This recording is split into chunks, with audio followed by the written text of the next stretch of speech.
A ideme na to. Plešinkov miesto prázdne bude.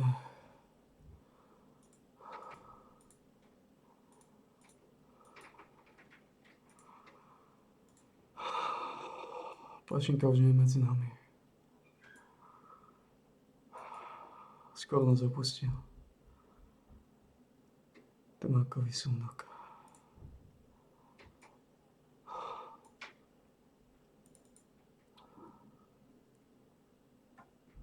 Ideme na to.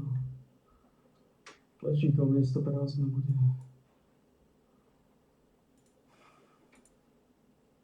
Demokratické hnutie, aby sa touto cestou nepúšťalo. Prosím, dajme toto politikárčenie nabok. Pre mňa, za mňa, nech ten návrh zajtra príde odôvodniť do Národnej rady pán predseda Kresťansko-demokratického hnutia, pán Majerský. Ja mu to dám do rúk. Choďte, predložte to v Národnej rade Slovenskej republiky. Urobte si z toho vy svoju vlastnú tému Kresťansko-demokratického hnutia. Tu ide o vážnu vec. Pretože málo kedy bude taká atmosféra na zmenu ústavy Slovenskej republiky v týchto zásadných hodnotových otázkach, ako to je teraz. Aj pri definícii manželstva bola výrazná spolupráca Kresťansko-demokratického hnutia s vtedajšími vládnymi stranami a dosiahlo sa výsledok. Veľmi vážny výsledok, pokiaľ ide o definíciu manželstva, ako som tu už povedal. Preto ešte raz zdôrazňujem. Vláda Slovenskej republiky tým, že predložila tento návrh, nehrá žiadne politické hry. Naplňame preambulu ústavy Slovenskej republiky. A chcel by som vyzvať všetkých poslancov v Národnej rade, bez ohľadu na to, či sú v opozícii alebo vo vládnej koalícii. Prestaňme klásť rôzne podmienky, jeden tam chce volebný obvod, druhý tam chce, ja neviem čo to má spoločné s hodnotovými otázkami. Teraz je historická šanca urobiť ďalší významný krok, aby sme to, čo je v preambule ústave Slovenskej republiky, dostali do konkrétnejšej podoby. Preto aj budem viesť poslancov za stranu Smer Slovenská sociálna demokracia v určitej miere zdržanlivosti, pokiaľ pôjde o rokovanie o tomto návrhu v parlamente, aby tie vystúpenia boli vyslovene len k tejto ústave a aby sme ukázali, že nám na prijatí tohto dôležitého dokumentu, to znamená zmeny ústavy, záleží. Nerad by som bol, ak by sme odkladali tento problém ďalej, pretože ak ho budeme odkladať, tak stále budú prichádzať ďalšie a ďalšie podmienky, ktoré na konci dňa úplne zabránia, aby sme prekročili ďalšiu hranicu, ktorú prekročiť potrebujeme pri definovaní základných kultúrno-etických otázkach. Druhá téma, ktorá nás vyrušuje naďalej, dámy a páni, je transakčná daň. A chcem sa k nej vyjadriť, pretože ja na ňu nepozerám s emóciami, ja na ňu pozerám technicky. Je to pre nás nástroj, ako dostať do štátneho rozpočtu 700 miliónov eur na konsolidáciu verejných financií.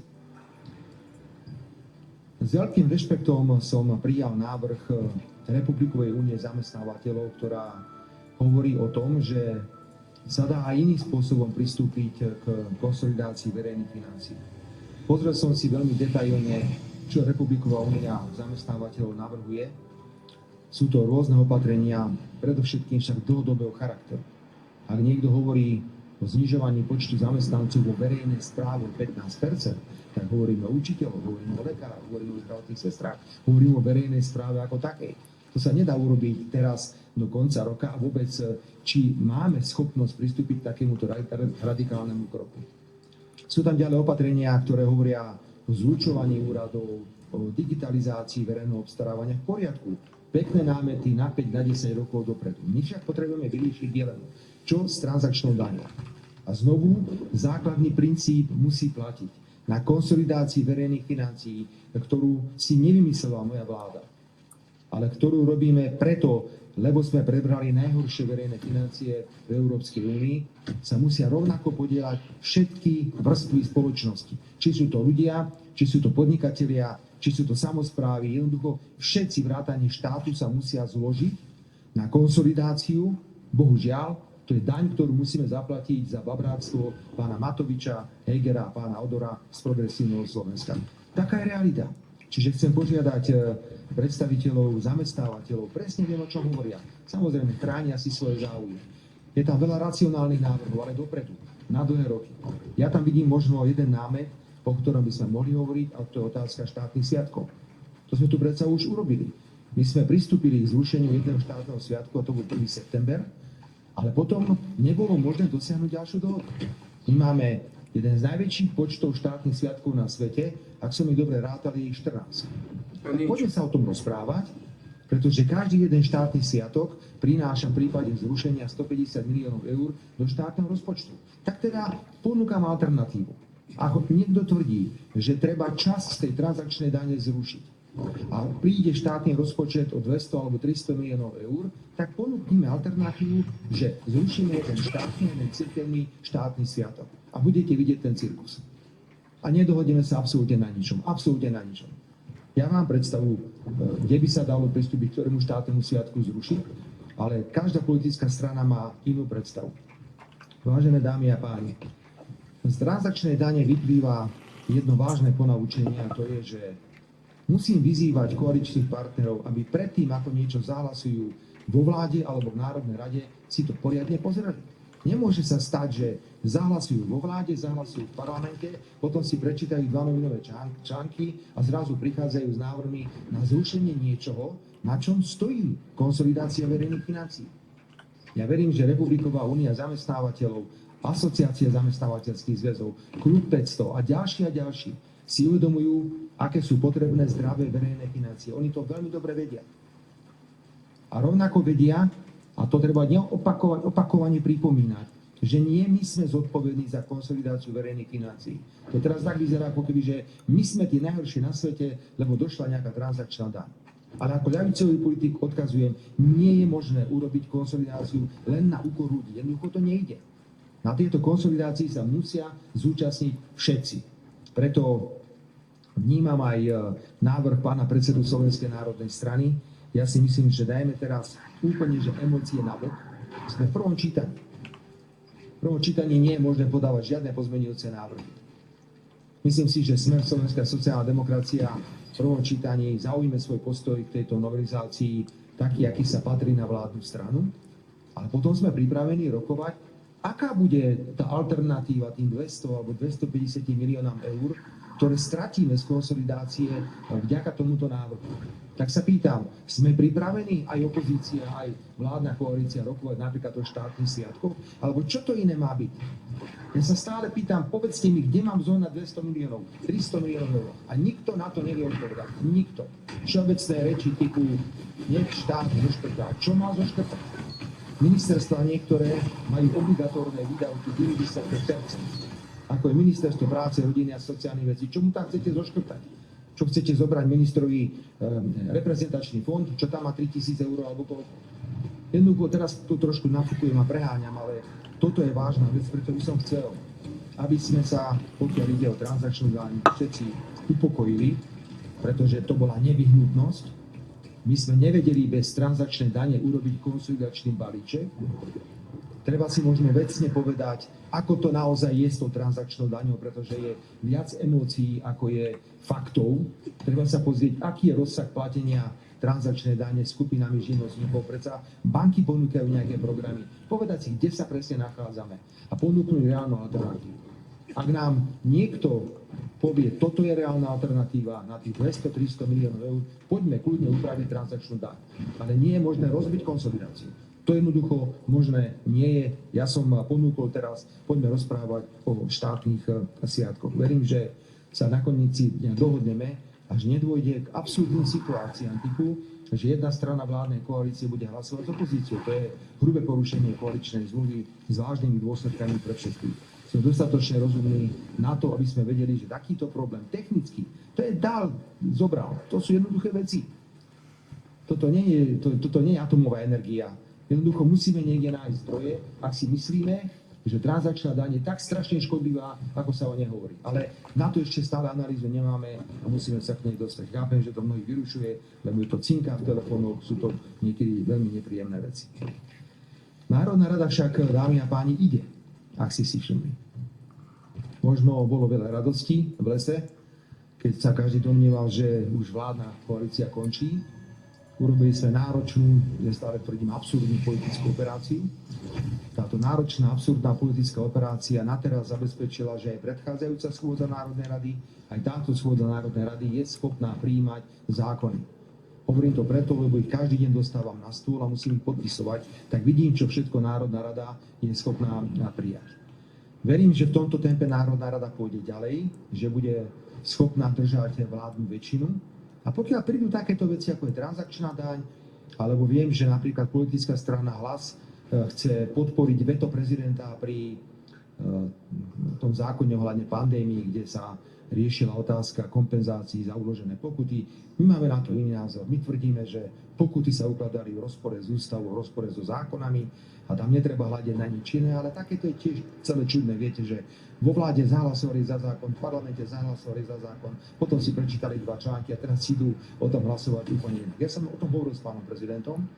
Povedal som pánovi prezidentovi, rešpektujem pán prezident tvoje právo veta, máš na to absolútne právo. Otázka je, či si mal dostatok informácií, keď si toto právo to využíval, pretože my hovoríme o tom, aby sa vrátili ľuďom peniaze, ktoré museli zaplatiť ako stravu, keď boli nútene izolovaní, a súčasne chceme navrátiť pokuty, ktoré boli v rozpore s ústavou a so zákonmi ukladané v tom období. Ale toto tiež nie je vec, ktorá by mala znamenať rozpad zemegule. Dobre, ak teda neprevolíme veto prezidenta, tak to neprejde. Ale naša vôľa bude, Smer Slovenská sociálna demokracia, tento zákon v takej podobe, v akej je, opätovne podporí aj v čítaní, ktoré sa bude týkať práva prezidenta na veto. Myslím si, že schôdza prebehne, asi sa pravdepodobne zastavíme pri transakčnej dani. Znovu hovorím to v kľude, technická vec pre mňa. Toto pre mňa nie je žiadna veľká geniálna politika. Musíme nájsť riešenie, ktoré tam je. Dámy a páni, dovolte mi teraz, aby som zareagoval na spôsob, akým dnes tí, čo túto vládu nemajú radi, reagujú. Hovorím predovšetkým o protivládnych médiách a hovorím o opozícii. Keďže, a to musíte uznať, sa nám darí konsolidovať verejné financie. Tie ukazovatele, pokiaľ ide o najnižšiu mieru nezamestnanosti v histórii. V porovnaní s inými krajinami Európskej únie, eurozóny máme stále hospodársky rast. Veď porovnajte hospodársky rast Slovenska a Nemecka. A to sme mimoriadne naviazaní na to, čo sa v Nemecku deje. Slovensko je rozostavané. Kto to nevidí, tak potom necestuje po Slovensku. Teším sa, že tu je konečne aj zdravotnícka infraštruktúra. Prešov, Bratislava, obrovská rekonštrukcia v Poprade, v Banskej Bystrici, v Martine, v Ružomberku. A robia sa ďalšie veci. Samozrejme, že rekonštrukcia a výstavba nemocnice nie je jednoduchá vec, to nie je za deň, za dva, ale keď sa pozriete na tempo v Prešove, to je brutálne. V roku 2027 by táto nemocnica mala aj reálne stáť. Aká je teda reakcia protivládnych médií a opozície proti tomuto, čo sa deje v parlamente, teda že prechádzajú zákony, že sa opäť nadobudla miera stability v parlamente, a na to, že vláda veľmi uspokojujúco plní svoje ciele, ktoré stanovila programom vyhlásení vlády. Poprvé sa snažia protivládne médiá a opozícia zneužiť komplikovanú medzinárodnú situáciu. Komplikovanú medzinárodnú situáciu, v ktorej som sa ako predseda vlády rozhodol, že sa nebudem správať submisívne. Nebudem jednoducho v polohe krajiny a predsedu vlády, ktorý bude čakať v kúte na rozhodnutie veľkých. Ak sa máme zúčastniť rozhodovania o veciach, ktoré dnes prebiehajú, musíme byť ich súčasťou. Aj za cenu, že sa dostaneme do krížka. Čo ste to všetci písali, že akú hanbu si ideme urobiť vo Švajčiarsku s pandemickou zmluvou? Veď ste to všetci písali. Fico si ide do Švajčiarska na kongres Svetovej zdravotníckej organizácie pre hanbu. Ako to nakoniec dopadlo? Musel generálny riaditeľ WHO telefonovať a žiadať ma, aby sme nežiadali o hlasovanie, lebo vedel, čo sa bude diať. A my sme požiadali o hlasovanie, 46 krajín zutekalo z miestnosti, aby nemuselo hlasovať, a 10 alebo 11 krajín, významných krajín Európskej únie, medzi inými, sa držalo hlasovania, a aj Slovensko medzi nimi. Toto je presne to, čo ja hovorím, aktívna zahraničná politika. Netreba sa báť. Kto sa bojí, nechodí do lesa. Odmietam submisívnu politiku. Stáť v kúte a čakať, čo mi povedia veľkí. V tomto duchu chcem povedať, že budeme rovnako reagovať aj na rôzne nervózne vyjadrenia, ktoré prichádzajú zo zahraničia, a táto nervozita mimoriadne narastá. Vláda Slovenskej republiky, dámy a páni, začala intenzívnu komunikáciu ohľadne legislatívy, ktorá sa týka repoweringu. Hovorím teraz o úplnom zastavení dodávok ropy, plynu a nukleárnych jadrových materiálov, paliva z Ruskej federácie do Európskej únie. Opakovane sme vyhlásili tento nápad Európskej komisie za škodlivý, za ideologický a poškodzujúci konkurencieschopnosť Európskej únie. Ale my neskončíme len pri týchto vyjadreniach. Naši ľudia intenzívne komunikujú a budeme vstupovať do prípravy tejto legislatívy tak, aby kde sa bude dať, vybojovalo niečo pre Slovensko. Môžem zahlasovať. Prosím, spýtajte sa to opozície. Môžem ako predseda vlády zahlasovať za úplné zastavenie jadrového paliva z Ruska? Jasné, že nemôžem. Veď to by znamenalo ohrozenie fungovania našich atomových elektrární, ktoré vyrábajú nadpolovičný objem elektrickej energie. A ideme stavať ďalšiu atomovú elektrárnu. Čo mám teda robiť? Opozícia si myslí, že to je také jednoduché všetko. Otázka ropy, to je príprava a zmena technológií na spracovanie iného druhu ropy. Plyn, v poriadku, nakúpme plyn na LNG, nakúpme hoci kde, len bude drahší. Okrem toho strácame tranzitné poplatky.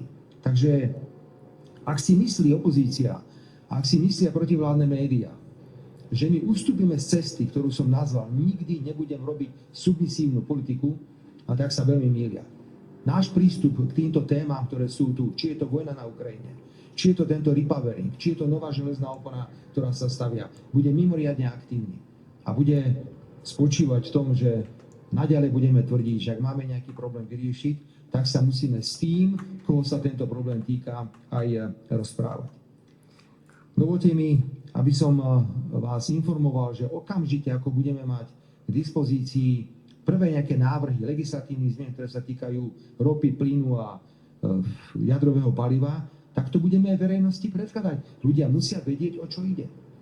Zdá sa, že jedna vec je vyriešená, ak si pamätáte našu diskusiu, že tieto legislatívne akty sa budú prijímať kvalifikovanou väčšinou. Čo znamená, že veľkí si asi rozhodnú, čo budú chcieť. Opäť, ale v tejto hre Slovensko nemôže zostať stáť a ja budem sa teraz tváriť, veď to aj tak prejde, tak budem ticho, len nemám pokoj. Nie, takýto predseda vlády Slovenskej republiky ja nebudem. Pretože ak ide o slovenské národno-štátne záujmy, národné záujmy, tak budem vždy stať na strane Slovenskej republiky aj za tú cenu, že sa dostanem do nejakého krížka s inými premiérmi, pretože aj iní premiéri bojujú za svoje záujmy. A prečo je spolkový kancelár taký nervózny? Čo si myslíte, že on je nervózny z našich záujmov? On je nervózny zo svojich záujmov. Tak on nech je nervózny zo svojich záujmov a ja budem nervózny zo svojich záujmov. A potom sa stretneme a riešme spoločné záujmy, ak sa týkajú Európskej únie. Ale nebude nám nikto odkazovať, že keď nebudeme poslúchať, tak budeme potrestaní. Slovensko nečelí žiadnemu škandálu. Ani v oblasti právneho štátu a nečelí žiadnemu škandálu ani v oblasti demokracie či korupcie. A toto je druhá téma, dámy a páni, ktorú zneužíva opozícia a protivládne médiá, a to je samozrejme obviňovanie z nezmyslov. Chcem to zopakovať a prosím ma, teda opravte, ak sa mýlim. Nastúpili sme do vlády na konci roku 2023. Mala táto vláda korupčný škandál? No nemala. Ťažko sa vám to počúva. Mala táto vláda korupčný škandál? Bol nejaký minister tejto vlády prichytený, urobil niečo, člen vlády, vysoký úradník tejto vlády? Takáto situácia jednoducho nie je. Tak sa preto vymýšľajú rôzne nezmysly za každú cenu. A čo mňa veľmi mrzí, je, že nemá problém slovenská opozícia si najímať nájomných vrahov, ktorí sem prichádzajú zo zahraničia, ako bol naposledy pán europoslanec, ten Podivín z Českej republiky. Ani neviem presne, ako sa volal. Pri všetkej úcte k tomu je to poslanec Európskeho parlamentu, ale je to pre mňa Podivín. Kto to sledoval? A kto sledoval tlačovú konferenciu potom, ako navštívili ministerstvo pôdohospodárstva, museli jasne vidieť, že sem došiel na jasný pokyn, normálny najatý politický vrah. A ideme a budeme rozprávať. A jeho kolega z ANO, z Českého Áno, len kýval chudák hlavou, že čo to tento tu rozpráva, pretože tomu nemohol veriť. Vláda Slovenskej republiky, keďže nemá žiadny škandál, je zrazu obviňovaná z prideľovania projektov v roku 2015. V roku 2015 bola výzva, ktorá bola schválená Európskou komisiou. To som ja nevymyslel, že v roku 2015 bolo možné žiadať peniaze na penzióny a na kamióny a ja neviem na čo. a udržateľnosť bola 5 rokov. To som ja nevymyslel. Všetky tieto veci prechádzali kontrolou a hlavne sa realizovali v rokoch 2020 až 2023. Tam sa hlavne sledovala udržateľnosť, tam sa často robili platby, tam sa robili rôzne audity. Ale nemajú problém teraz prísť, alebo aj vy nemáte problém a otvárate tu nejakú tému, ktorá neexistuje. Veď ak niekto zneužil peniaze a napríklad ten projekt neudržal 5 rokov, že si postavil penzión a ho prevádzkoval iba 3 roky a potom už neprevádzkoval, no tak bude potrestaný. Na to predsa nič nie. Čo to má pre Boha s touto vládou? Veď to prešlo milióny auditov. Nehovoriac o tom, že v roku 20 až 23 sme tu my pritom neboli. Preto, ak si myslí opozícia, že teraz zvolá schôdzu Národnej rady, prosím, ja dokonca budem hovoriť s našimi poslancami, aby zvážili, či by sme takúto schôdzu neotvorili. No tak to teda poďme rozdať. Ako sa bolo ten pán minister, čo si všetko pre seba pridal? Počáme. To je kauza. To je kauza. Kauza je prezident Kiska, ktorý zneužil prezidentskú kampaň tak, že tam použil peniaze, ktoré použil nemal. Kauza je pán Dubec. Prečo za ním nejdete a nepýtate sa, veď ho obvinil priamo Procházka, keďže mu financoval a zabezpečoval financovanie prezidentskej kampane, že používali čierne peniaze. A dnes tu bude stáť progresívne Slovensko, pán Dubec a pán Šimečka. Šimečková rodina v exekúciu Európskej únie, pán Dubec je obvinený, že dobre, že nenosí billetové tašky s peniazmi. Oni stoja ako morálne autorita budú rozprávať, že táto vláda, ešte raz, táto vláda nemá žiadny korupčný škandál. A v tomto duchu zajtra aj príjmem predstaviteľov Európskeho parlamentu, to je misia pre právny štát a demokraciu. A veľmi vecne si môžeme prejsť čokoľvek sa budú pýtať, budeme na všetko odpovedať. Ale obviňovanie tohto typu, že tu niekto porozstával peniaze na nejaké penzióne, haciendy, prosím vás, to bola oficiálna výzva Európskej komisie, to nebol náš výmysel. Európska komisia jednoducho dala príležitosť tieto zdroje získať a my musíme len preverovať, či boli alebo neboli zneužité.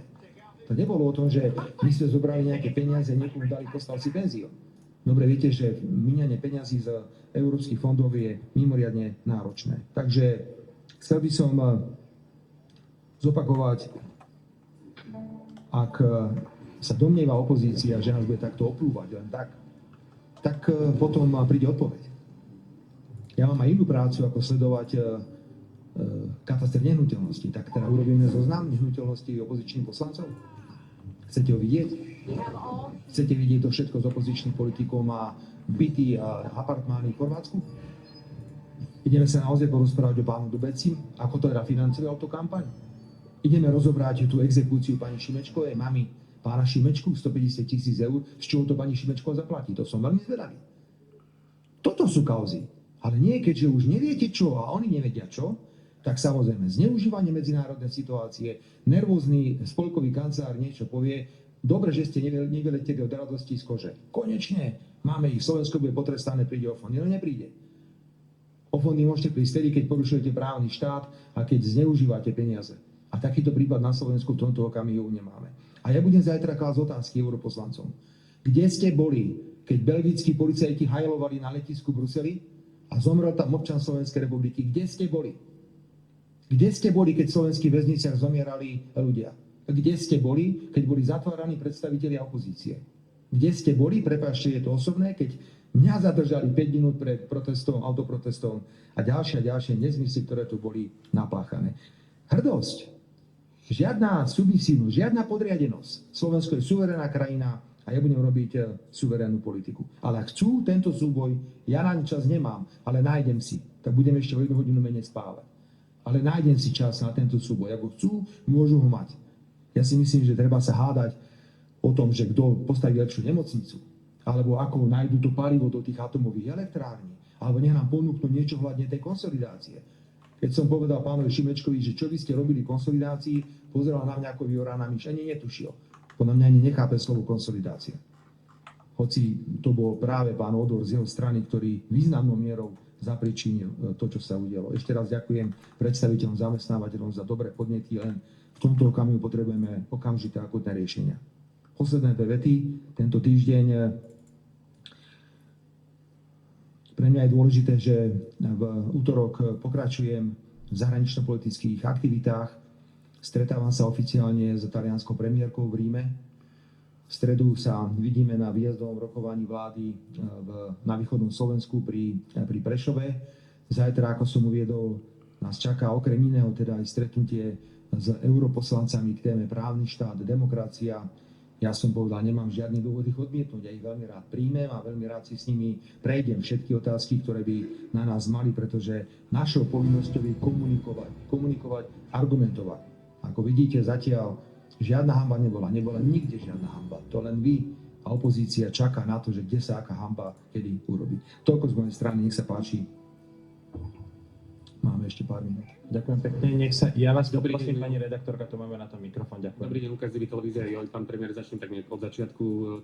Čo sa týka zmien ústavy, vy ste spomínali dve pohlavia, adopcie detí a podobne, ale ten prvý bod zmeny hovorí o posilnení vychovanosti Slovenska v príjmaní kultúrno-etických nejakých dohovorov a zmluv. A na to poukazujú mimovládne organizácie, že tam hrozí, že nebudeme príjmať niektoré rozhodnutia z Európy, ale napríklad ústavný právnik spomína aj to, že môže byť, nehovorím, že vami, ale že v budúcnosti sa môžeme dostať do situácie, že sa zrušia zmluvy s Vatikánom. Čiže to... Ja viem, že už hľadajú všetky argumenty. Ja som nechcel obťažovať s touto časťou tej novelizácie, lebo to je pre verejnosť niekedy náročné. Len vy ste to veľmi dobre dostali do jednej vety, že v tých hodnotových otázkach musíme prednosť naše právne predpisy pred nejakými témami. Ak by sa na medzinárodnej úrovni povedalo, že preženiem to, že si môže zobrať muž matku, že sa to bude uznávať, tak preháňam úmyselne, tak my odpovedáme, že v takomto prípade musí platiť to, čo sa hovorí v našej právnej úprave. Veď to je podstata tej zmeny, že chceme pevnejšie zakotviť hodnotové otázky. Ak raz máme, to je dôležité pripomenúť, zadefinované manželstvo ako vzťah muža a ženy v ústave Slovenskej republiky. Nemôže nič na tým byť.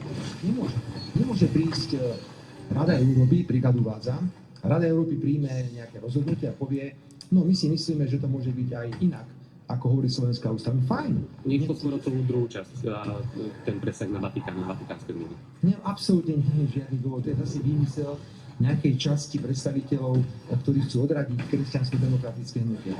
Veľmi dobre vie pán podpredseda KDH, pán Karas, veľmi dobre vie pán predseda kresťansko-demokratického hnutia, že táto novelizácia je čistá ako Božie oko. Nehovoriac o tom, že tá prvá časť, ktorá sa týka prednosti našich predpisov pred medzinárodnými, je jazyk kuchyny. To sme my prevzali priamo o tom, ako môže niekto povedať, keď to oni pripravovali, myslím, predstaviteľa kresťansko-demokratického hnutia, že by to mohlo ohroziť nejaké vatikánske veci. To sú také pokusy za každú cenu to zastaviť. Ja si myslím, že je to veľmi dobré. Pán redaktor, my sa to normálne niekedy už bojíme povedať a niekedy mám pocit, že hovorím ako pohan. Tak ja to poviem ako pohan, ak to má byť pohanské. Veď my tu máme viac ako 1000-ročnú tradíciu kresťanstva. Rodina bola základným prvkom tejto spoločnosti odjakživa. A práve bola to kresťanská náuka, ktorá nás dokázala preniesť cez najťažšie časy, aké existovali. Musíme mať k tomu nejaký vzťah. My sa teda nemôžeme tváriť a povedať, že rodina nie je základom zložkou spoločnosti. Ja som vo svojej podstate veľmi silný ľavičiar, sociálny demokrat. Ale opäť, viete, čo sa všetko narozprávalo, keď som povedal, že som prešiel krstom, svätým príjmaním a prešiel som birmovať. Čo na tom je? Ja som predsa vyrastal na dedine a tam to bolo úplne normálne a tam to bolo prirodzené. Ja som sa nenechal birmovať v roku 1994, ako to robili nejakí iní ľudia. Ja som postupne ako decko išiel cez dedinu, ako to bolo normálne. Ja jednoducho vnímam to Slovensko, viem, o čom to Slovensko je. My sa nerealituje, ja som zabudol, že to je veľká zápama, keď hovorím o firmovi. Takže chcem len pripomenúť, že vráťme sa prosím naspäť k tým tradíciám toho Slovenska. Ak sa ukotvíme, pán redaktor, nechcem teraz robiť žiadny ten, čo skončí. Ak sa ukotvíme aj hodnotovo, tak tá krajina bude podstatne silnejšia. Ako keď tu budeme lietať ako také motýle na lúke a raz to bude tak, jeden deň je, však čo to je za nezmysel, sa niekto postaví ráno a povie, že dnes som pes a štekám a rešpektujte ma. Čo to je za nezmysel? Nehovoriac o iných veciach, ktoré tu často vidíme. Alebo teraz som započul nejaký prieskum, prosím, ak sa mýlim, tak som trošku asi nepočul dobre. že 25% detí nepovažuje za správne, že im treba zobrať mobil. A to sa toho decka mám pýtať, čo mám zobrať mobil. Teraz si dospelí rodičia, škola musí vedieť, čo je pre to dieťa dobré. Čo teraz bude brať, vieš, 25% detí vo veku od 6 do 9 rokov mi povedali, že nie je správne, keď im zoberieme mobilné telefóny a my to zverejníme ako dôležitý údaj pre slovenskú verejnosť. Vráťme sa naspäť. Vráťme sa k autorite učiteľa ľudí. Čiže, pán redaktor, ja to dokončím tým. Jedinečná šanca schváliť to, čo je navrhnuté. Ak sa niekto bude pokúšať do toho dostať niečo iné, myslím si, že sa to pokazí celé. Dobre, pokiaľ ide o konsolidáciu a ten návrh z pripojených zamestnateľov, tak povedali ste, že ministerstvo práce nemáte už z čoho zobrať, ale napríklad, že to navrhuje adresnú vyplácanie 13 dôchodcov a podobne adresnú pomoc aj pri energiách. Bavíme sa, súhlasím s vami, že môžeme nastaviť nejaký systém adresnosti, na ktorom teraz pracujeme, napríklad pri pomoci, pokiaľ ide energie. Ja som ocenil, ak ste ma dobre počuli, záujem od zamestnávateľov, že prišli s takýmito návrhmi. Hovorím však o tom, že sú dlhodobé, viaceré z nich, my potrebujeme okamžite teraz reagovať. To je prvý rozmer. Druhý rozmer, ako rodičia odkazujem zamestnávateľov, že musia vedieť, že sa musia podieľať na konsolidácii, ktorú som nespôsobil ja, to spôsobil niekto iný. A čo je pre mňa ešte veľmi dôležitá vec? My stojíme pred dilemou, pán redaktor, aby sme si povedali, kto je vlastne na Slovensku bohatý človek. Kedy povieme, že tento človek už nepotrebuje dostávať ani dávky, ani prídavky, nepotrebuje ani pomoc, pokiaľ ide o čo to je? 1500 eur čistom? Je to 2000 eur čistom? Viete, tu taká nejaká predstava prevláda, že na Slovensku máme 100 000 ľudí, ktorí zarábajú nejaké veľké platy. Pozor. Ak si zoberieme, čo je medián, koľko ľudia na Slovensku zarábajú, v žiadnom prípade nemôžete o človeku, ktorý zarába medián, povedať, že je bohatý. Dokonca ani ten, čo zarába skutočný priemerný zárobok, ktorý už je vysoko nad 1000 eur v národnom hospodárstve, ani ten predsa nemôže byť bohatý.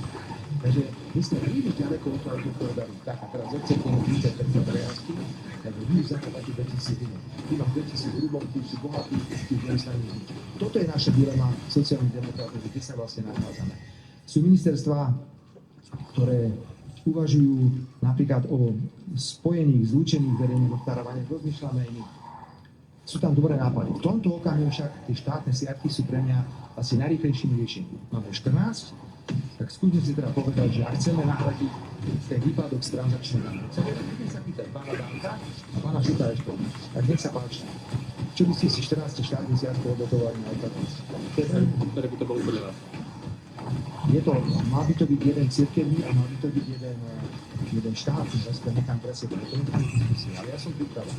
Ja tieto dva štátne sviatky zahlasovať. Je to 300 miliónov, dokonca až 350 miliónov zo štátneho rozpočtu. Možno posledná otázka z mojej strany. Dnes skončí, alebo už skončil mandát pánovi Kažimírovi ako guvernérovi Národnej banky. Vy ste ho cez týždeň nazval politickým zradcom v rámci toho jeho obvinenia. Mňa ale teda zaujíma, že či nebudete tlačiť na Hlas napríklad, aby prišli o nejakou nomináciu. Teda len teda jeho mandát pokračuje, kým sa nezvolí. Áno, jeho mandát pokračuje, kým sa nezvolí. Ja som označil politický zradca nie za to, že bol obvinený. Ja som označil za politického zradcu, preto bol prvé linii vlády Smere.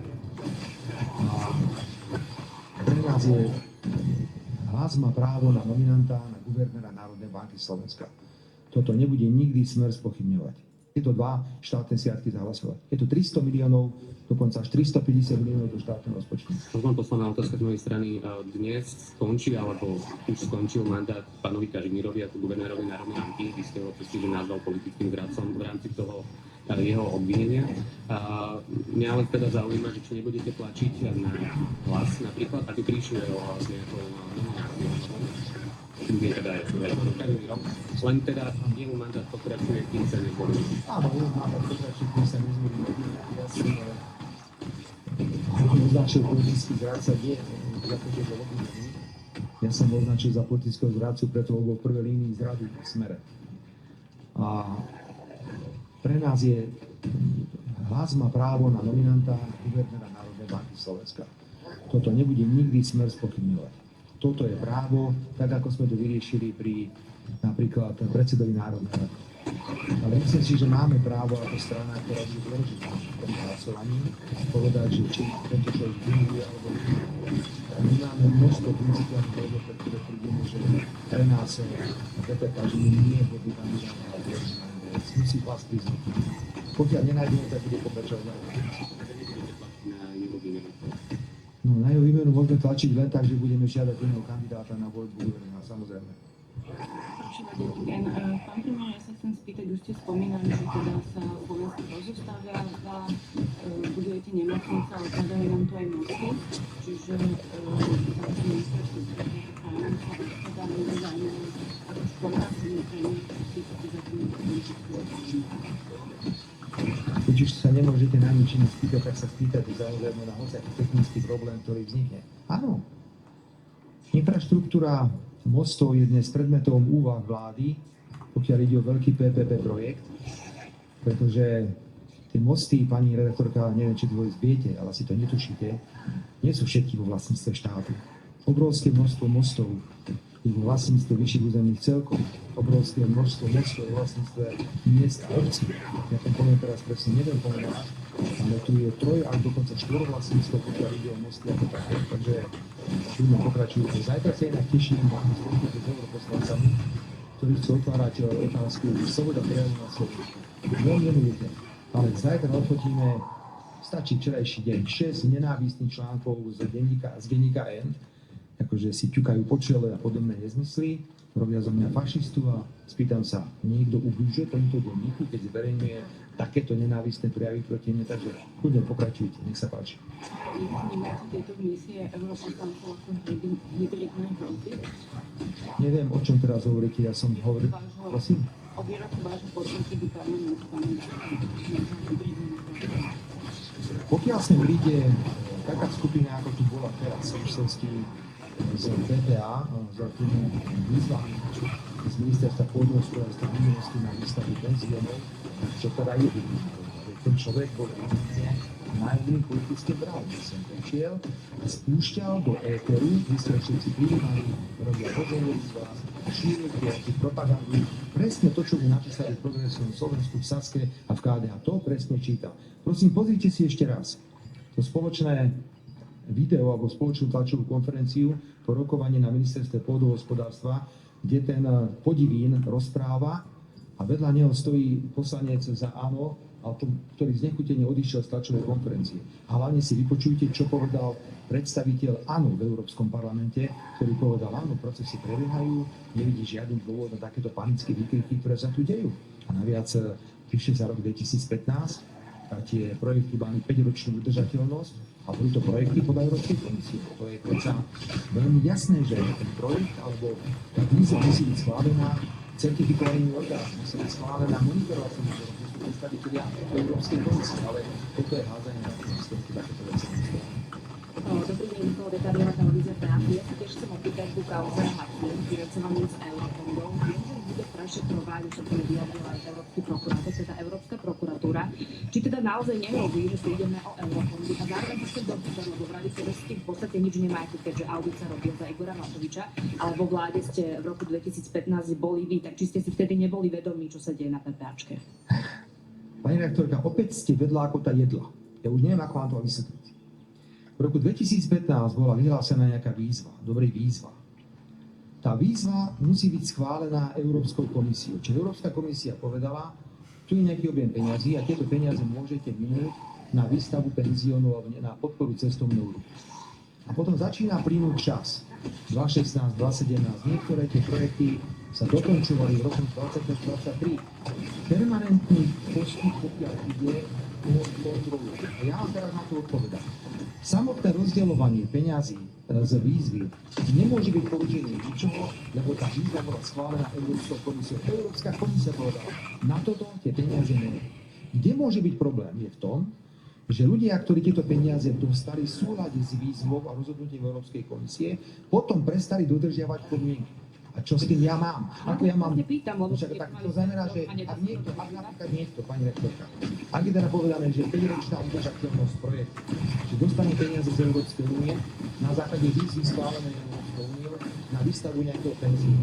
A 5 rokov ten penzioný si vedú, že minimálne, ja predpokladám, že to pôjde aj ďalej. A ukáže sa, že prestal po 3 rokoch ho využívať, však dnes sa to preboha skontroluje. Veď teraz na tom robí aj samotné ministerstvo pôdohospodárstva. Ale ako vy môžete vedieť v čase, keď sa rozhoduje o výzve schválenej Európskou komisiou, že niekto ten projekt neudrží? To jednoducho nejde. Na to sú tie kontrolné mechanizmy.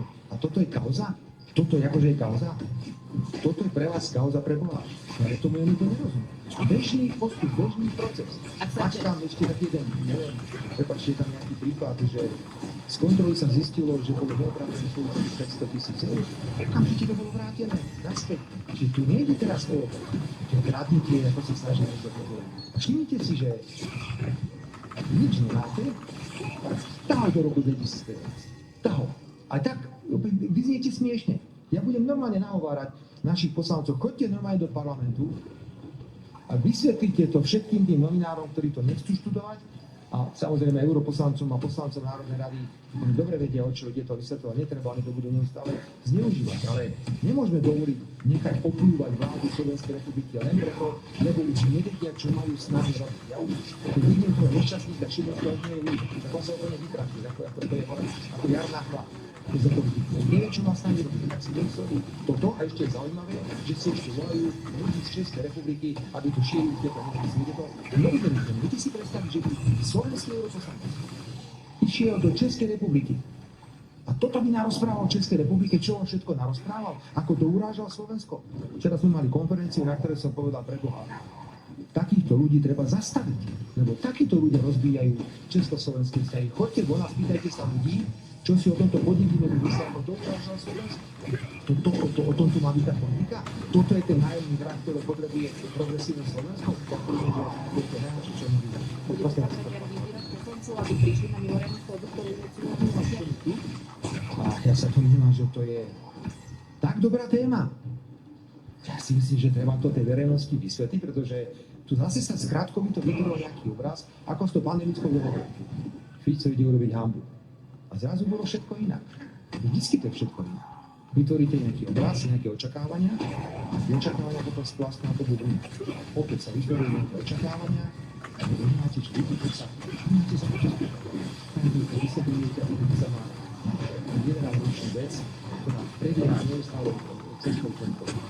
Tak sa nás pýtajte na niečo z tejto vlády, aký štandard. Hovoríme o miliónoch, ktoré mali pre pár národ, tak sa nám ho pýtam, prečo Išli v súlade s rozhodnutím Európskej komisie a išli v súlade s kontrolnými mechanizmami. A veľká časť tých projektov bola schvaľovaná a kontrolovaná v roku 20 až 23. Prečo sa nedejte postaviť na tlačovú konferenciu pána Odora a ďalších predstaviteľov opozičných? Tak sa Chodíme aj tu. tieto otázky nekladete. Pánovi Šimečkovi si už postavili otázku, ako to je s tvojou mamou, ako to zaplatí. Ja som sa opýtala. No čo vám to povedať? Všetko v poriadku, samozrejme. Tým dobre vás skončilo. Dobre? Ešte?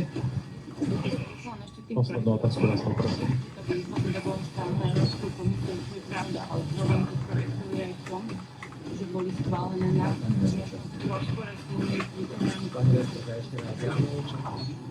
Ja vidím, že ste sú zavzdušení všetci, nemáte nič iné, tak ste sa vrátili nejaké téme.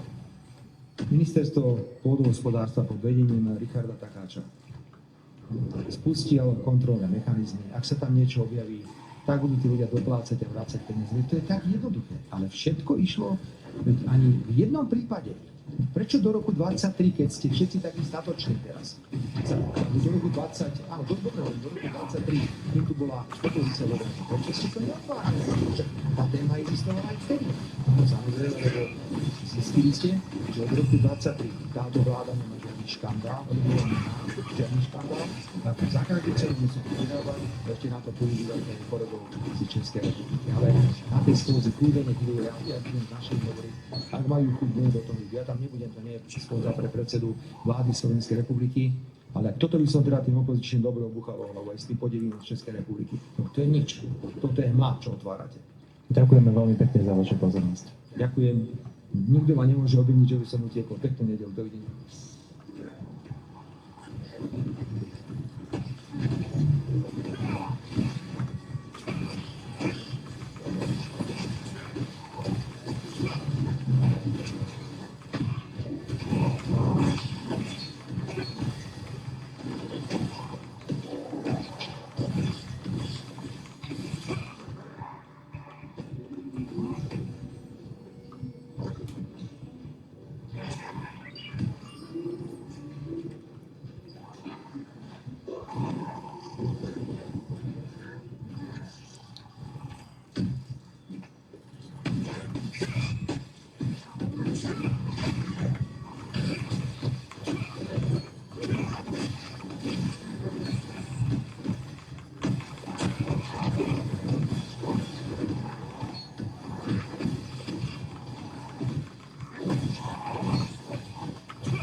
That's good, that's good. To znamená, môžeme zobrať ešte jeden klasický dungeon.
Ako sme na tom tu? 22:17. 399 level. V podstate chýba nám 120 levelov na ten kľúčový špekač.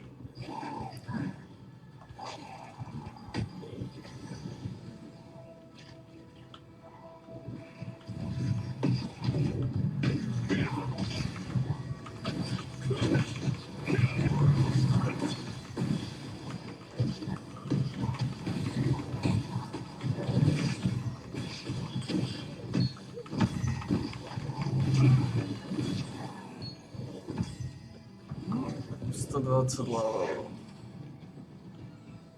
Len to robíme tiež.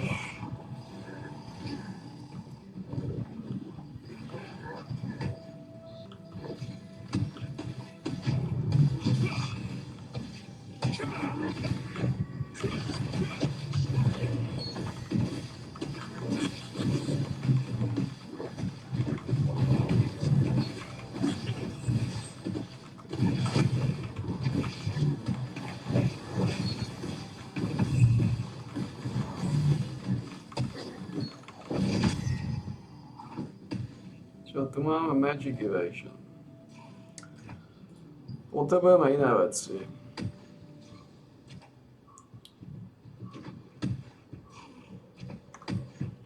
Takže len tie veci.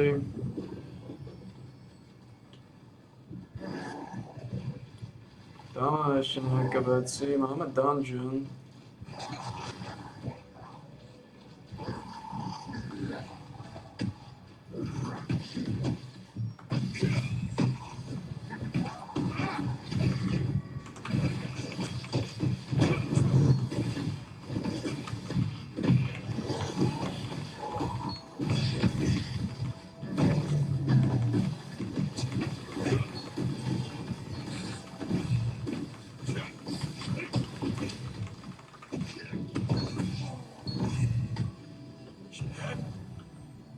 To znamená,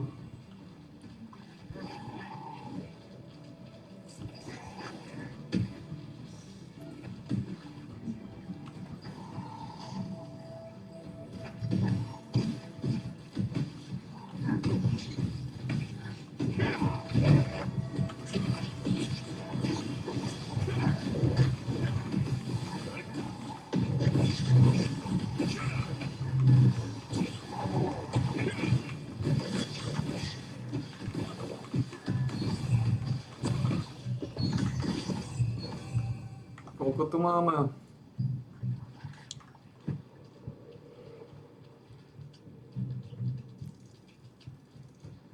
No, v podstate budeme tu už iba chvíľu. Potom odchádzame.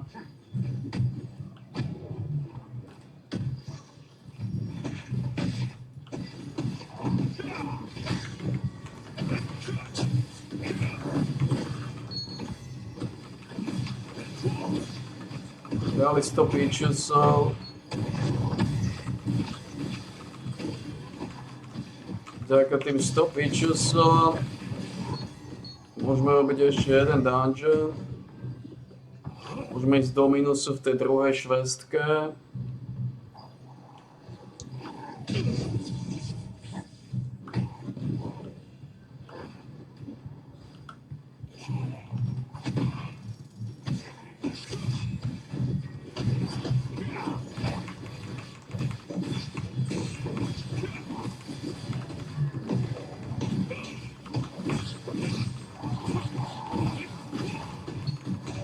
Máme 400 levelov.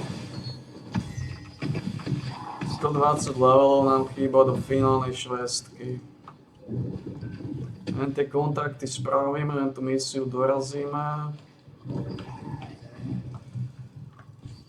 4, 4, 8, 7. To je 4,5 tisíca budeme mať. Môžeme povedať 4,5 tisíca.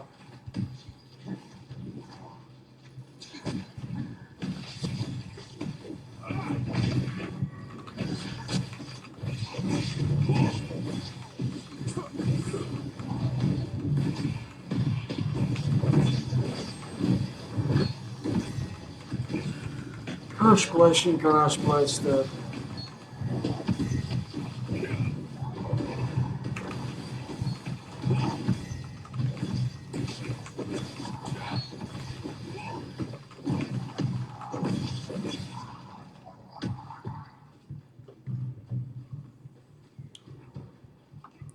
Štyri a pol tisíca.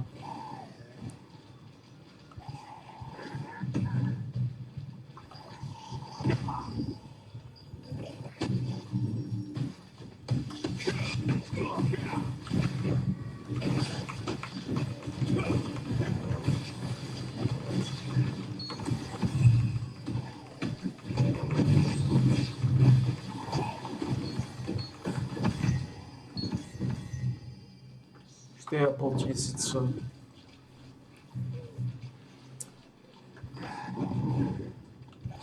Pôjdeme na Undeadov.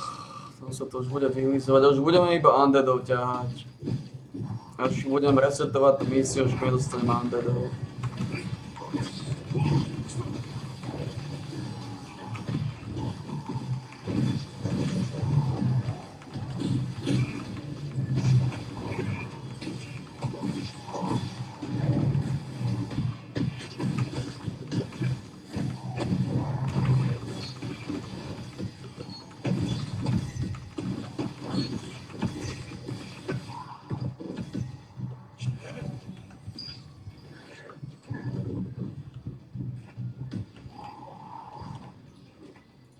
No 20% máme z hentova, to je nič hento.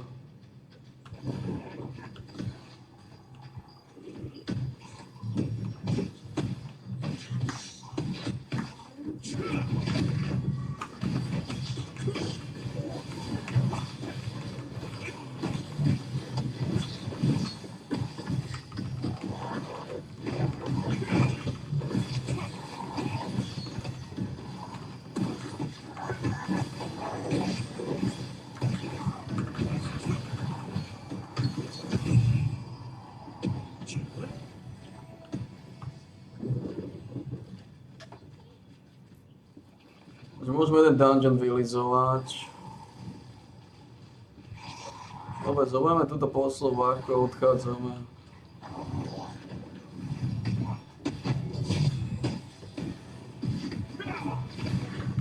A ešte zoberieme aj tú bokovku asi.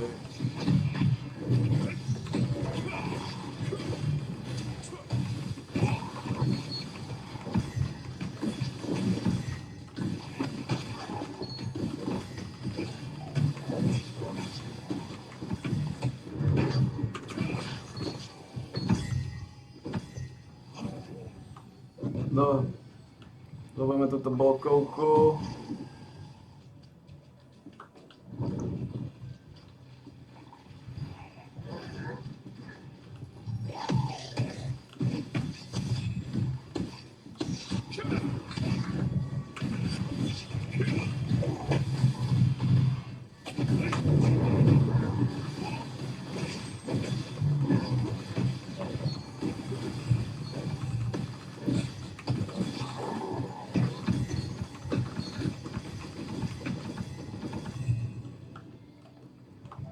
piče dát. Nechám, ako je možné, že už nemám ona.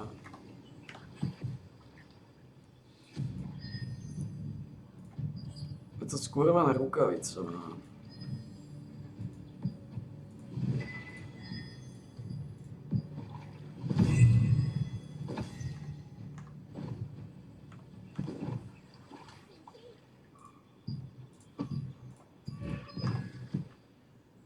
No.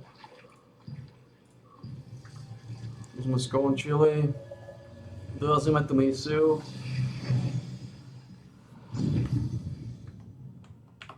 Bajme sa týchto špekačov.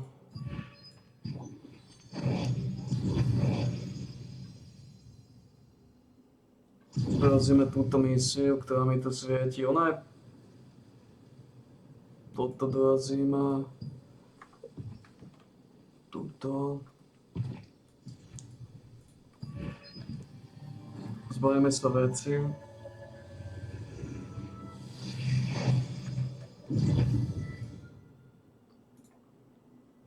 Zbavíme sa veci.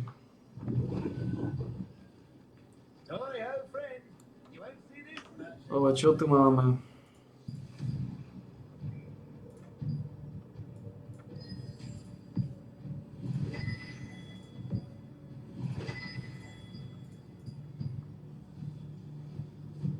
No to je všetko.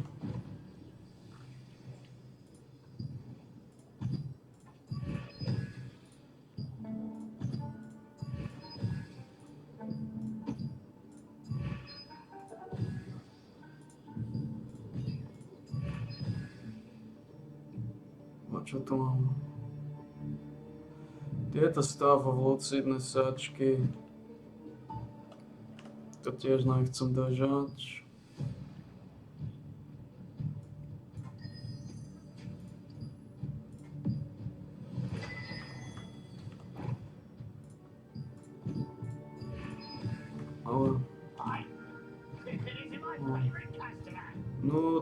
No.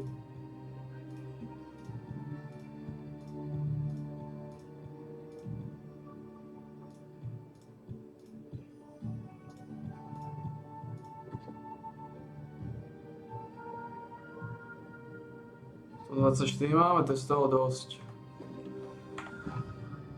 dosť.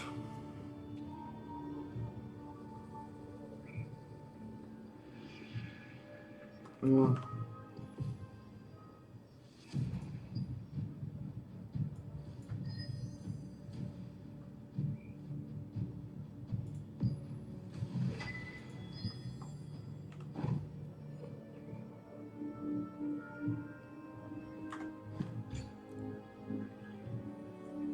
Toto je melee version.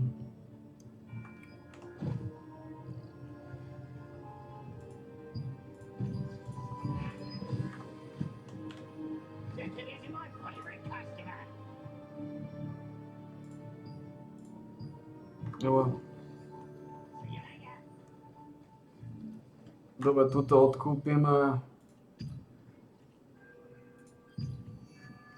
200.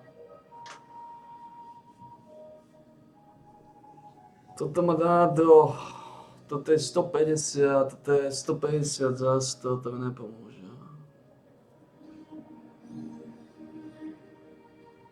A toto je lepšie. To sú dvojky, ale... To je 100 kontaktov za 150, to je 300 za 200.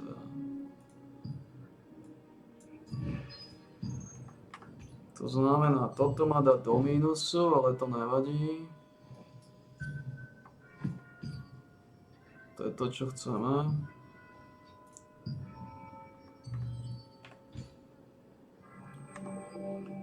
To znamená, teraz potrebujeme znova ísť na dvojkový dungeon.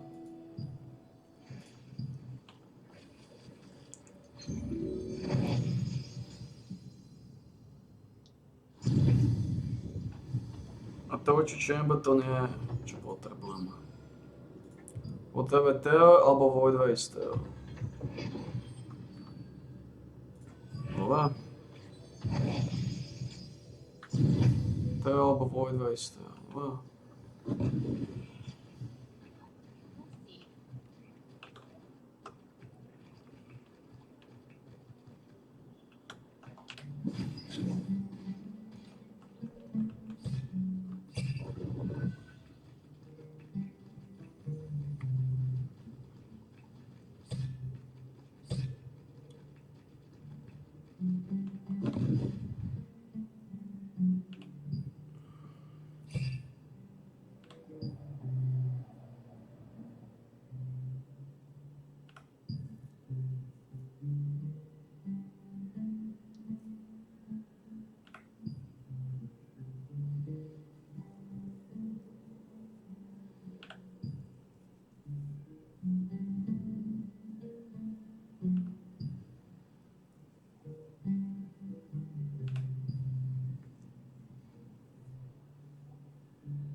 Dostane 5000.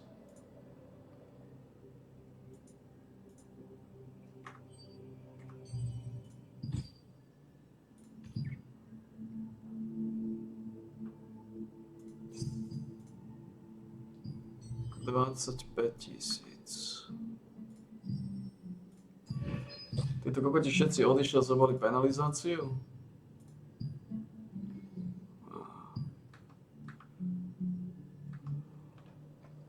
No, toto je 5000.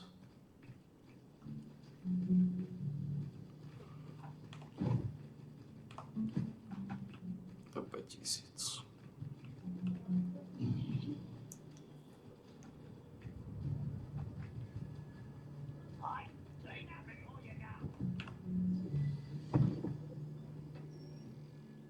To je 5000. The Archeum Legion is hard enough. Ah, you're back. I was expecting you after Robert's report. So, what did Paula have to say? The Abyssal Guide himself. A powerful foe indeed. Moreover, we should take Paula's other concerns very seriously. Until now, monitoring dimensional circles hasn't been an official resistance duty.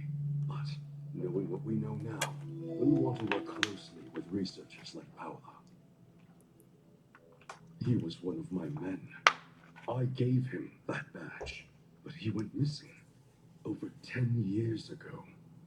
To think a dimensional circle could warp time to this degree. Now that we know their plans, we can work on a counter strategy. The Resistance is grateful for your help. So, what was he like?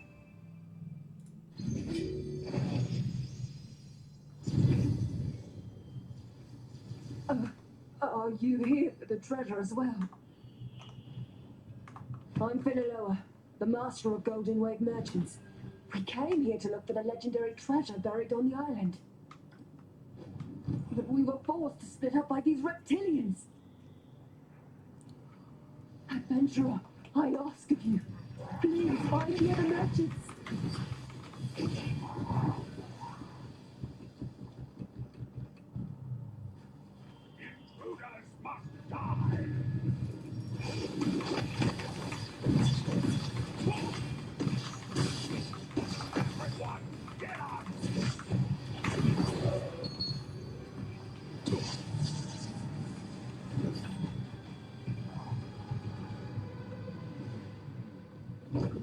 Potrebujem chest.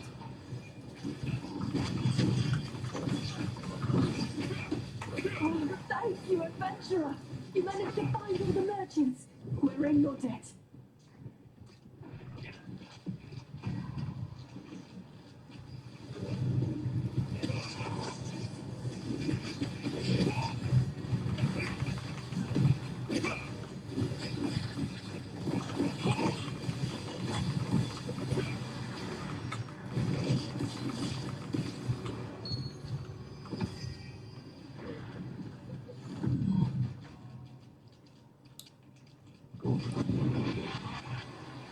34 000. 33 000.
I'm starving.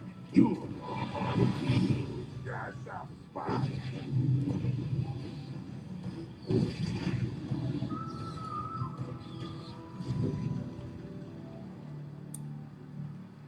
Už sa neviem dočkať, ako neviem túto kokotinu robiť.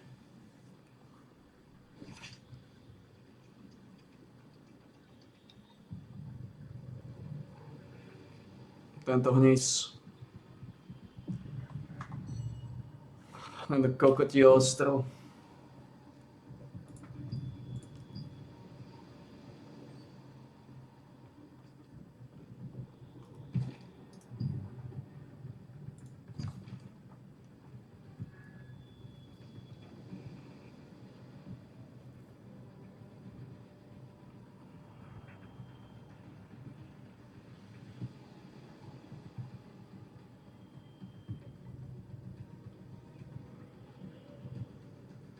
Toto je extrémny kokotí boss tento.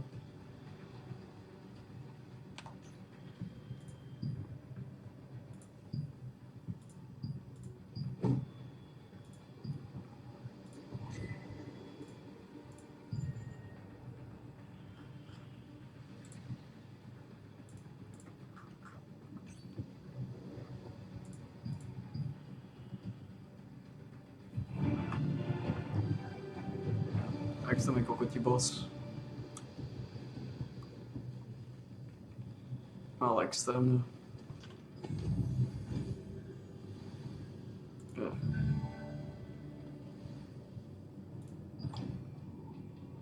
Yeah.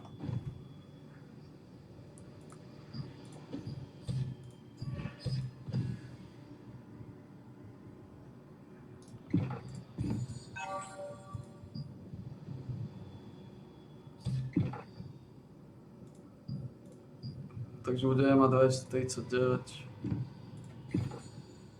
That's good. 239. Extrémny kokotí boss.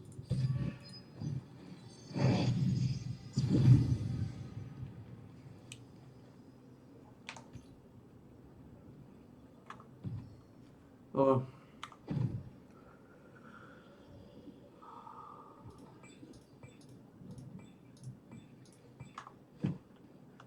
Extrémny hnis. Takže za minus 150, jen to mi dá 200, čo? Ne, to je iba 100. To mi nepomôže, takže musel by som 200 zohnať ešte. A 200 mi nepomôže. Pomôže, koľko mi dá toto? 200 apisu kontakt, to je 300. A toto je niečo iné, to sú apisu kontakt, ani ono. Takže 200. 200 mi pomôže ešte. Máme šancu získať 200? Nemáme. Nemáme. Nemáme to. Strašný sračkoviny kokoti boss.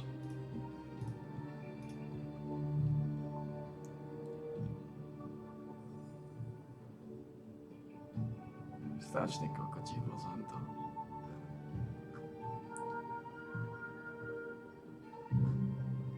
Tieto zelené hnoje, ktoré ste mi dali. To sa treba zbaviť.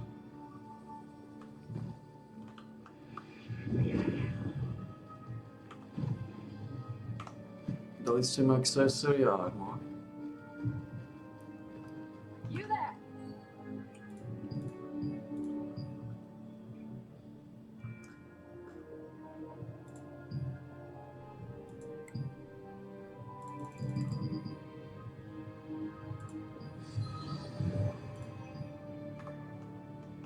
All set. You don't even need to ask. Everything I sell is brand new.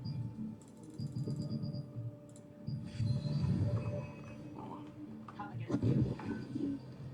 Úplne sračkoviny, kurý boss. Takže o 10. o 11. O 11. kto?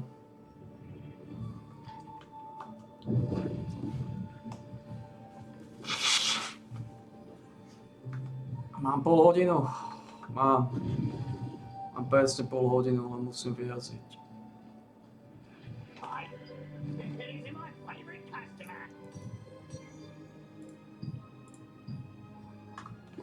No, pol.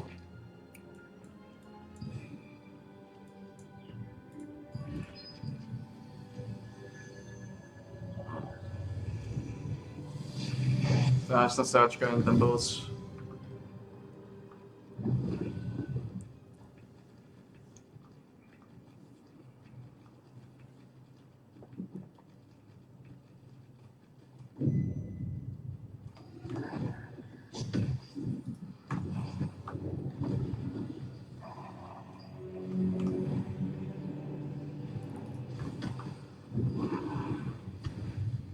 No to je pičus nejaký, gata.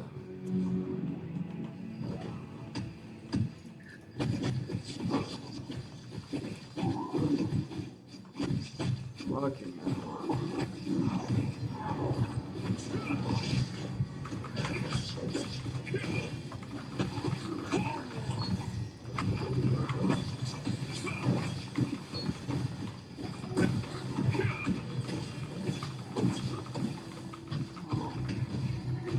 ťažko povedať, koľko to získame.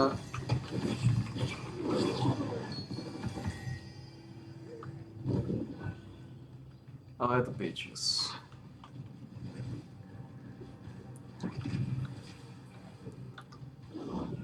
Je to pekne veľa pičusov, popravde.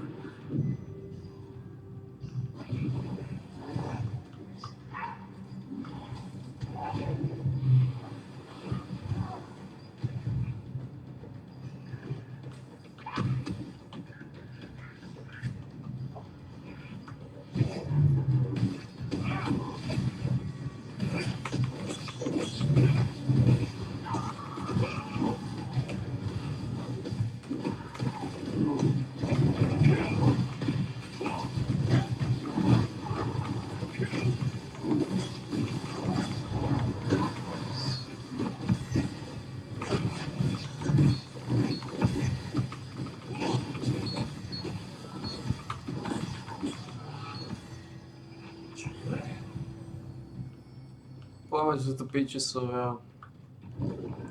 Chorí vránači sú tu. Čo nie je dobré.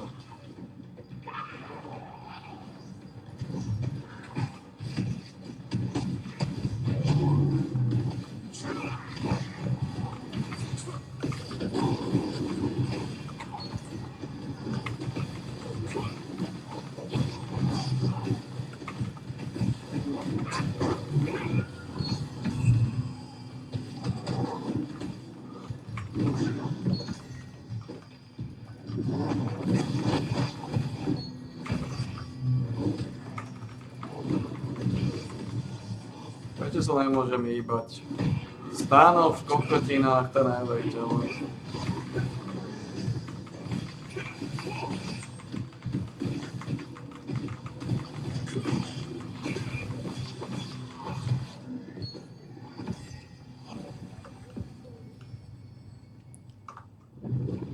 Toto pičicové, no.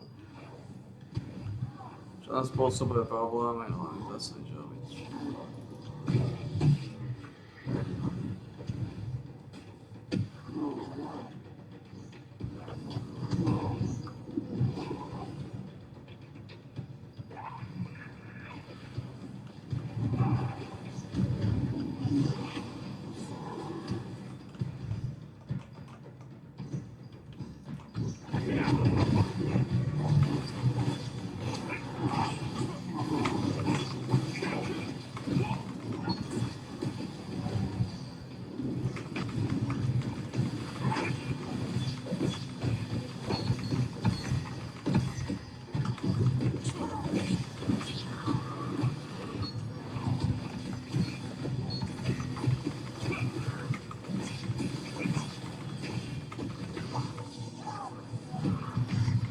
Ako henten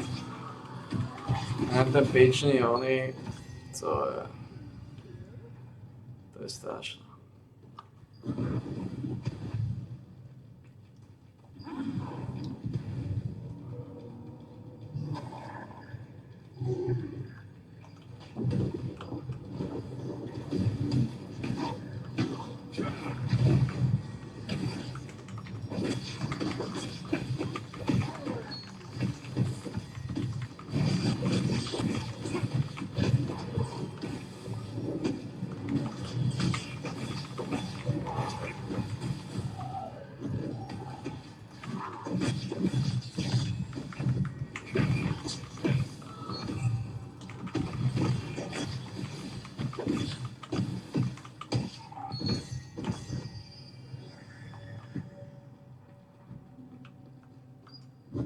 To je strašné.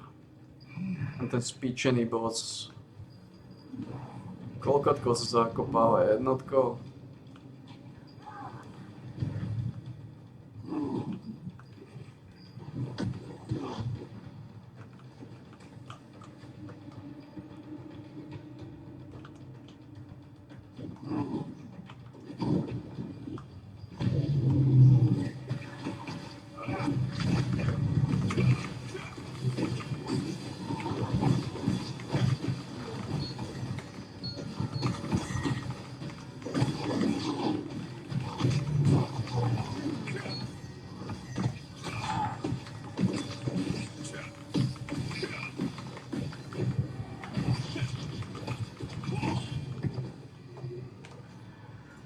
Musím zistiť.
Je to bude to veľa píčic.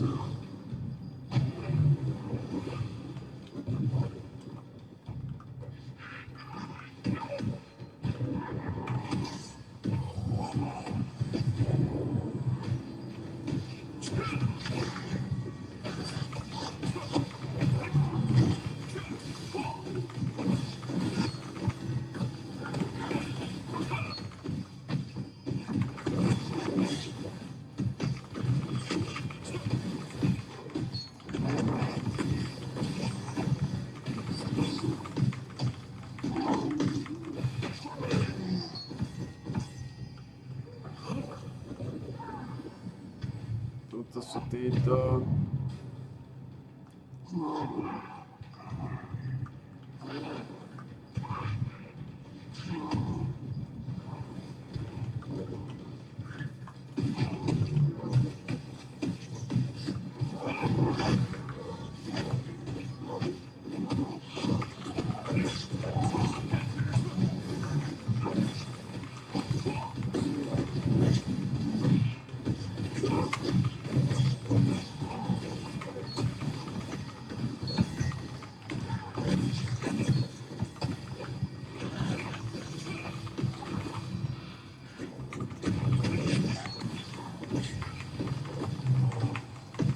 Oh man. Koľko nám chýba? Náš ples, ten má 50 a 60, to nás dá na 401.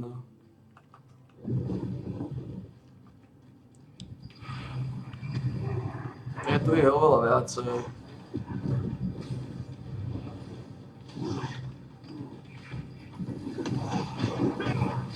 Mám problém je, že je tu pitches. Problém je, že je tu pitches. Which is unfortunate.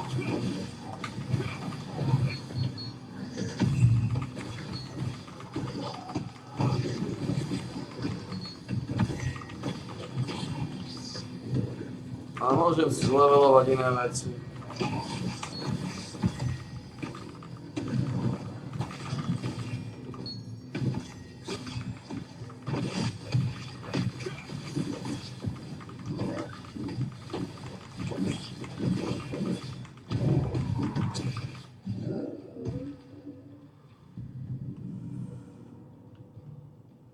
Teraz nič nerobíš, stojí ako pitches.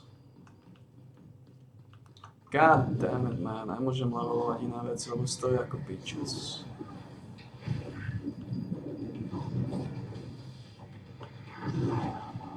Sa vytratil. Nic.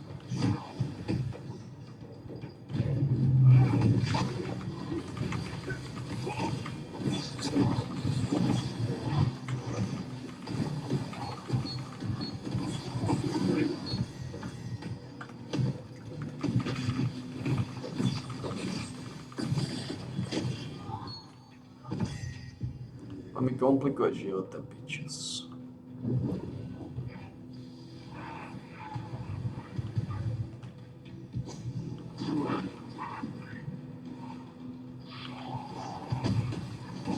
Za stojí pitches, je za 100.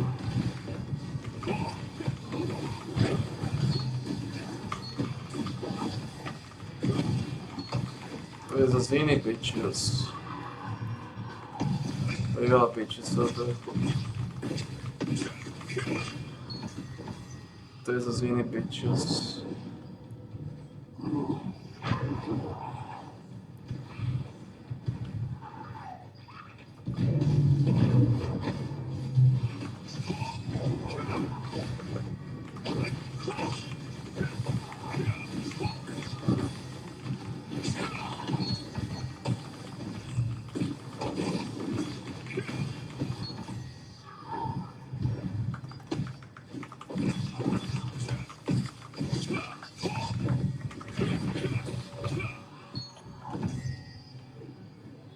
Henta má skill damage boost. Že by dokázal byť som skill damage boost na tej klovke.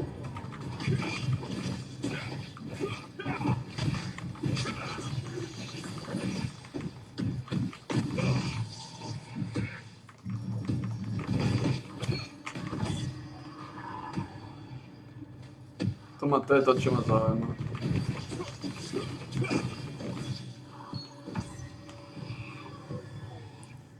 A to sú kokotiny, silence rezistencie, regenerácia, výkony.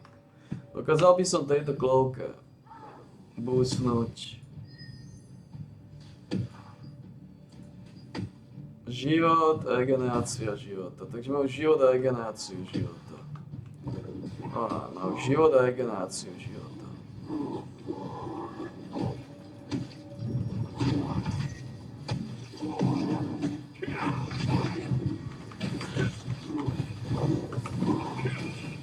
Život a regenerácia života. Pri which is good.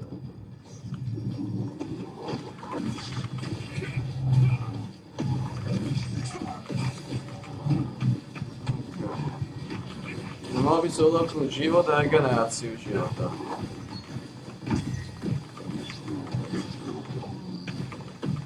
Čo moc nerieši na situácii.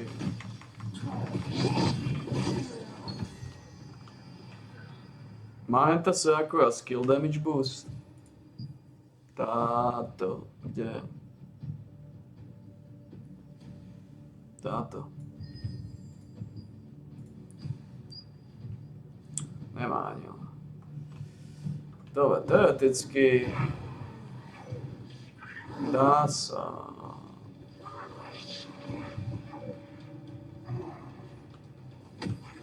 Požijem tie pitches.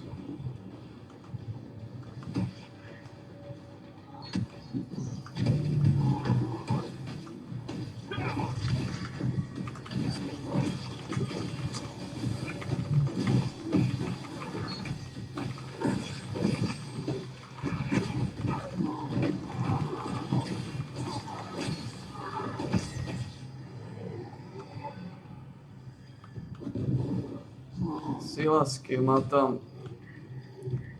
Ako len to by sa teoreticky ľahko odomklo, ale nevidím v tom zmysel.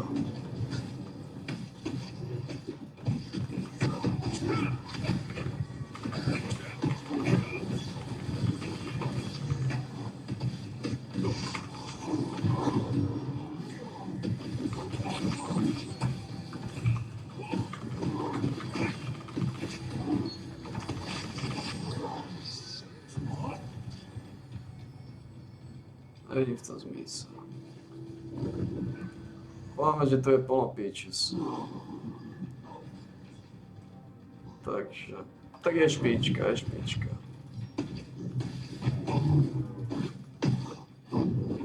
Je špička.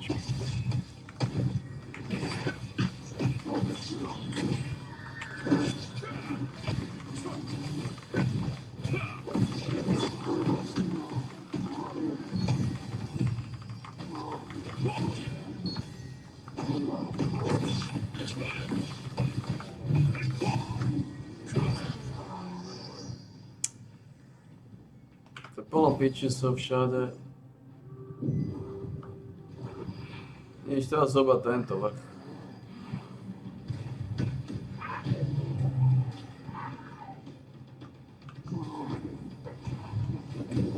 Tuto.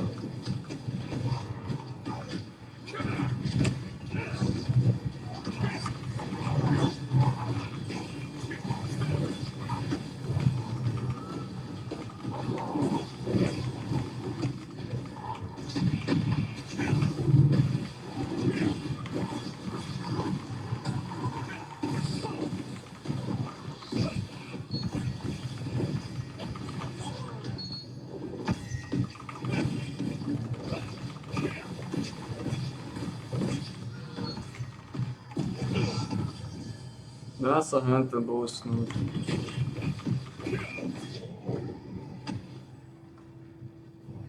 Nevidím zmysel, lebo to by, keby som mal, že 4900, že idem silou mocou dať skúsiť 5000 na ten pičný dungeon. Ale nie sme v tom stave. 5000 je...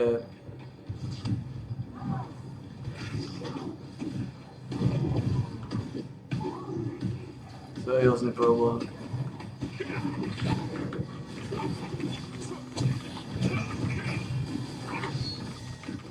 Tisíc je seriózny problém.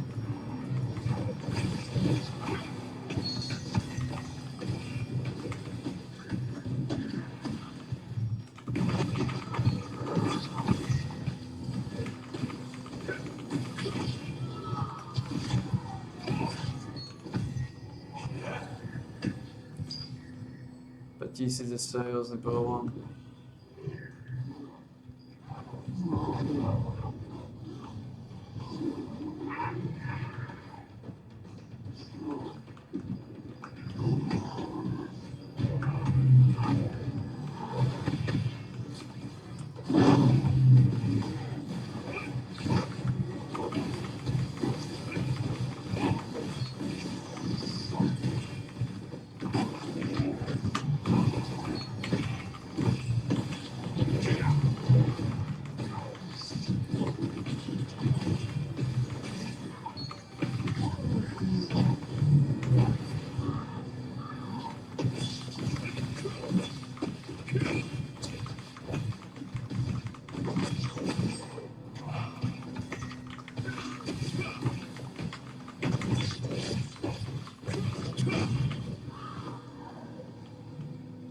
5000 je seriózne bolo.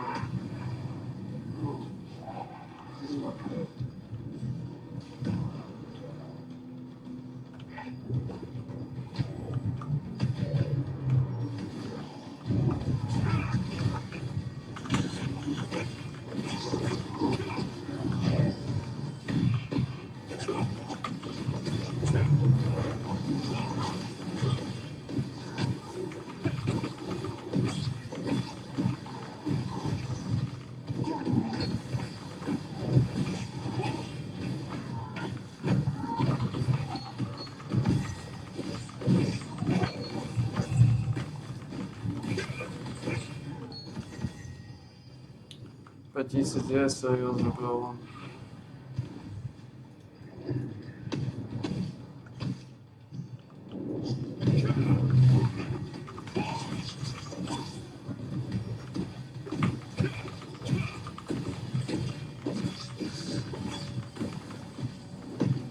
Náš majster.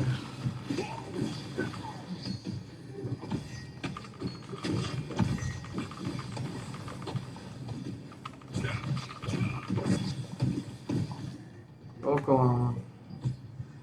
82, 68, to sa už blížim na tú 400.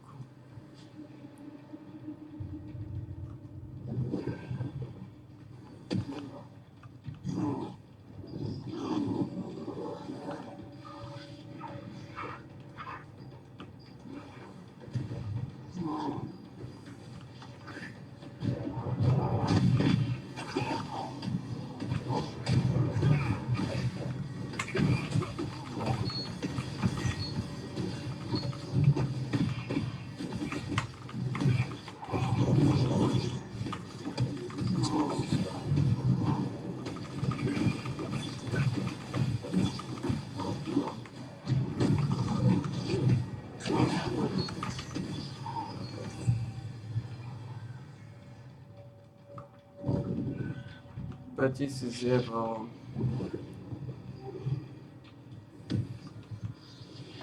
To nejaké zinkasujeme, ale...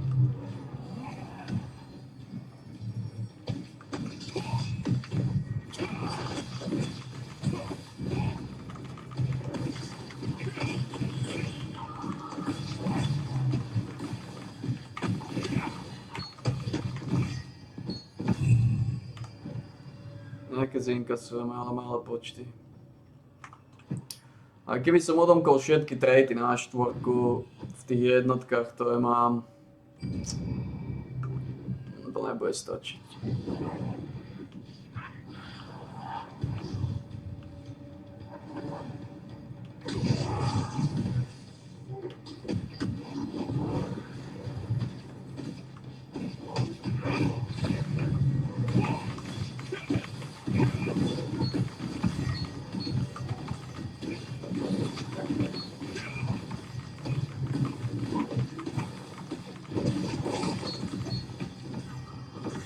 Tisíc je seriózny problém. To by som musel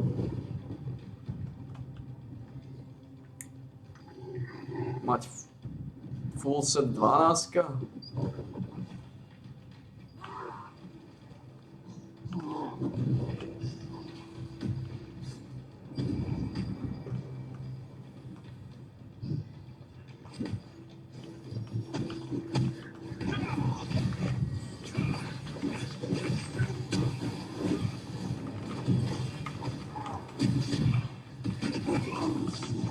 Set 12.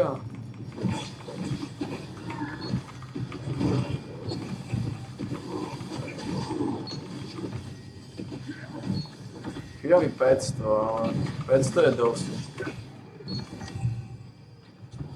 500 je dosť. To by som musel, keď mi tá náušnica dropla, tak by som tých 5000 dal. No.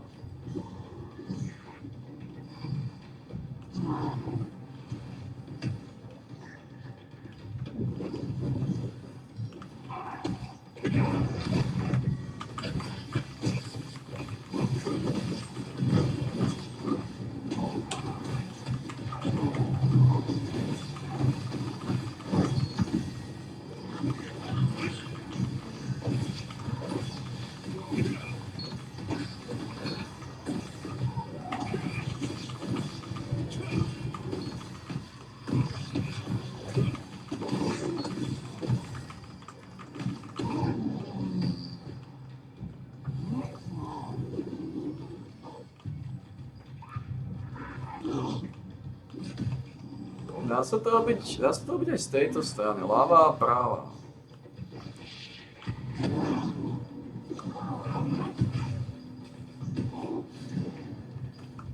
Tu vyjdeš a tuto.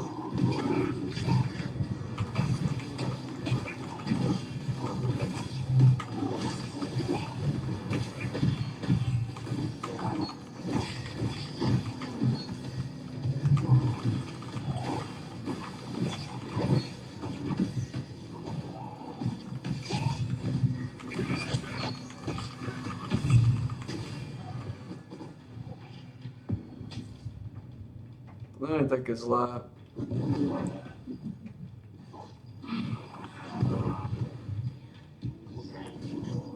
Ale je tu málo šmakov.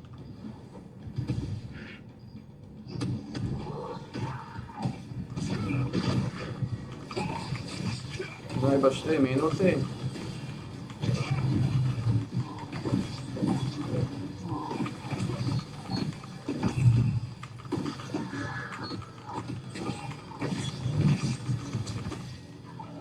Stíham to?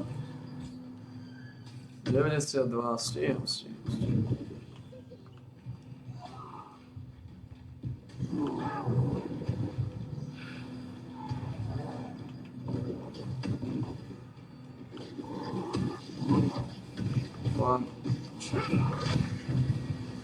Potel by som.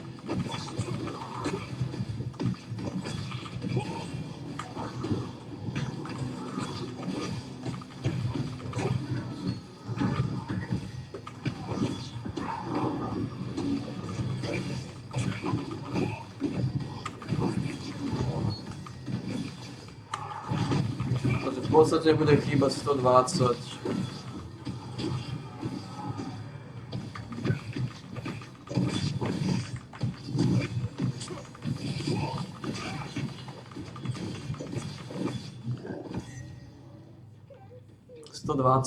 Do tej finále.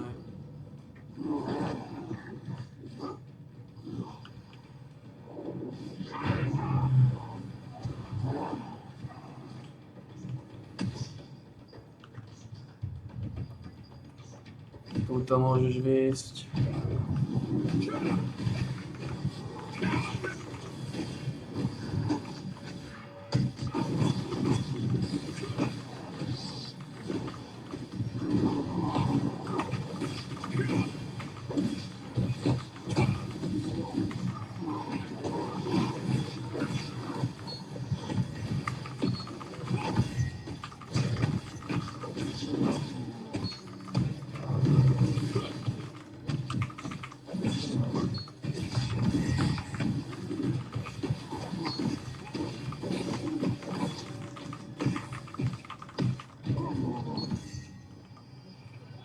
Nemôže mi chýbať veľa. Stihnem to? 96,6. Nestihnem. Taká tá. Malé várky tu sú.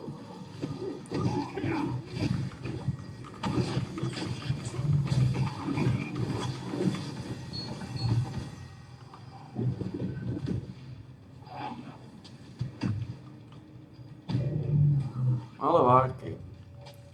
Skúsim zobrať túto zadnú.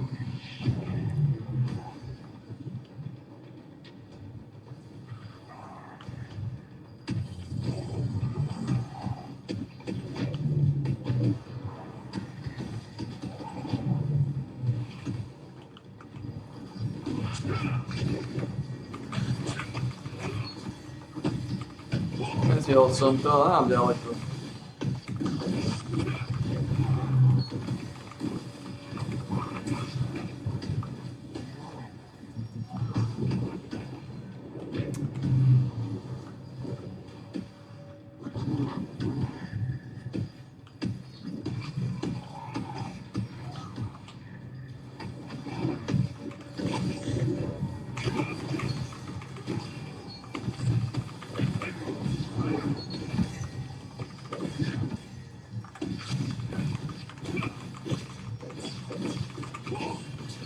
Nemôžem byť ďaleko, koľko mi chýba? Dobre, stihnem to. Táto posledná várka to dá 50 sekúnd. Zvolíme takú menšiu várku a sme hotoví.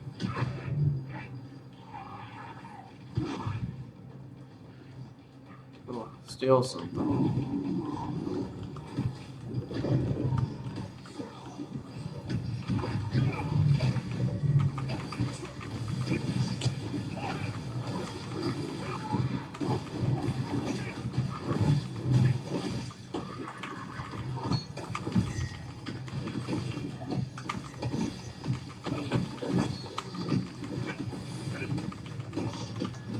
Máme 17.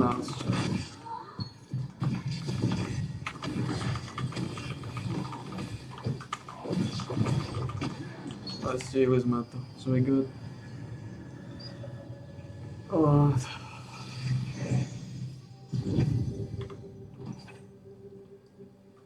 No, Welcome to the Lasland Watch. ale 400 tu. Portrait of the Honourable Lasland Watch.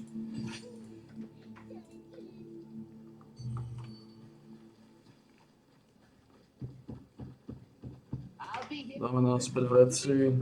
We'll be seeing a lot of each other from now on.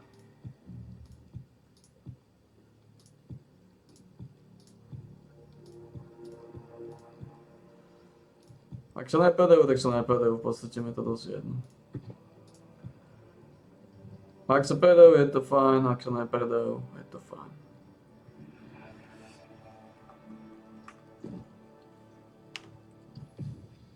Koľko máme? 4490. A...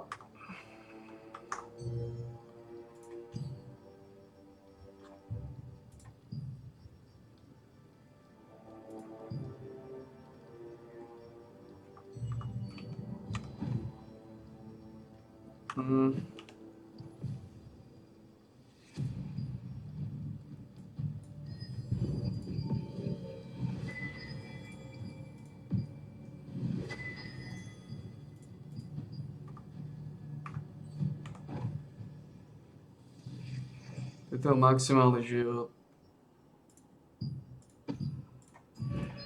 Potom ten maximálny život niekde.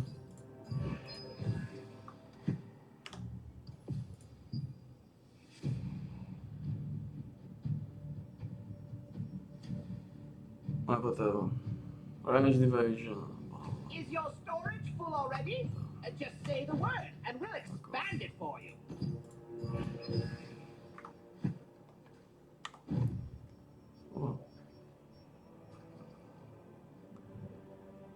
Range endurance magic elation.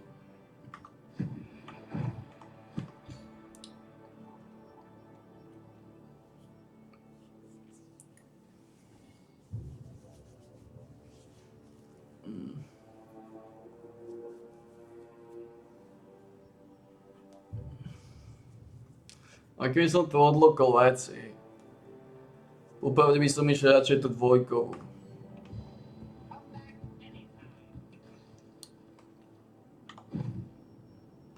Ale fajn. Ale, počkaj mi 120. 120 na ten kľúčový skill. 120.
potrebujem ten follow nastaviť.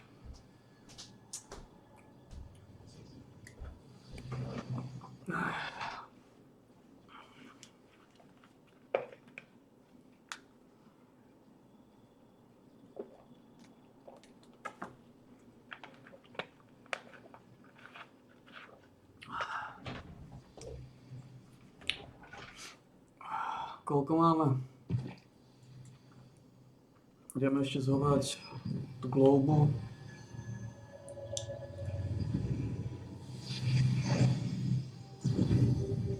Už máme veľa.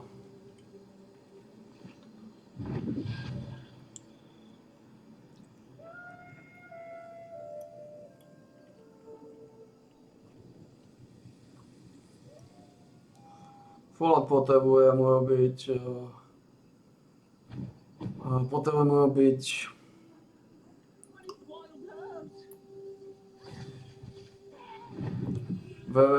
veveričnú polievku.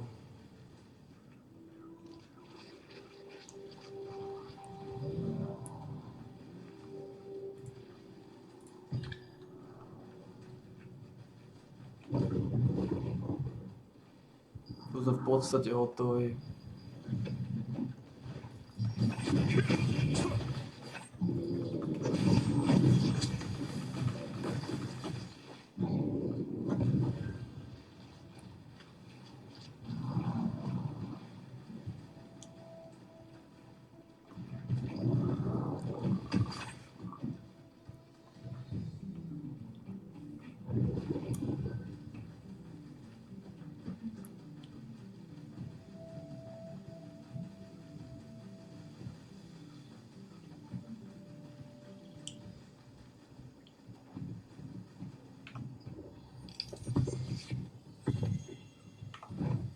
No.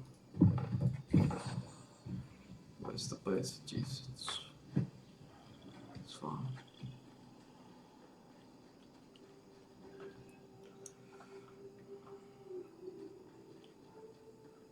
Dobre.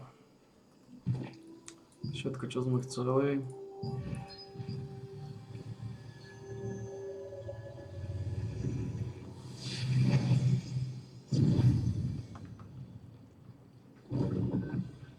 Are you? Check out this new. This is my favorite customer.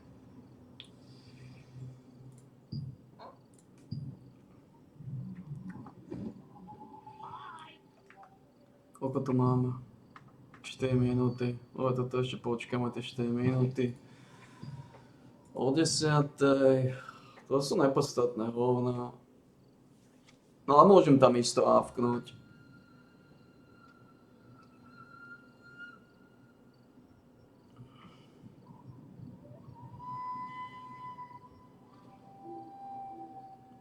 To je jedno.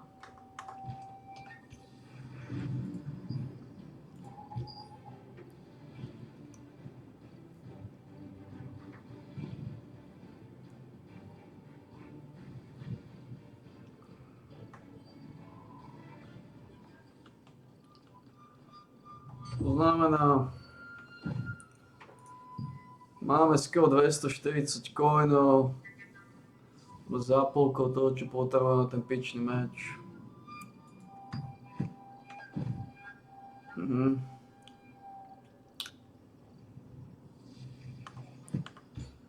Do topánky potom je tam dať ešte 2 milióny, že na tú 160.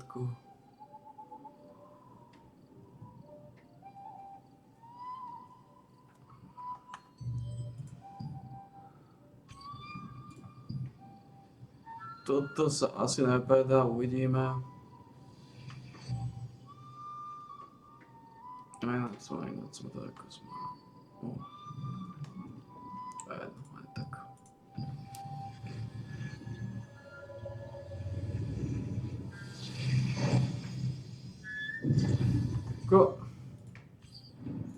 To je 5000, no. 5000 nemám. Aké sú tie šance? Sú lepšie na ten meč? To aj nechcem robiť. To je len náušnice. Ten meč je 0,3. Ten meč ti v živote nepadne odtiaľto. V živote.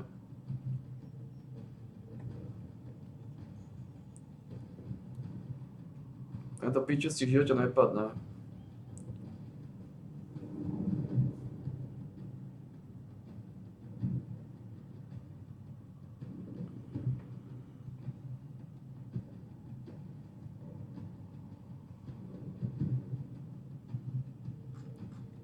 V podstate tu ti padajú len náušnice.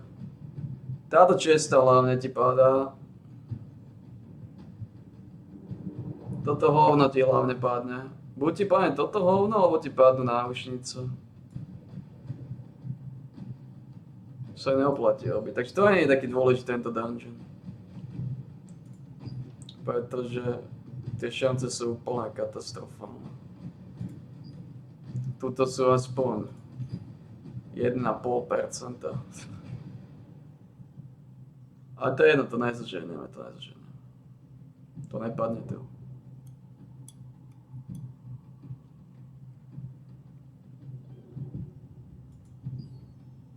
Takže to je... Toto spravíme. Môžeme sa pozrieť na nejaké veveričné polievky.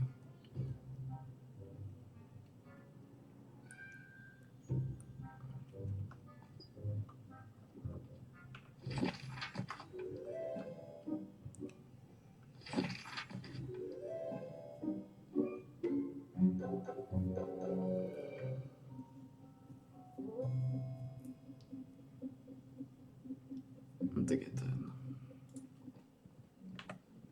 To už má 30.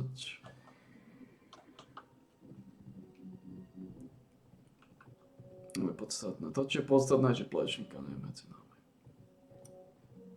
Plešník nás úplne zničil so svojím odchodom.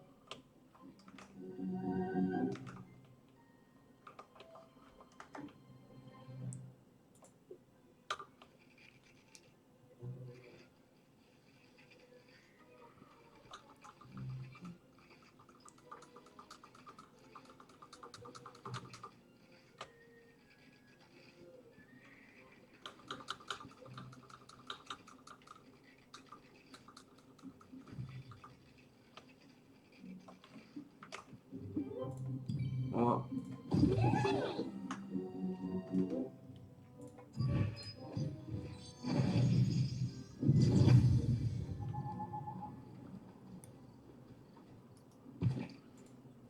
Takže o 10:00 nie je nejako nevyhnutné sa nahlásiť, o 11:00 pičus. To vypneme.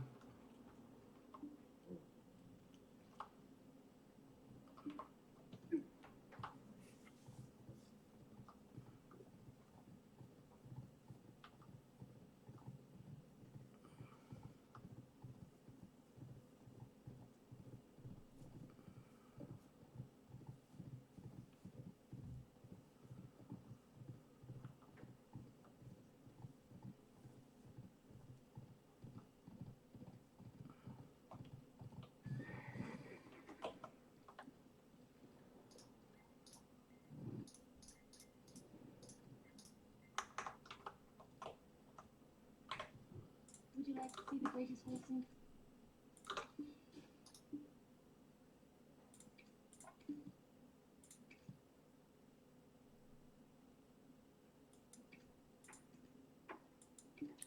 Tomu skončila. Neskončilo sa, pardon.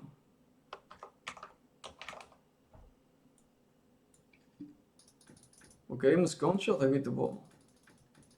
V stajni, není to.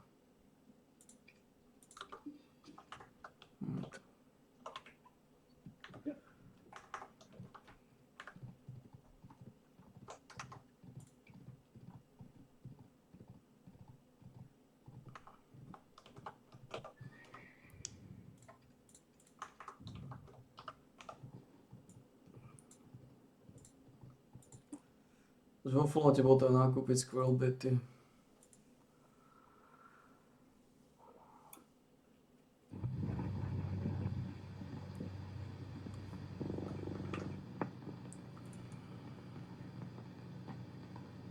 The new Birkin daggers have just been released, and many of you are wondering, should you be using them, particularly for PvE? So in this video, we're going to compare them exactly against the Peerless daggers, and I'll even throw in the Destiny binders, Della's Noah, and the Leviathan ones too. You may also have seen my wand and dagger DPS test, where I managed to kill a 1,000,000 HP dummy in literally just 14 seconds, which is kind of crazy and leads to over 70,000 average damage per second.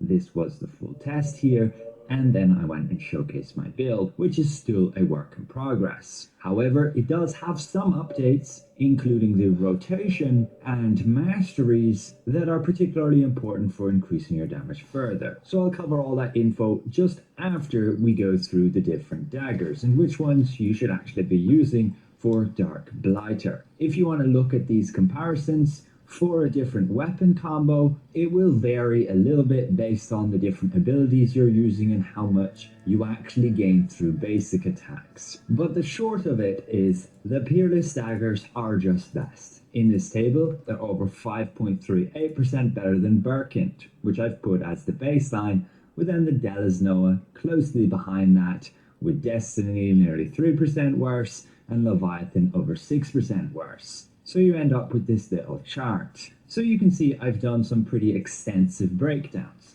This is for the Peerless daggers. This is the Birkint daggers, Destiny daggers, Leviathan daggers, and the Della's Noah daggers. Each setup changes your stats a little bit when you go ahead and use those weapons, changing the base damage, and I've taken those stat changes based on quest log, simply having this build, and all you're doing is literally changing the weapon and applying all relevant traits that contribute to those stats, which contribute to improving your overall damage. So you end up with these stat differences, and then you need to take into account your entire rotation, all the different abilities you're using, how those abilities interact with your stats, and thus you get the overall DPS with this entire setup. And ultimately, Peerless is over like 36,000, Birkint 34, and so on, resulting in this table and this chart. If we look at a little bit more detail on how these actual daggers work and what boosts they're giving you, and then why the Peerless is just better, well, if we start with Peerless, you can see it's giving us a boost to Fatal Stigma. I have gone through the testing of this to get the exact math to check in game, 3,473, and we can see it matches exactly with our damage formula with a critical hit. Thus we can find the monster damage boost of 40% works. I checked then with the Peerless daggers, and that works to be a multiplicative damage boost. I then checked with, say, the poison stacks, having 20 of them, and that's also another multiplicative damage boost, 144%, matching exactly what we see in game. So this boost is actually pretty powerful. But on top of that, the Peerless daggers have the best base attack speed, along with boost to cooldown speed and that attack speed trait. This results in a much lower attack speed, meaning you can cast skills faster and you will trigger more basic attacks. And do not underestimate the value of basic attacks here for Dark Blighter. It's over 25% contribution because of the dagger mastery here, which boosts it by 150%. Be aware, skill damage boost does not affect basic attacks, and that's accounted for. Again, matching the values we see in game with the math here. This overall results in the Peerless daggers performing the best. However, this is considering maximum uptime on basic attacks, which is going to be nearly 70% of your time. The great thing with basic attacks is even if you delay casting a skill, you're automatically going to keep basic attacking your target. So if I delay my skill by 1 second, I'm already going to output over 5 basic attacks because my attack speed is 0.198. So do not underestimate the sheer amount of damage you gain through that. However,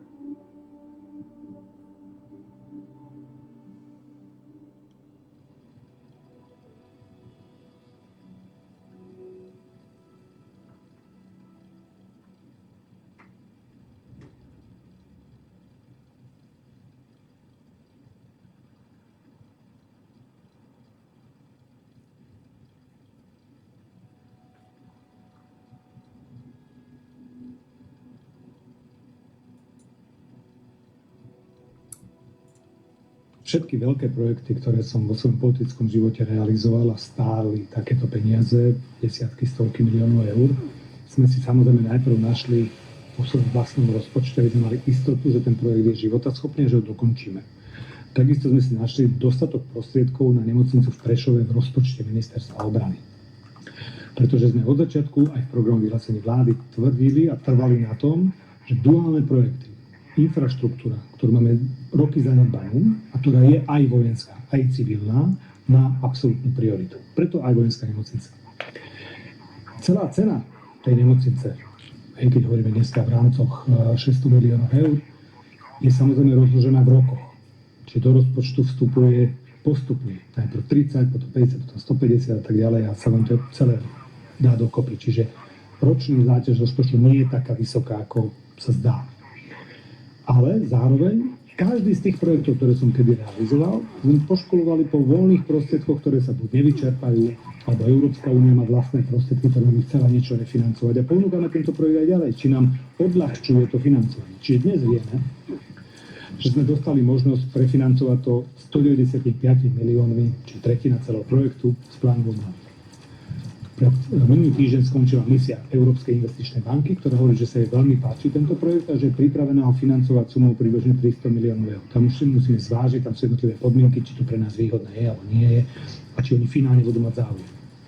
Ale naďalej tento projekt bude v práci a my ho budeme financovať z našich prostriedkov. Každé euro, ktoré v zásade je preplatené, nám uvoľňuje zase ruky do ďalších projektov, ktoré môžeme robiť napríklad aj do nemocnice Bratislava. Hoci aj tam sme pripravení, keďže je v časovom posune oproti Prešovu, kde Prešov je o mnoho ďalej, tak je možné naďalej financovať aj infraštruktúru v Bratislave z rozpočtu ministerstva obrany v kombinácii s jednotlivými eurofondami. Takže z môjho pohľadu je to financovanie garantované.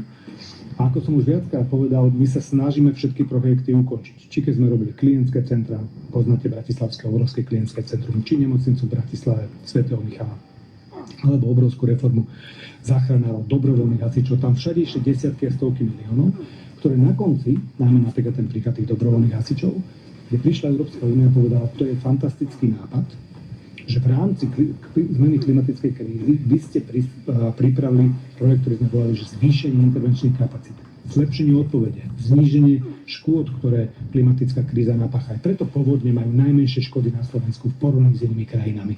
Aj lesné požiare relatívne rýchlo dokážeme likvidovať oproti ostatným krajinám. A toto je dôležité. Takže aj v tomto prípade ideme týmto istým scenárom a ja predpokladám, že bude úspešný, ale tá garancia toho backupu, toho ministerstva obrany tu jednoznačne nie, aj preto tie projekty sú životaschopné. Teda na inú tému, dneska pán premiér povedal, že pre Smer už pán Kažimír do nového funkčného obdobia nie je vyhovujúci. Máte predstavu, kto by bol vyhovujúci pre Smer, aby ho Hlas nominoval? Pani rektorka, nechcem byť odborný na všetky témy, pretože toto je, ako ste počuli stanovisko pána predsedu vlády, aj tam jednoznačne povedal, to je miesto, ktoré patrí Hlasu, takže tá diskusia o tom, kto bude ďalším kandidátom, bude. Ja si myslím, že všetky alternatívy sú otvorené, pretože musia prísť s nomináciou naši koaliční partneri. Ale keďže nie som bankár, nesnažím sa byť odborník na všetky oblasti aj do financií, tak asi to prenechám odborníkom, akým je napríklad pán minister financií. Ale hovorí sa o pánom Kamanickom práve, že by išiel na ten post, že či to je reálne? To ja neviem, hovorím, je to miesto Hlasu. Dohodíme sa na tom, že ja nie som vhodným kandidátom na guvernéra Národnej banky, tým pádom nie je dôvod, aby sa ma to týkalo. Pán minister, nie je to z pohľadu koaličnej zmluvy trochu problém, keď prichádza k nejakému, niekto by to možno pomenoval, kádrovaniu tých nominácií, pretože keď niečo niekomu patrí, veď to ako keby vám niekto povedal, že tak tento nebude váš minister, aj keď v koaličnej zmluve máte jasne určené, že je váš. Nestalo by sa to prvýkrát, ale ja si myslím, že je to na tému, na diskusiu. Hlas musí prísť diskutovať s Robertom Ficom o tejto téme a budeme o nej debatovať. Proste to je téma, kde potrebujete získať hlasy všetkých. Takže aj v niektorých iných pozíciách, ktoré možno sú menej viditeľné, takáto diskusia prebiehala. Boli mená, ktoré neboli považované za vhodné, alebo boli vyslovene kontraproduktívne k tomu, čo sa chce dosiahnuť, tak sa to tam proste menilo. Ako vo vláde pokračujú nejaké dohody o transakčnej dani a o jej možných zmenách a možno už máte aj nejaký ďalší termín koaličnej rady? Vieme, že minulý týždeň bola po dlhej dobe. Tiež do toho nevstupujem, ani som na nej nebol, sa priznám, na tej poslednej koaličnej rade a tiež sa nechcem hrať na odborníka na financie, ale viem, že To, čo povedal pán premiér, platí. Bude sa o nej diskutovať, bude súčasťou nejakých rokovaní aj v rámci parlamentu, to je v prvom čítaní ešte len, takže tú diskusia odhadujem na trošku dlhšiu, ako na nejaké pár dní alebo nejaký jeden týždeň. Proste bude diskusia. K tomuto ešte doplňujúca otázka, čo sa týka tej novely transakčnej dane. Tak pán premiér dneska vlastne hovoril, že de facto bolo by to porušenie koaličnej zmluvy. Tiež to tak vnímate, ak by v podstate za návrh pána Danka zahlasovala opozícia a prešla by tá novela? Tak samozrejme každé hlasovanie s opozíciou, ak sa na to niekto spolieha, je porušením koaličnej zmluvy, lebo tak by sa mohol správať každý. To je potom jednoduché. Vy viete presne, ktoré veci, ktoré sú z dielne SNS vadia opozícii, ktoré sú z dielne Smeru vadia opozícii, ktoré sú z dielne Hlasu vadia opozícii. A každá strana sa môže pridať vtedy k opozičnej kritike a v podstate tak podvolávať ministrov, zmeniť kompletne všetky zákony. Takže to je cesta do pekla. Ale ja si myslím, že SNS je konštruktívny partner a že budeme o tom ešte debatovať, aby sa našlo východisko, ktoré bude pre všetkých priateľné. Ešte predsa len môžem doplniť otázku k tomu. Gabor Grendel v podstate argumentoval tým, tak by som sa chcel spýtať, že či s tým súhlasíte, že v podstate nešlo by o porušenie koaličnej zmluvy z toho dôvodu, že de facto tá novela, ten návrh na zmenu prichádza z koaličnej strany. Čiže nie je to také, ako keby v podstate koaličné strany alebo koaličná strana v podstate posunula ďalej opozičný návrh. Ja si myslím, že pán Grendel má iba stratu pamäti, ako dlhoročný KDH alebo nominant KDH by si mal zaspomínať, ako KDH klasifikovalo tieto veci a to je stará dobrá vec. Proste hlasovanie, akékoľvek hlasovanie s opozíciou proti vôli ostatným koaličným partnerom je porušením koaličnej zmluvy. Návrh je ale podaný a opozícia sa chystá ho podporiť. Ak by sa toto reálne stalo, že by pán Danko ten návrh nestiahol, Čo potom? Skúsme si zahrať takú hru, že koľkatýkrát ma vidíte? Veľakrát? Výborne. Či platí nikdy som neodpovedal na hypotetické otázky a ani s tým po 3 rokoch nezačnem. A to je krásne formulovaná hypotetická otázka, ktorú ste dali. Ale nebudem na ňu môže stať, reálne. Ale vedia, že sa stane, budeme o tom diskutovať. Dobre, ale zatiaľ my budeme riešiť to, čo hovoríme, že sme koalícia, ktorá chce doručiť výsledky občanom a bude spolu diskutovať. Ďakujeme za sledovanosť, odber a like. Pracujeme na ďalších videách Vaša politická scéna.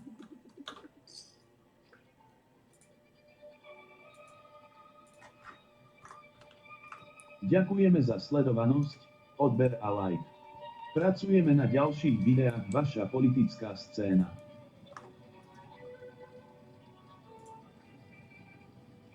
Ďakujeme za sledovanosť, odber a like. Pracujeme na ďalších videách Vaša politická scéna. Sú zasatí v mozgu.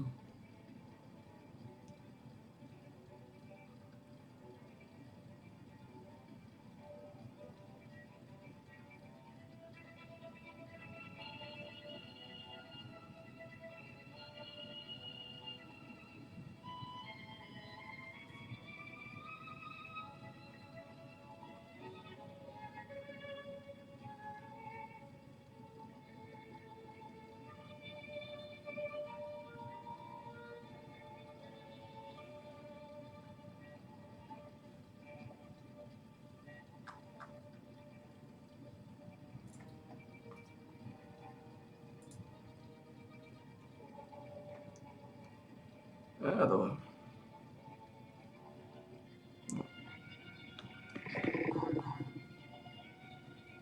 Completing the forest region.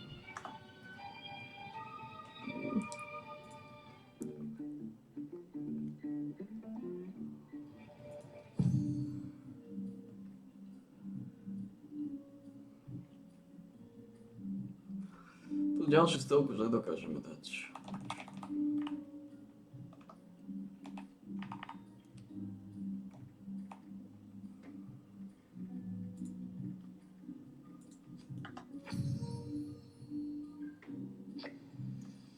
Ďalšia stovka už sa nebude konať.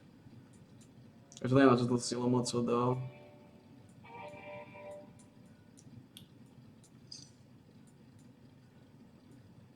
Ďalšia stovka, už ďalšia stovka, tak nám môžeme dať.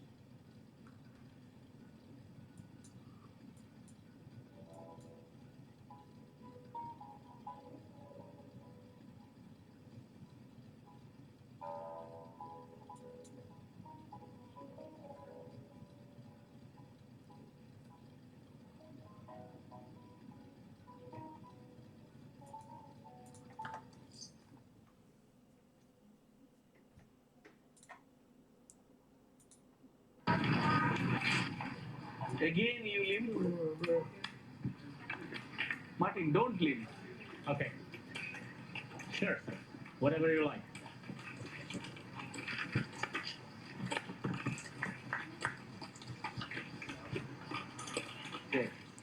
Look at this flop for Santos. He loses one pot, flops trips the very next hand.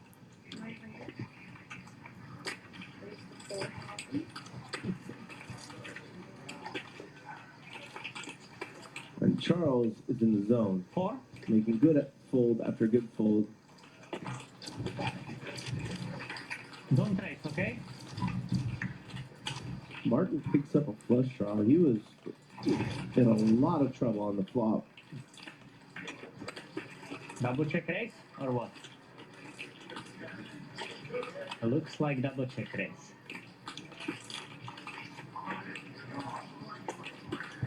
I give you a chance for double check raise, okay? Okay, I will do. Do it. You are the best. For your request, I can't. Thank you. I appreciate it. Can you make triple check raise, please? Do check and let's do triple check raise. We'll see. Ah, River, we'll see. I want to Flash see. draw, yeah? Okay, no coming, not coming. Okay, I... Minimum 29, 50. Minimum 29, 29. No, minimum only, 50. Only 29. 29? Yeah. But minimum is 50, I said. Please correct him. 50. I don't accept this. It's too small. It's too small.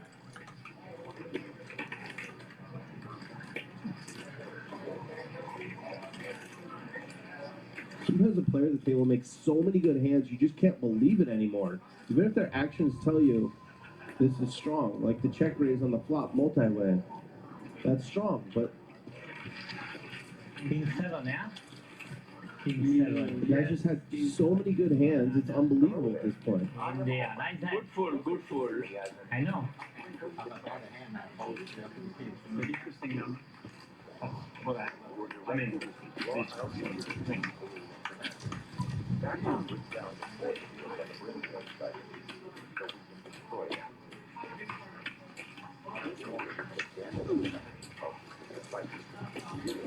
All right, Brandon's ready to play some poker. Raises to 2,000 here with 10-8 offsuit. Santos calls King 6 suited. Charles calls on the button, Ace 10 off. Pepe calls 5 deuce suited. And Martin's in there again. 9-7 suited. 5-8 to the flop. And what a flop for the pre-flop razor. Flops the joint. Against bottom 2. You have 25k chips or yeah, I have 180. 180 playing now, yeah? Mark? What are the chips behind, please? The 500, 180. Thank you. Thank you.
Potrebujeme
Down near site of Kappa.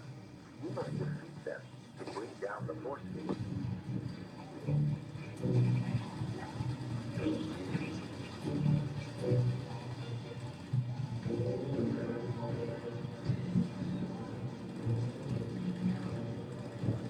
To znamená reálne 3000 sa dá získať. We are not finished yet. Move on to the second siphon. The enemy spacecraft is reconfiguring.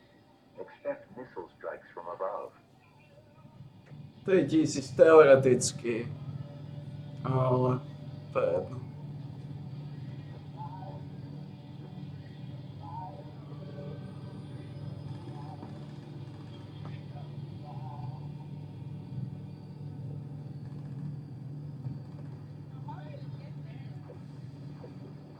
To je 1000 sa dá dať. Teoreticky. Ale neviem, no. Ako až 13. začne Path of Exile, takže dá sa dať. No. Jeden deň sa trochu zoberie ležerné, 1-2 dní sa bude robiť Fallout, ale to nejako neovplyvní tie veci. A do 13. je to teda minimálne tých 9 dní, tých 3000 za 9 dní dám.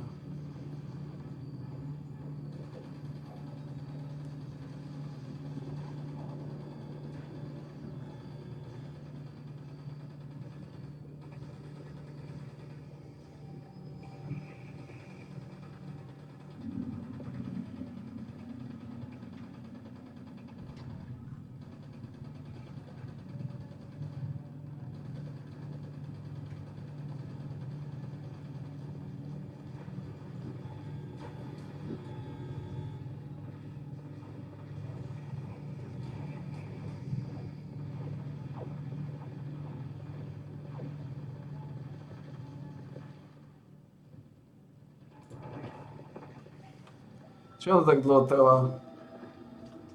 Čo sa levely sú tu?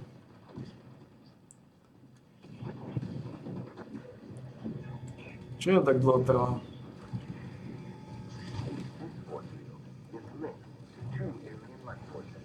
Strašne dlho im to trvá týmto pičisom.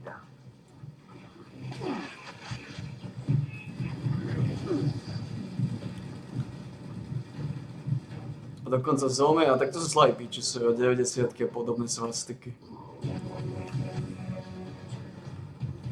To je nič.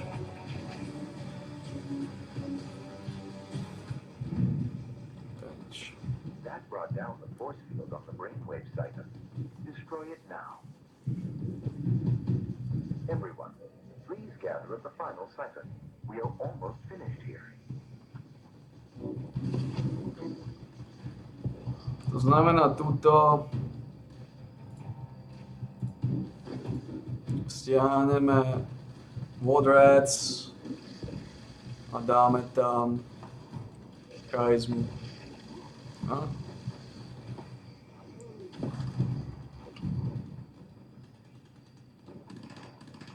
Inteligencia, luck, strength, charizma.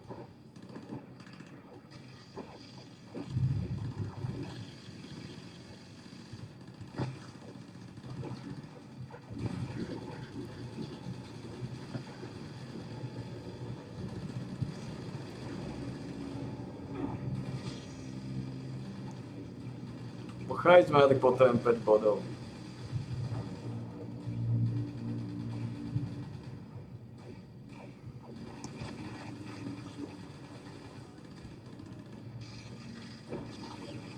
Ja. 2 tu. Inšpirácia. Strength in numbers. To je OK.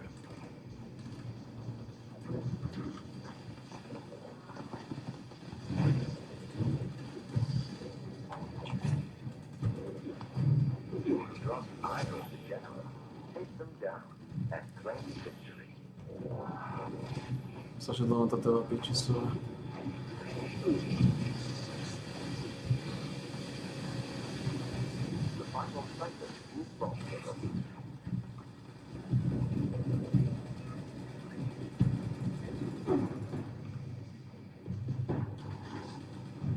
Oni to nevedia ani sú retardovaní? Títo ľudia. Your efforts were extremely valuable. Should the invaders attack again, I trust you will once more come.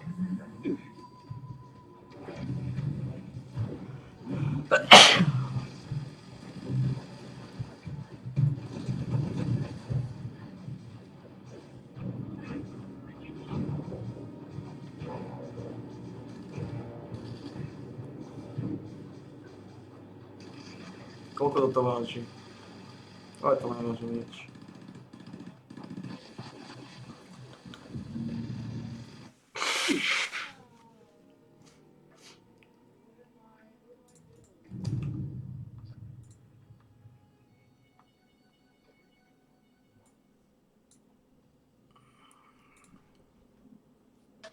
No na tom budeme pracovať.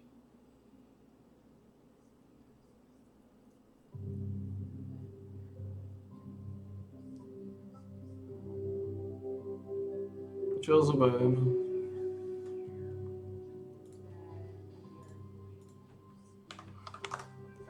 Najmä to je jedno, potom ako Plešinko nás opustil.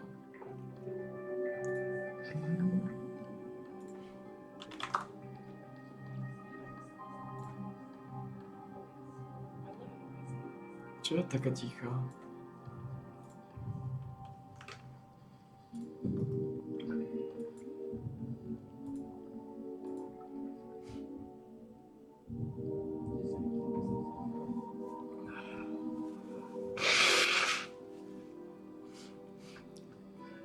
A potrebujem ešte tam tie body zúžitkovať, ja.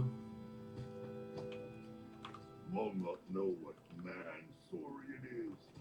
Maybe more people. Okay, well, looking good. Squill byty potrebujeme, ja na 4 kúsky. Even if unstoppable, more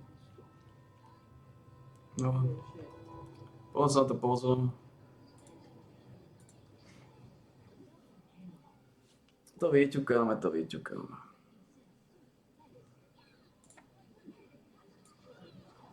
Ale táto pičeska čo? Toto je pičeska tiež.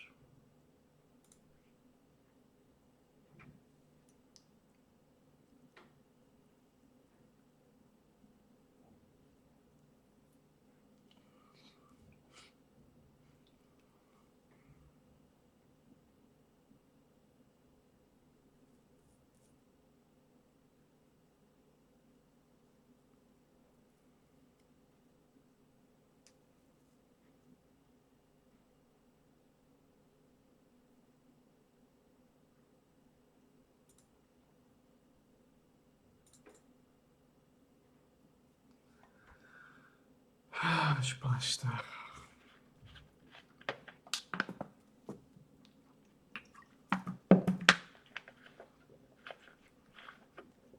Náš mákový súdok.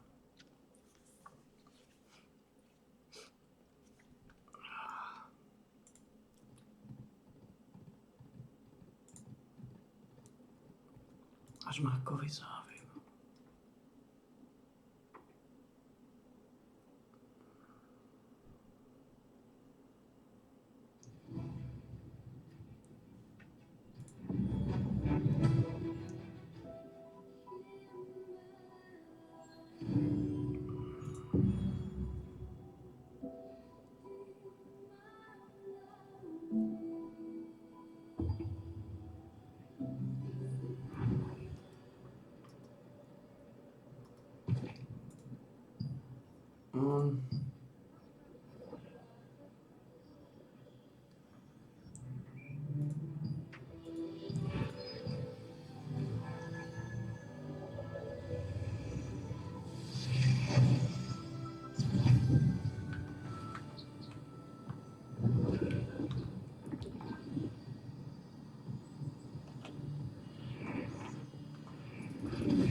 Tých 7000 pôjdeme doraziť.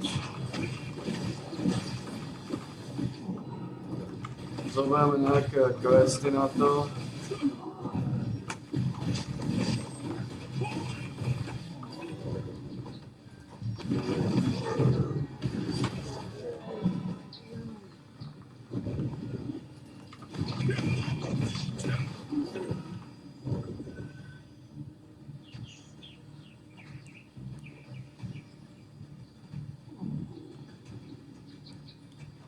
Koľko mám? 1200. 3000 dáme, no asi. Keby to dosť jedno, popravde. Tie odmeny sú aj tak sáčka.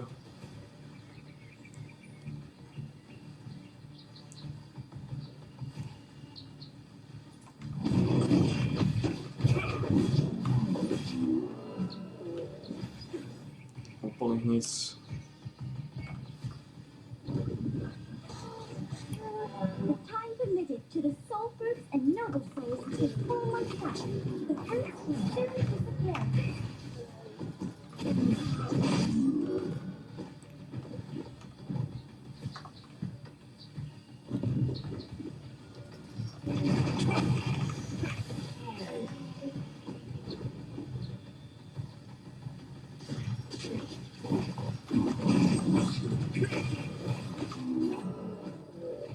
Now that the allotted time has passed, the soul fruits and noble fruits contain the bin are disappearing.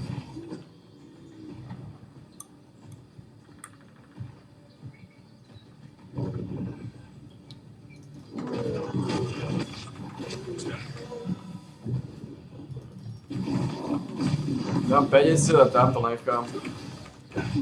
Sú to najpodstatné veci.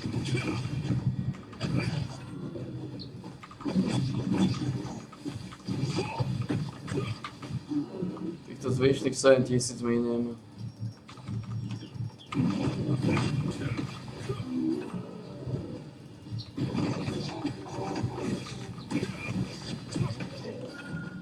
Na 50 keď to nechám. Ďalší Battle Pass nebudem kupovať, ona.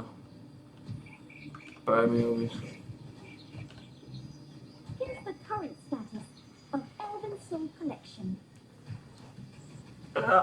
Na 50 keď to nechám. Uvidíte. Nebudem otrkom pičného trónu. Celé to je tak o ničom.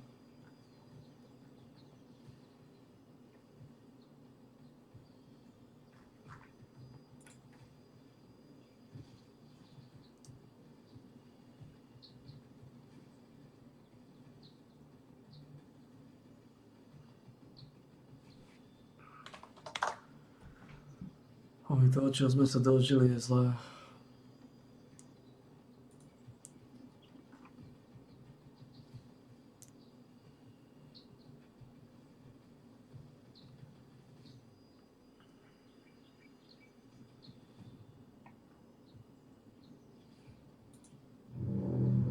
These worlds are endless, and yet they are a prison. Help me find the originator.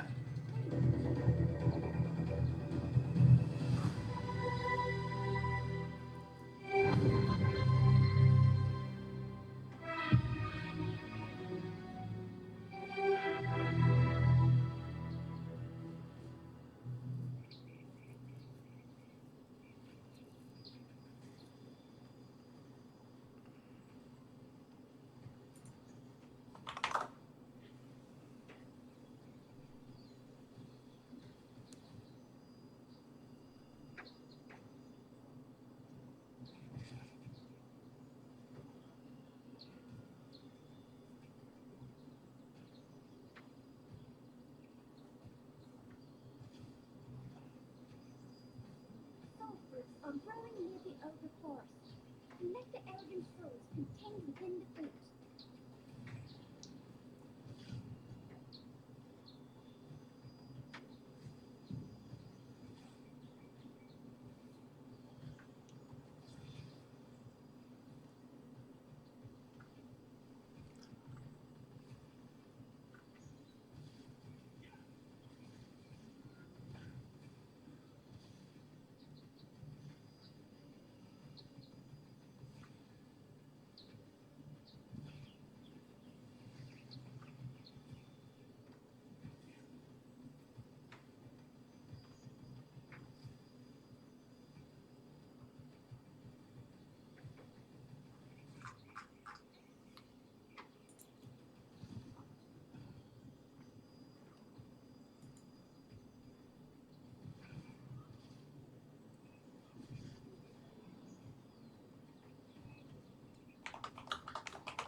Ale koľko mi chýba?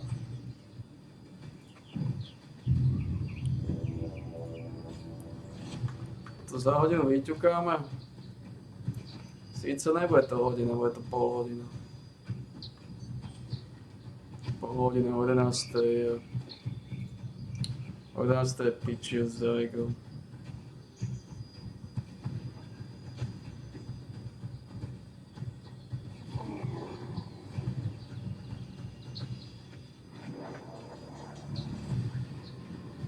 The time permitted to the soul fruits and noble souls is almost up. The fruits will soon disappear.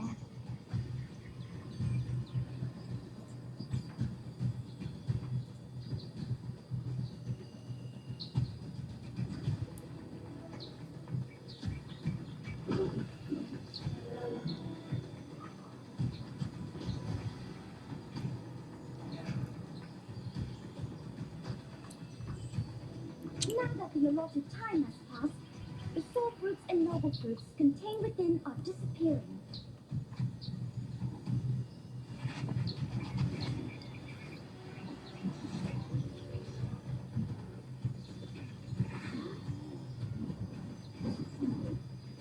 Essa ritmo, gente.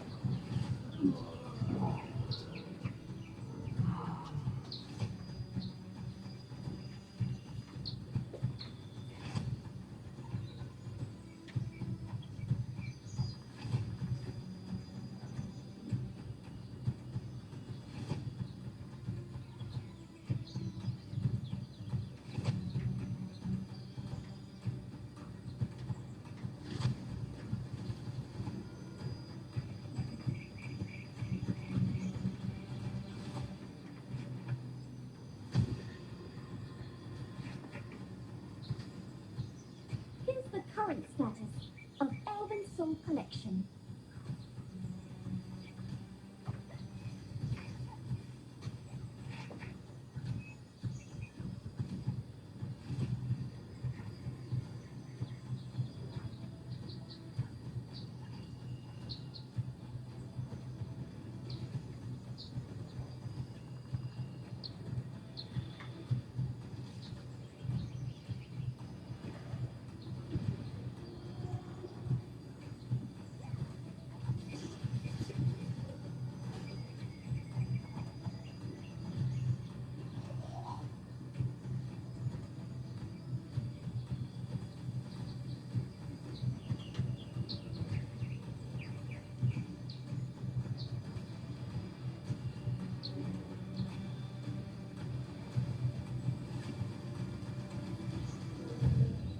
Thank you all for gathering Elven souls.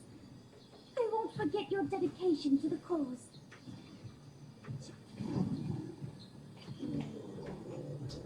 Which participants contributed the most to Elven soul liberation? Thanks to you, the Elven souls were able to depart for a peaceful realm.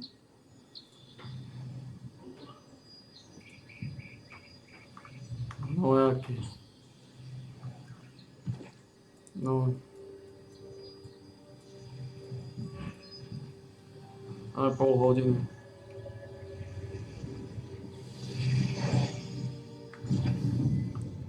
Treba dať to pol hodinu.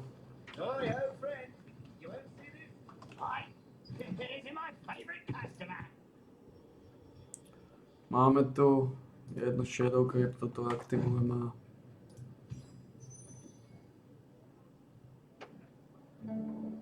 It's fine. It's fine.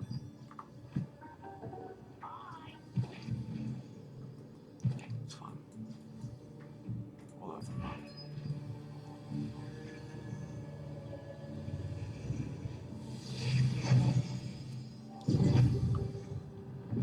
Koľko je tu? 15 minút. Nie.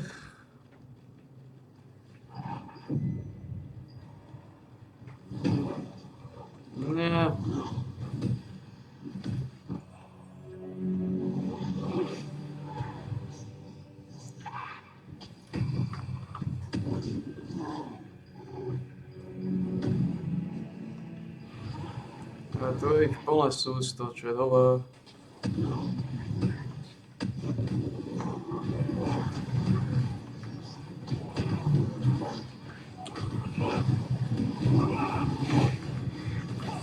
Koľko mi zobral len tých spodných?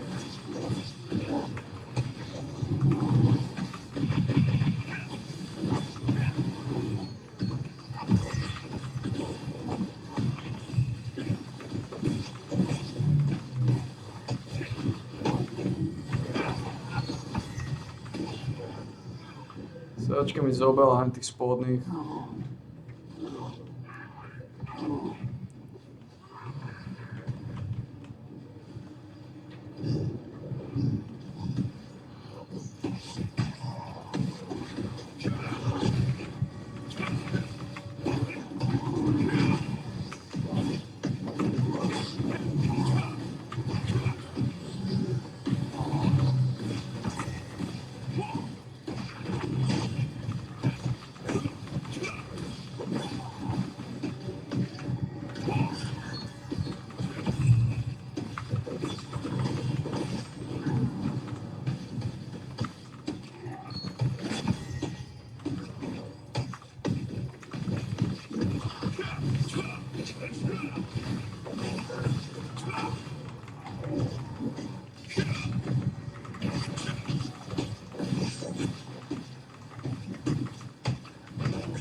My zoberieme tieto.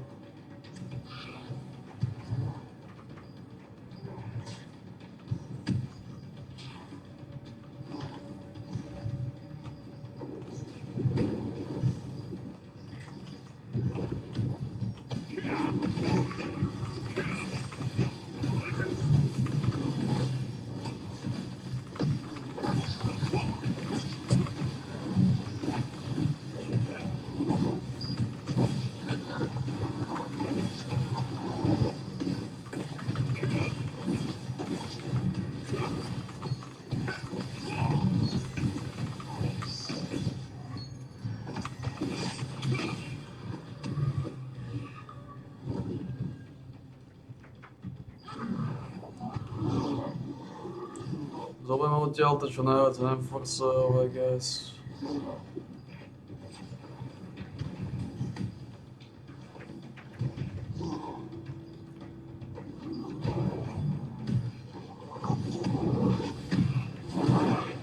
Fuck.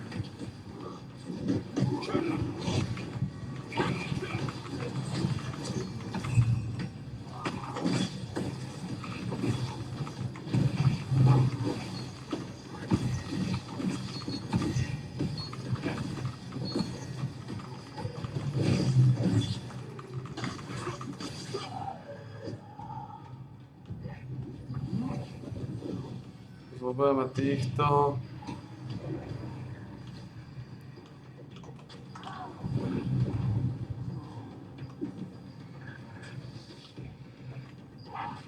Takú trochu mašináriu zoberieme.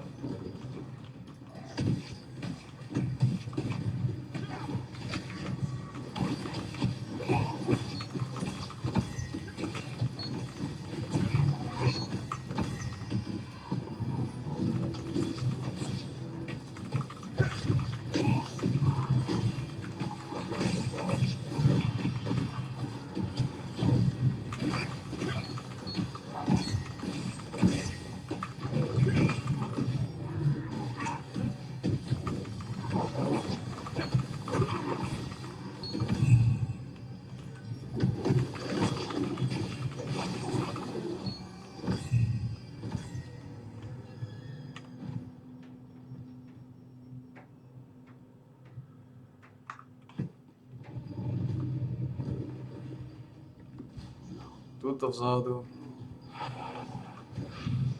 Tu je najviac týchto pičesov.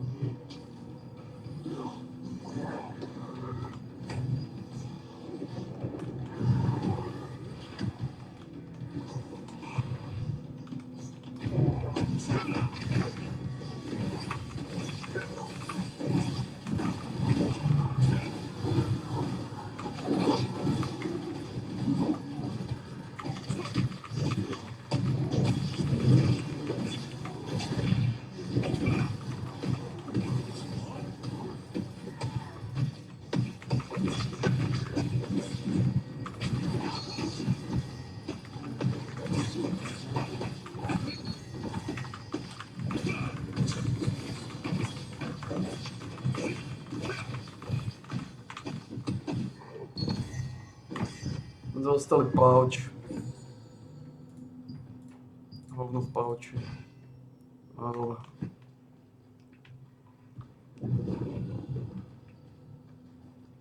Koľko je Wizard, Shaman, Enforcer, Wizard.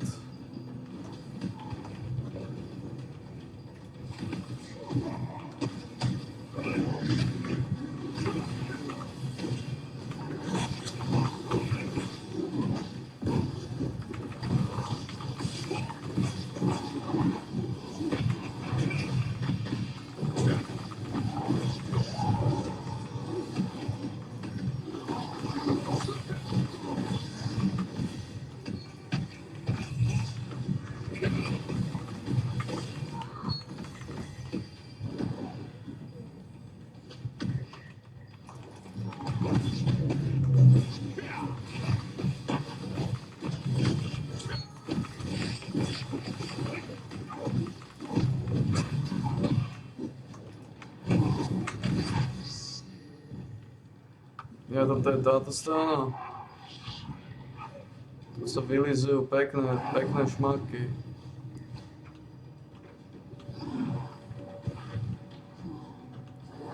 Môžeš v podstate zobrať aj tieto strany.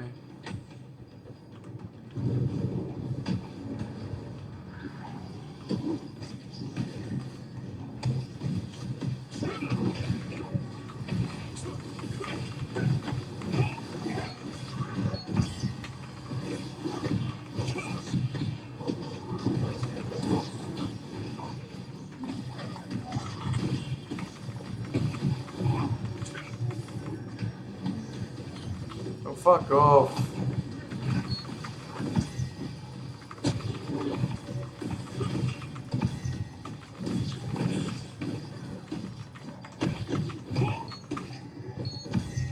What boss? Fuck off, boss. I want to fucking do boss.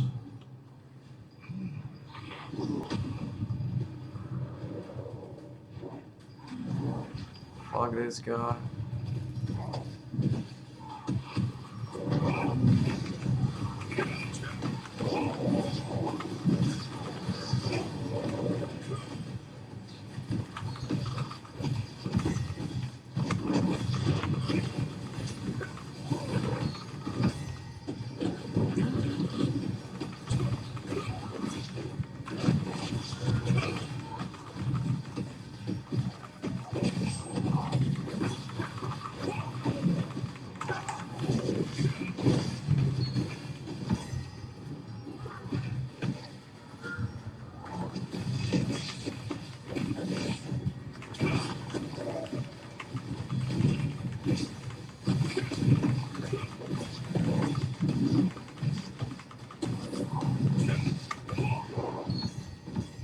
Fuck off your boss. Fuck off your show wheels, man.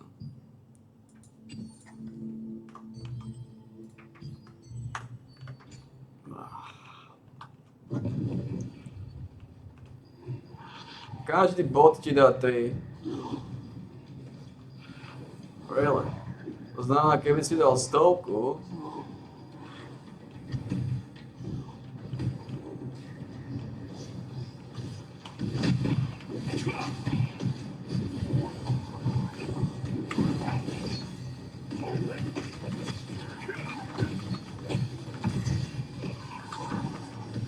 to znamená,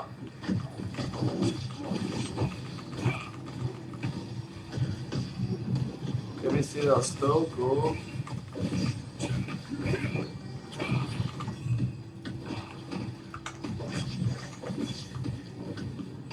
keby si dal 100, tak máš to.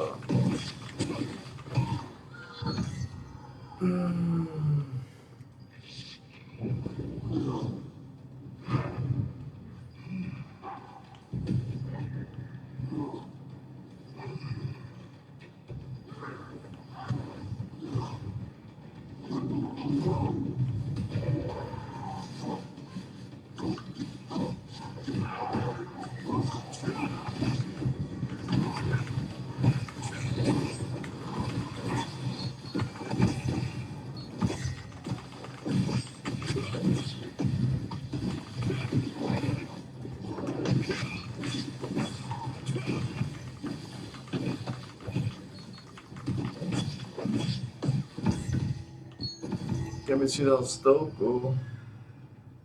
tak si v podstate v závetej.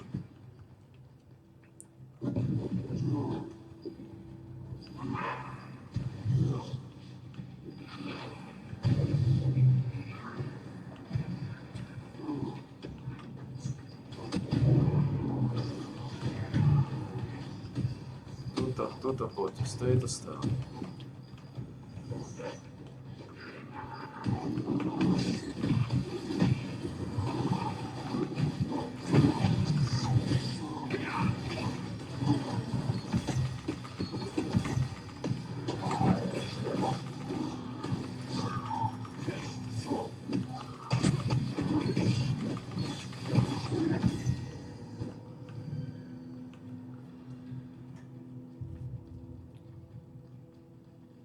What are we doing? To je dosť.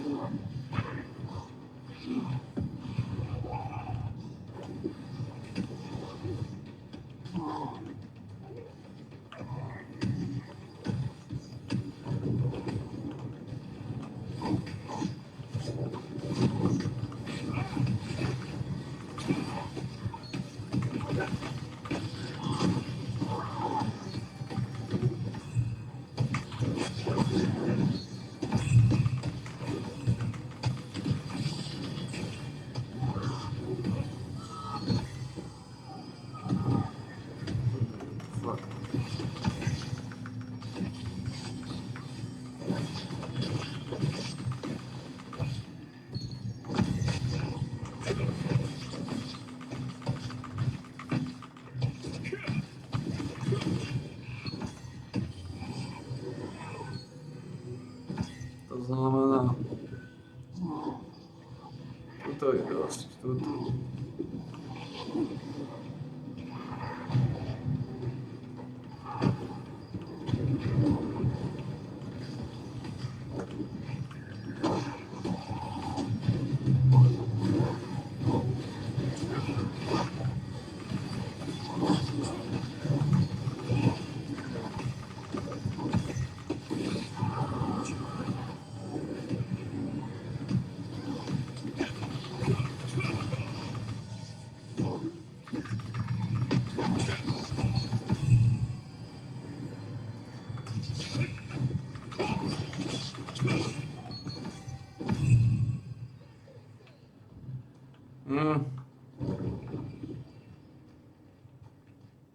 Koľko je tu?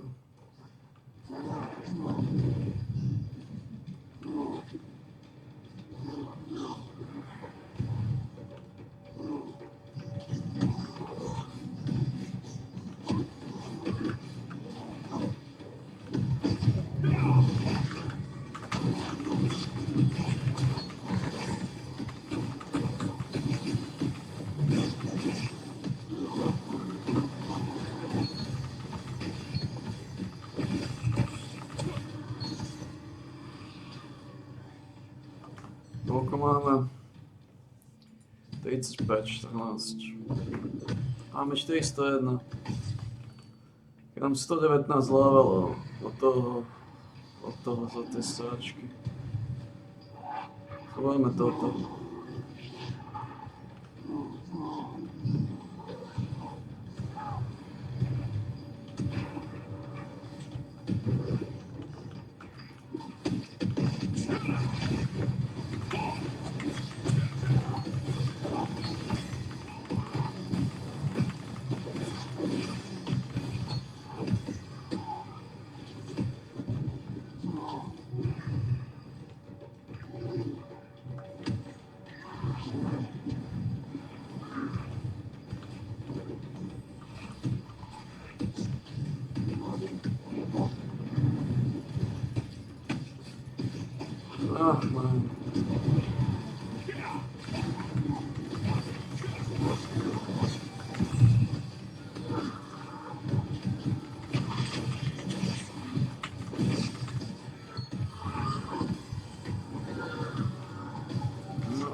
going here.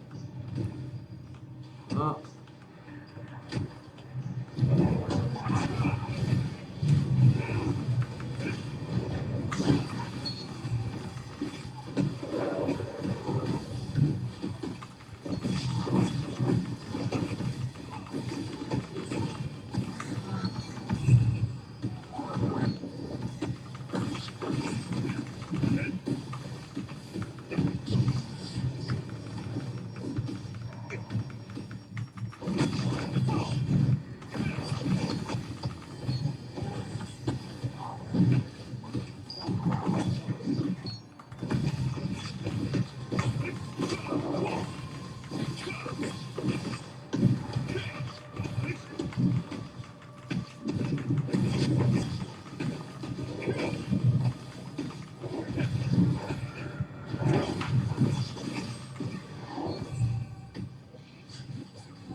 Koľko máme? 6 minút?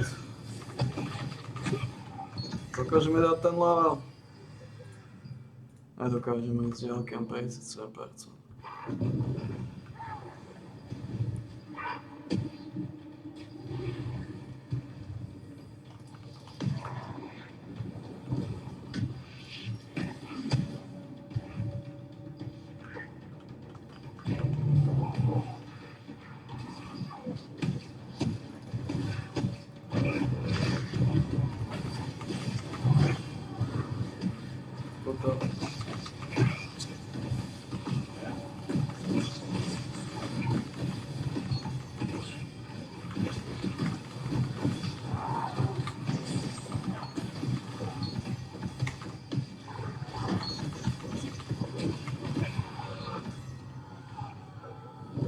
No.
Mamma.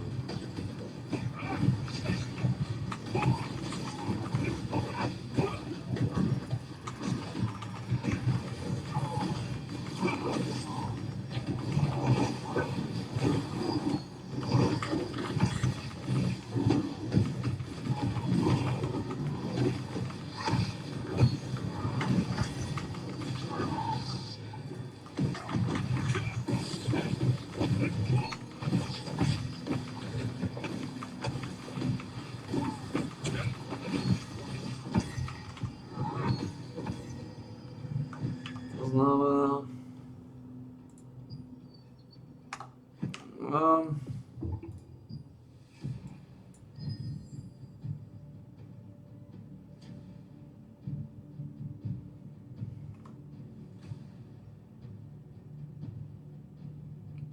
No, it's fine.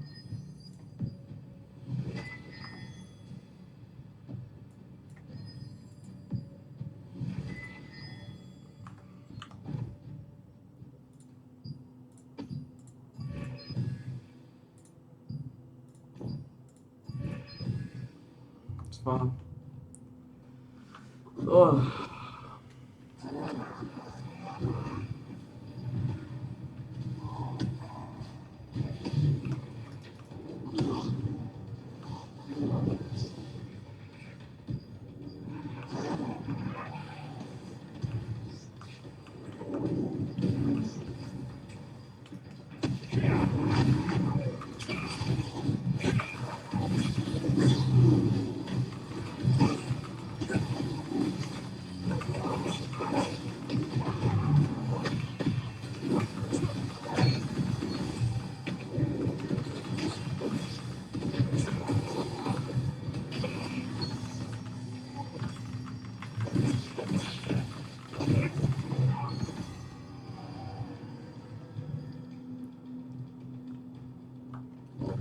Koľko mám?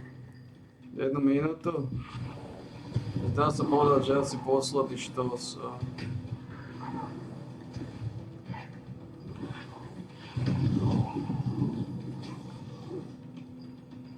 Asi posledný štos.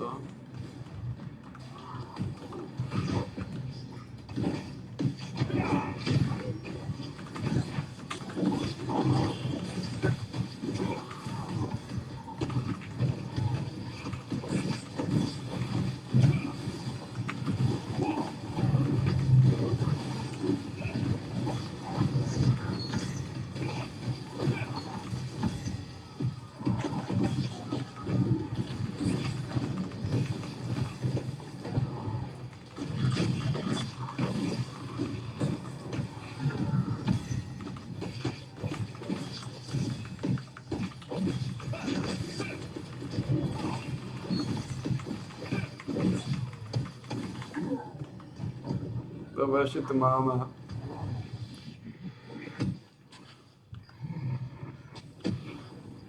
Poďme ešte rýchlo dať, máme 24 sekúnd.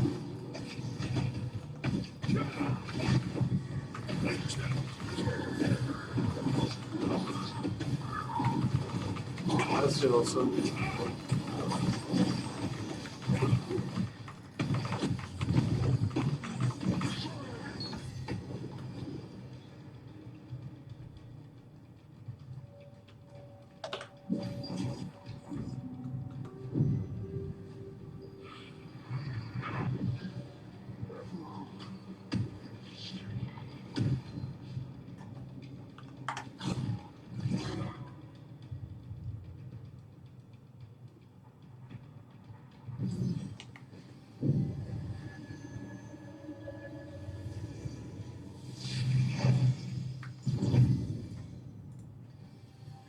To ale 2400, to už je niečo.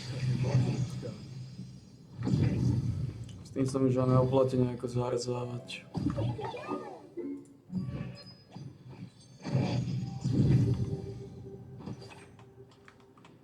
Užilka. Máme 4493. To je levno. Dáme dnu štosy.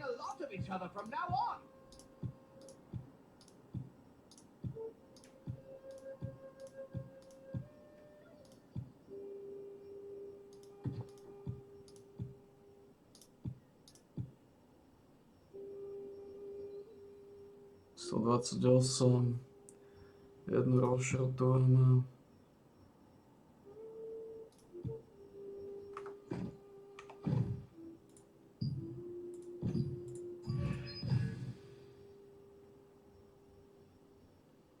Sto 25.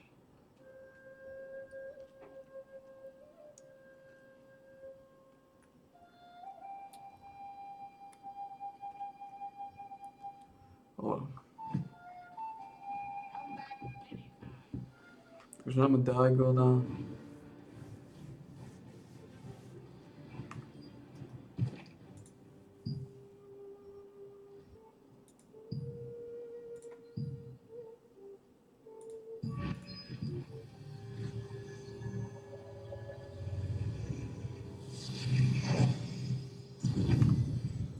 Skončili sme na 93, 72, 103, 45.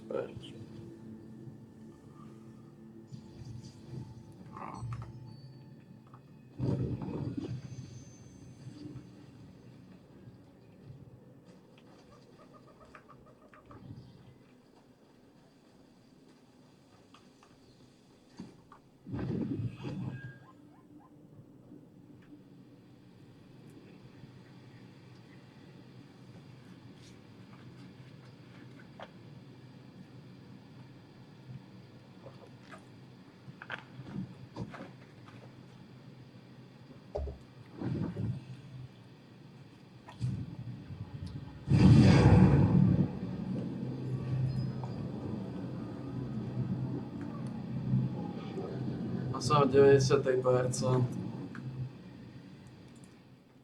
Musím to vypnúť, lebo riskám, že mi to celé spadne.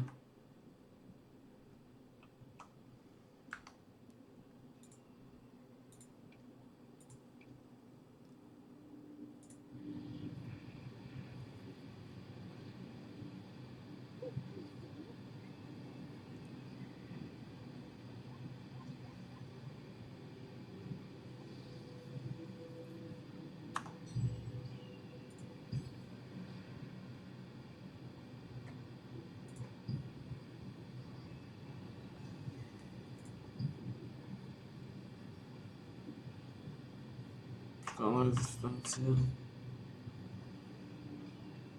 Môžeme stále rezistenciu level 50.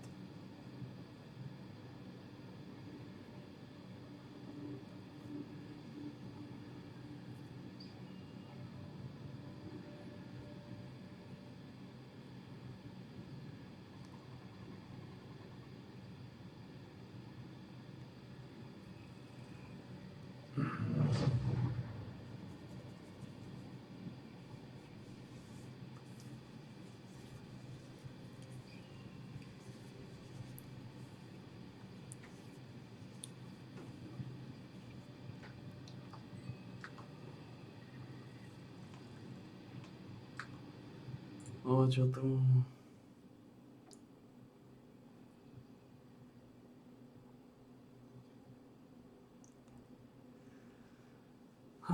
Plášenka. Prečo som nás zapustil?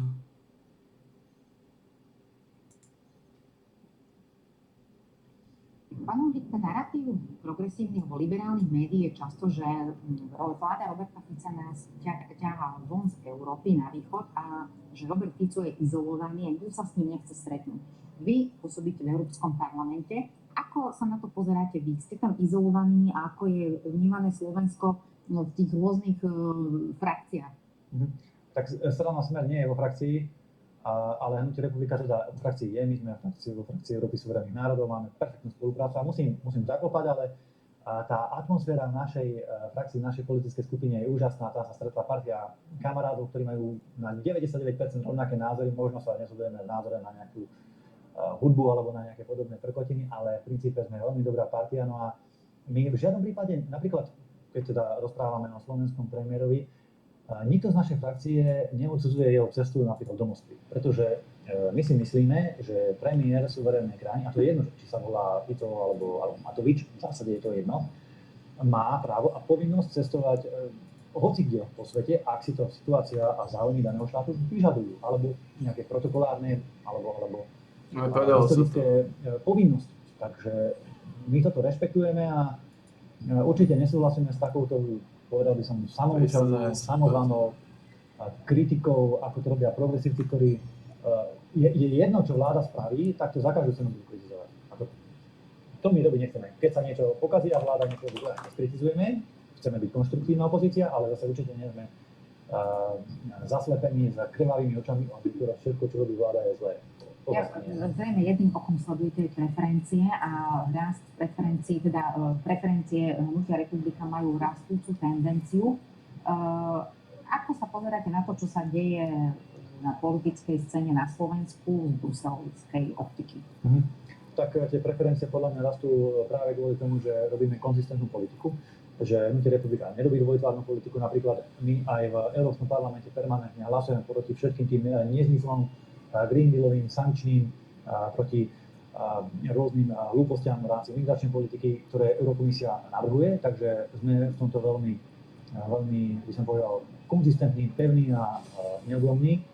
No a na tej domácej politickej scéne zase hovorím, v tých dobrých veciach my vládu nemáme problém podporiť, dokonca ešte podľa mňa by mohla konať tvrdšie. To, že sa nám Matovič s Naďom stále škeria zo sociálnych sietí a robia liveka a smejú sa, že ako dobre, a ako sa tešia, že sa vrátia k moci a ako tu pozametajú, ako Galko tu rozprával, že príde veľké upratovanie, Páň Boh, aby Galko začal svoje veľké upratovanie, pretože jedno také tu už Matovičov si predvádzali a skončilo to pôromou rozpadom vlády, neudržali ani rok poriadne a bola úradnícka vláda, predčasné voľby, proste rozpad, kolaps celého Slovenska. Takže Takže týchto bláznov tu už nikto samozrejme mať naspäť nechce. A našou politickou nejakou povinnosťou, by som povedal v princípe teraz, je samozrejme robiť všetko najlepšie pre Slovensko, kritizovať vládu alebo ukazovať jej cestu, keď robí niečo nesprávne, podporovať ju v tom, čo robí podľa nás správne, ale najmä zabrániť tomu, aby sa zase dostali k moci Šimečkovia, progresívci spolu aj s tými progresívnymi KDH-kmi, alebo ešte horšie s nejakými Matovičovcami. Vás často označujú politici z opačného spektra ako červená čiara, ale možno tým, že tie percentá vám rastú, tak už nebudete opomenuteľný subjekt na politickej scéne. Vy si viete predstaviť byť súčasťou vlády alebo nejakej koalície? To, že nejaké progresívne Slovensko nás označí za červenú čiaru, je úplne jedno, pretože nás ich názor nezaujíma. Respektujeme, môžu si povedať samozrejme, môžu si povedať čokoľvek, aj, že sú 14. pohlavie, ale my zase máme naopak právo pomyslieť, že sú vládni, že sú uletení a ich názor nás nemusí zaujímať. My sa snažíme robiť, ako sa povedal, vlastnícky politiku. A čo sa týka nejakých takýchto úvah, spekulácií, že tu budú po voľbách, to spí na pochody a ako sa to vyvinie, tak my nechceme ani vylúčovať niekoho, čo je pre volebné.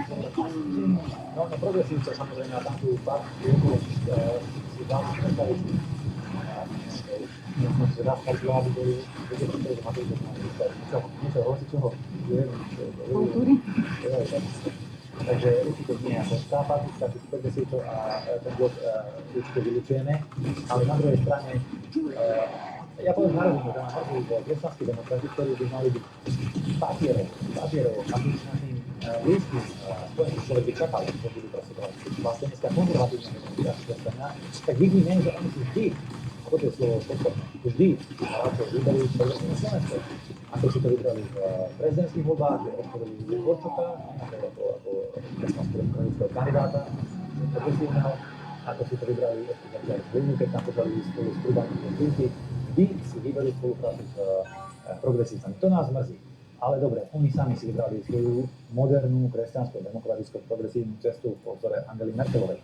No a tých prirodzených koaličných partnerov samozrejme hľadáme medzi stranami súčasnej vládnej koalície alebo možno inými vlastníckymi stranami, ktoré sa možno objavia, ktoré možno nie sú v parlamente momentálne. Uvidíme, ako sa tá scéna vyvinie. V každom prípade som presvedčený, že Hnutie Republika by bolo, poviem teraz sa otvorím trošku, stabilnejším koaličným partnerom, ako sú niektoré súčasné vládne strany. Nechcete menovať.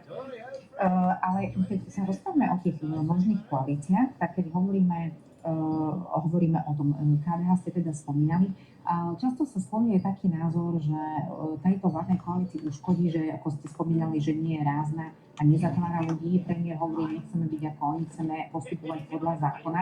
Myslíte si, že napríklad môže vládnej koalícii a Národnému spektru poškodiť to, čo sa udialo s nomináciou pána Huliaka a pána Migala za ministrov, že vlastne nemali možno predispozície byť ministri a stali sa ministri, aby sa zachovala tá väčšina v parlamentu? Určite áno, to boli a teda stále už aj sú, aj navždy zostanú, to boli vydierači, ktorí kvôli svojej politickej pozícii jednoducho uprednostnili egoistické záujmy a ignorovali nejaké potreby vládnej koalície alebo záujmy Slovenskej republiky. Takže určite to uškodí, ale znova, pozrieme sa na príčinu, že prečo tieto problémy s Migalovcami, Huliakovcami vôbec prišli.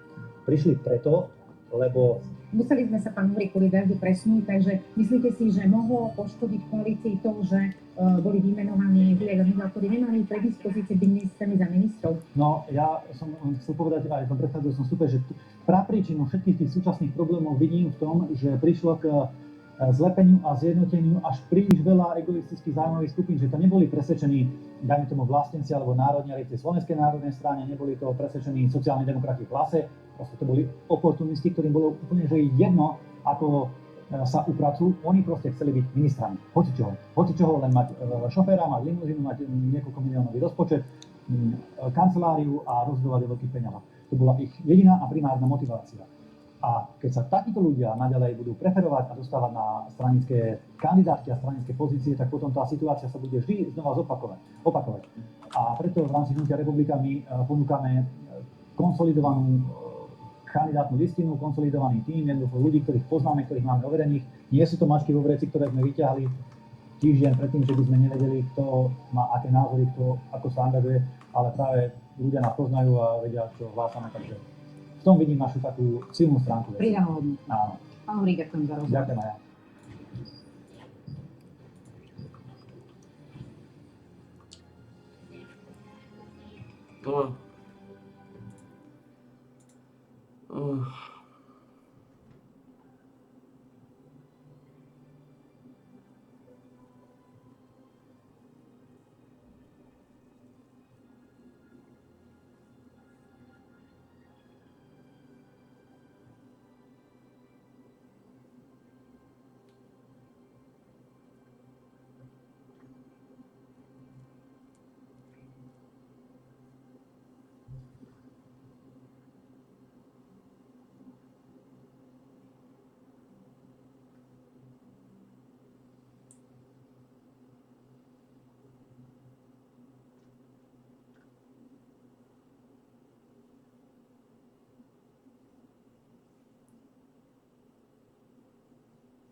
Je nějaká konspirační teorie, která tě jako baví? Jako baví o ní číst, nebo do jaké... No, třeba si to jak chceš. Jo, OK. No, hele, jako Plochá zem mě baví. Jo? Ta mě bavila, já jsem teda, takhle, bavila mě hodně tak 2-3 roky zpátky, když vyšel ten dokument Behind the Curve, jsem se jmenoval, což je o právě jako partě těch Flat Earth Society, tak nějak se jim říká, myslím, kteří vlastně věří, že teda země je plastá.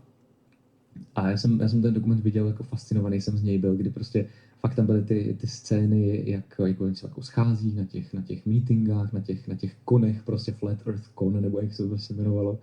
A pak tam byl jako pokus, že se snažili teda jako dokázat, že země je placatá. A ten pokus byl na principu, že vlastně měli dvě stejně vysoký, že měly být ve stejné výšce nějaký takový ty světýlka laserový a oni by měli mířit přímo na sebe, ale pokud je země zakulacená, tak by měly být jakože o něco, ten jeden měl nebo něco níž, nějak tak to bylo vypočítané, už to přesně nepamatuju, jak to bylo, ale tohle je ten princip. Ale asi na velkou vzdálenost, ne na metr. No, na velkou vzdálenost, jo. A to bylo podle mě u vody, takže by to mělo být teoreticky jako fakt na hladině. No a tam se stalo jako krásná věc, kdy oni fakt jako popisovali, že bude to svítit přímo sem, pokud je země placatá, teď jako to tam nesvítilo a on zvedni to o metr a najednou se to tam objevilo. A nejlepší na tom bylo, že fakt si v ten moment viděl ten denial. Jak jako neřekli, aha, tak ona je fakt kulatá, ale řekli, tak tenhle experiment jako nevyšel, tak příště zase. Najdeme nějaký jezero, co není zakulacený. Jo. A to bylo fakt kouzelný, tam takových momentů bylo strašně moc a byly tam ty rozhovory třeba s jako manželkama těch borců, co jako byli fakt strašně zapálení do téhleté teorie a ty byly fakt jako špatný z toho. Ty říkali jako, ale tím prostě žije tak moc, že už je to prostě šílený. A byly tam všechny ty aspekty toho, jak oni vlastně věří tomu, že jako vlastně všichni lžou, že NASA dělá tohle, tamto a teď veškerý byl tam celý ten koncept, jak vlastně oni vyvrací ty důkazy, jo, jak je podle něj vlastně všechno podplacený, že ty můžeš přijít s čímkoliv a vždycky tam je ta ad hoc věc, kterou tu můžeš vyvrátit a to je ta nedůvěra. A bylo to fakt zajímavý, no. Já jsem měl před 5 rokama na rozhovoru kluka, co věří v plochu zemi, ještě po Skypeu v té době, a my jsme si pak dali 4 hodiny o tom.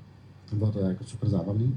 A on potom na konci, já jakoby jsem neviděl a říkám mu, hele, tak představ si, že ti zaplatíme tady všichni výlet, prostě tady Elon Musk tě vystřelí. Vystřelí tě, teď uvidíš, že ta země prostě je kulatá. Co si řekneš v tu chvíli? A on, no, tak asi bych začal zkoumat, jestli ty okýnka nejsou čočka jako za kulací. Prostě, že vlastně neexistuje varianta toho, řeknu si, spadl jsem se. To je přesně ono, no. To je jako, ono nás to vlastně jako vrací zpátky k tomu tématu těch podvodů mimochodem, protože to je přesně ta nedůvěra v ten systém, kterou někteří lidi mají tak hluboce zakořeněnou, že přesně jako to už je jedno, jestli věříš tomu, že země je kulatá a všichni ti lžou, anebo že se tě snaží odradit od jako super velkého výdělku, který ti někdo nabízí. Jako ve finále ten princip je velice podobný. A jako to antisystémové myšlení je tak jako zneužitelný v těchto věcech, že prostě ten člověk vlastně sám se v tom potvrzuje. No. No a tam dojde asi k tomu, u těch podvodů, tam to přijmutí té skutečnosti je asi hodně jaksi náročné, když fakt o ty peníze přijdeš, tam je to jednoznačně, tam není o čem diskutovat, ale třeba u těch plochozemců, tak on nemůže přijmout, že prostě ta země není plochá, protože on by tím zahodil posledních 10 let svého života jako z okna. Jasně, to se říká kognitivní disonance. To je ten pocit, který jako, když se ti fakt jako roztříští realita, který je natolik nepříjemný a tak vlastně nepřijatelný pro člověka, že fakt jako dělá věci, které by normálně nedělal, jenom proto, aby se mu vyhnul. Jo. A mimochodem, u těch podvodů, a myslím si, že to je hodně podobný té ploché zemi a toho jako přesvědčení člověka, že teda skutečně není plochá. Když máš ty podvody, co se týkají těch citů a toho raportu a té zamilovanosti do nějakého neexistujícího člověka, který tě podvádí, tak tam je potřeba vyloženě jako intervence psychologa. Tam jako není možný, aby prostě ten člověk se z toho takhle jako lusknutím probudil. Ty fakt potřebuješ jako intervenci, protože ti lidi jsou schopní přijít domů a znova mu začít psát. A říct mu, já jsem byl teďka u policie, řekni mi, že to není pravda, tyhle věci. Takhle, že jsou prostě... Oni mu věří prostě. Oni potřebují intervenci. Jsou tam tak deep, jako emočně, že ten mozek je chrání jakoby od ty pravdy vlastně. To je krása. Přesně tak. Ten mozek je chrání od toho, aby se jim neroztříštila ta realita a nezažívali tu kognitivní disonanci. Což u těch lidí, co věří ploché zemi, může být velice podobný. Tady je to ještě jako hodně podpořený tím citem, protože ty, když si s někým píšeš, i když to může znít jako krátká doba, jako půl roku, tak ten mozek, jako ty hormony, které on vylučuje, jsou tak silný, zvlášť v téhle době, jako ten první půl rok, že ta zamilovanost i jenom jako chat a fotky prostě je pro ten mozek tak jako strašně silná, že bez toho psychologa to prostě nemusí jako vůbec být a ten člověk se může fakt sesypat anebo se vrátit a fakt pokračovat to. Doslova pokračovat, jako kdyby se nic nestalo. Ten člověk řekne, ne, to není pravda, nevěřím, oni se nás snaží rozdělit. A mimochodem pošle mi prostě ještě ty peníze, co jsi mi říkal, že mi pošleš, já už přijedu prostě o víkendu. A samozřejmě nepřijede a pokračuje to dál jako do nekonečna, že? To je zajímavý, jak ten mozek jako je chytrej a pak se rozhodne být úplně blbej. No, že to, jak se tě snaží ochránit, ti vlastně dělá škodu, no. No jasně, no. Není připravený na tu dnešní dobu.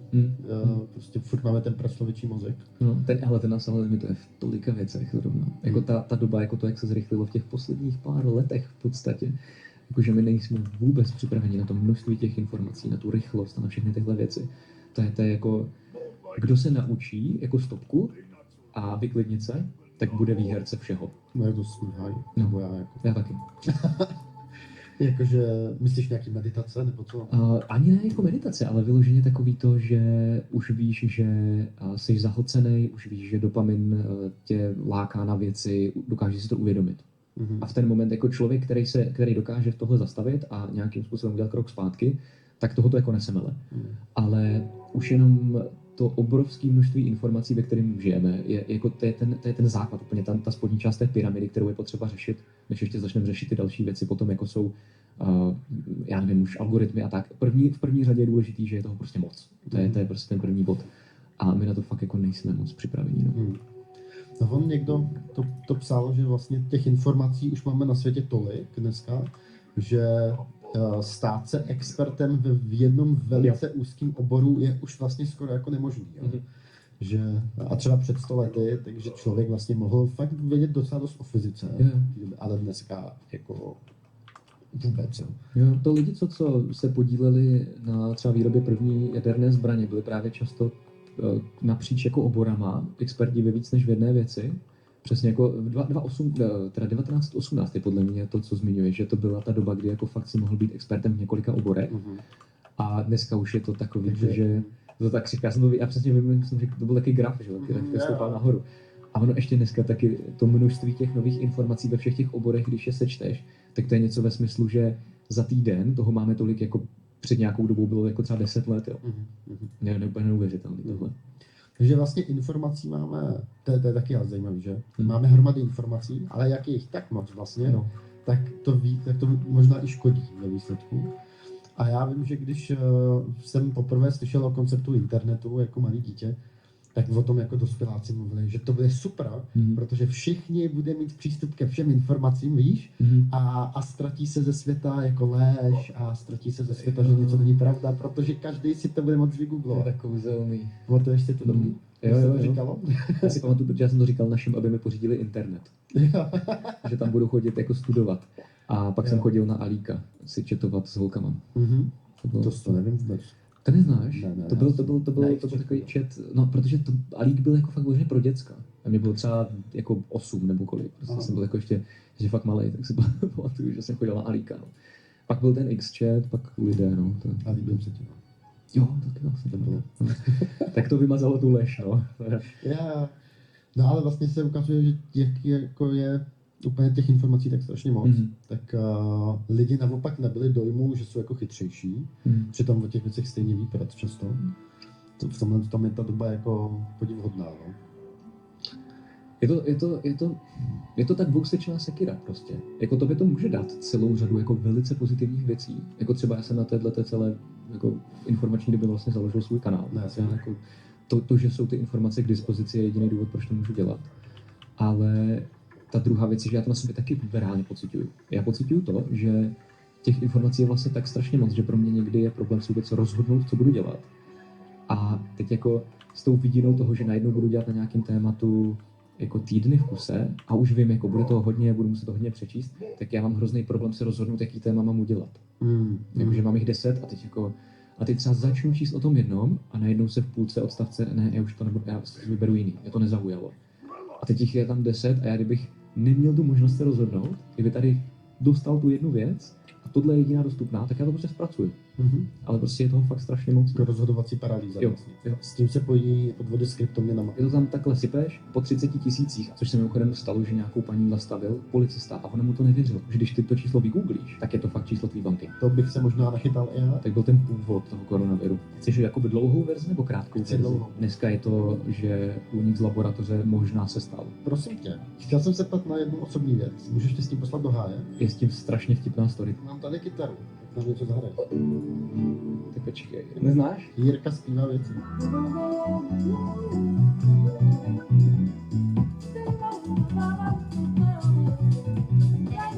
Je to za kokota.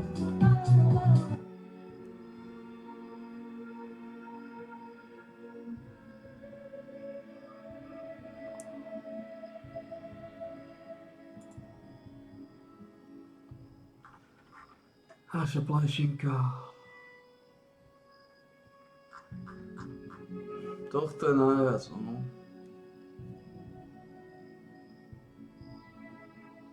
To sú slabé čísla.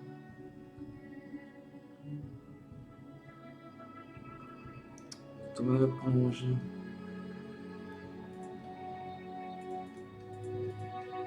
Model má veľa, ja. Minínivka 6 kg,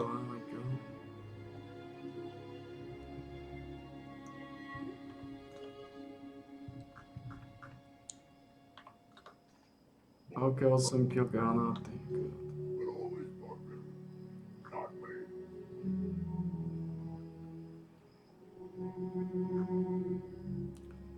Takže predsa sme našli nejaké nové.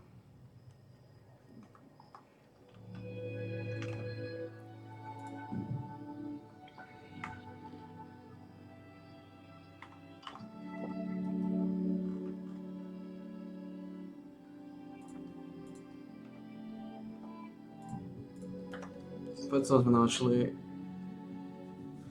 Máme stále veľa kýl, ale čo s tým správa?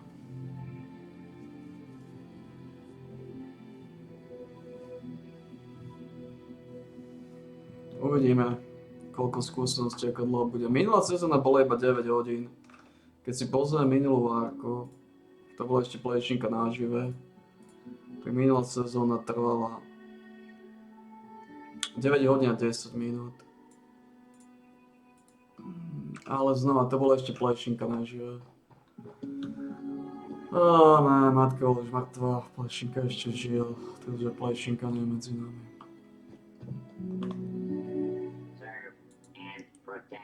Takže to...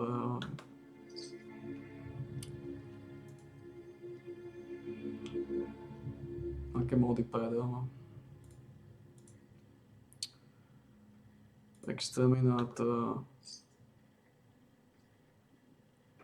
At your service, sir.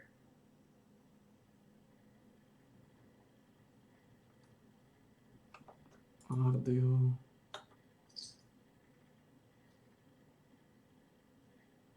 No ten bude buffnutý, ale to je jedno. May I be of assistance?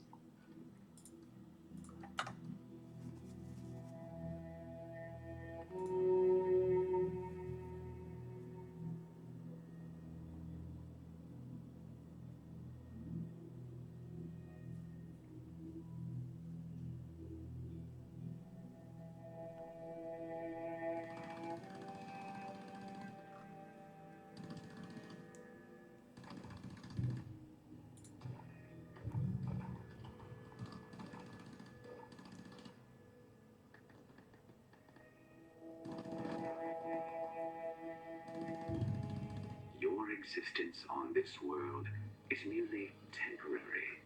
The palace of the winding path will help you ascend beyond that limitation.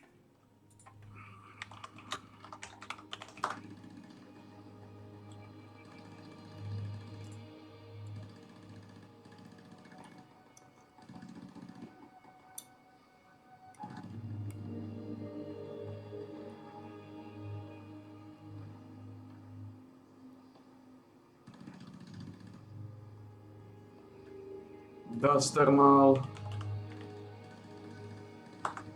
má ďalší čas, tak to môžeme otočiť.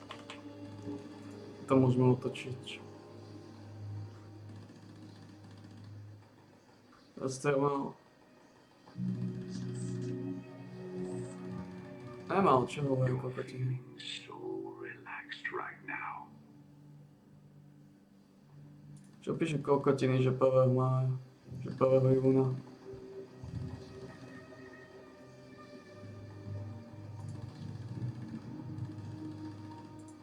Vstaň.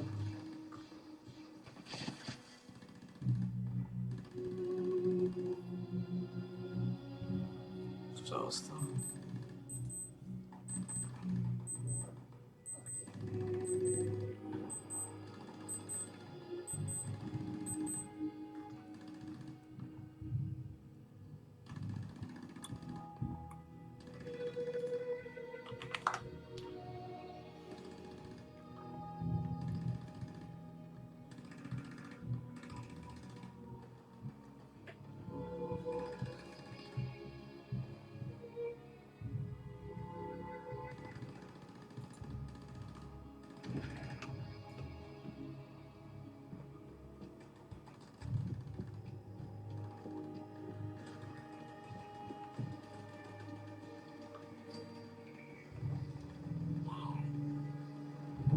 Breathe in deeply through your nose. Hold it and let it out through your mouth.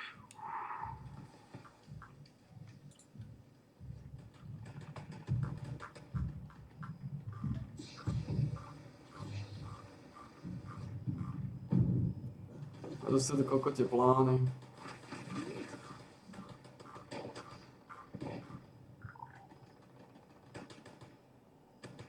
Ja to všetko počnem do ryti. Sú váhy ako delo.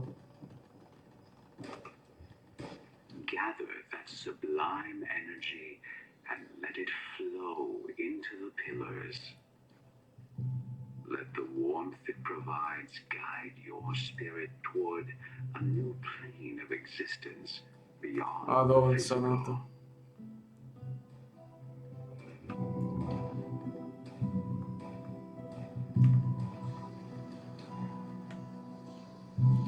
Nechám si to neviem na čo, ale...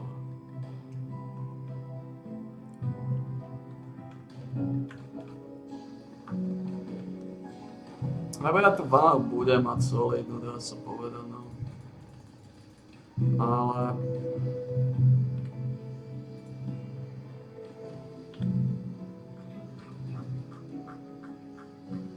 Ja som nadšený z tej váhy.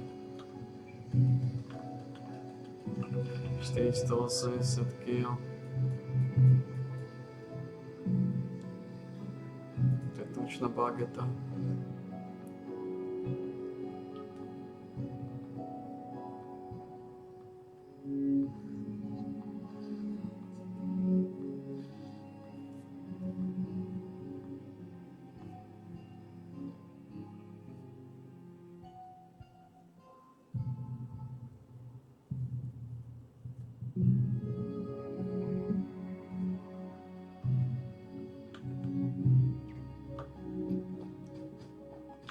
All safe. More wood.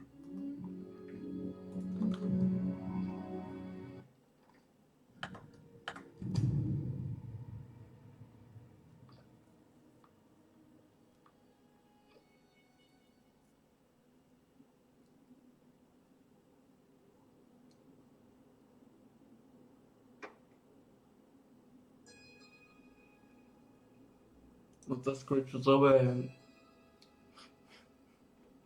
Či zoberieme banery, alebo zoberiem ten pitchný skin.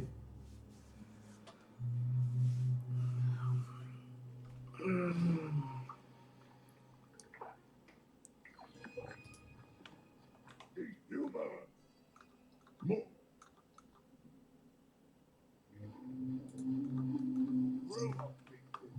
Banery alebo pitchný skin.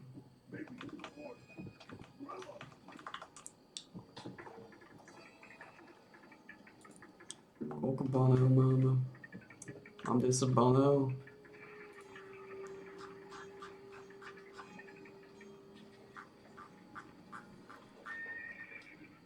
Mám 37 banerov. Nepotrebujem.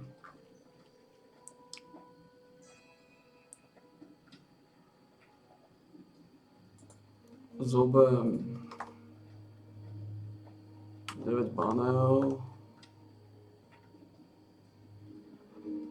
Tohto zoberiem koľko? 40.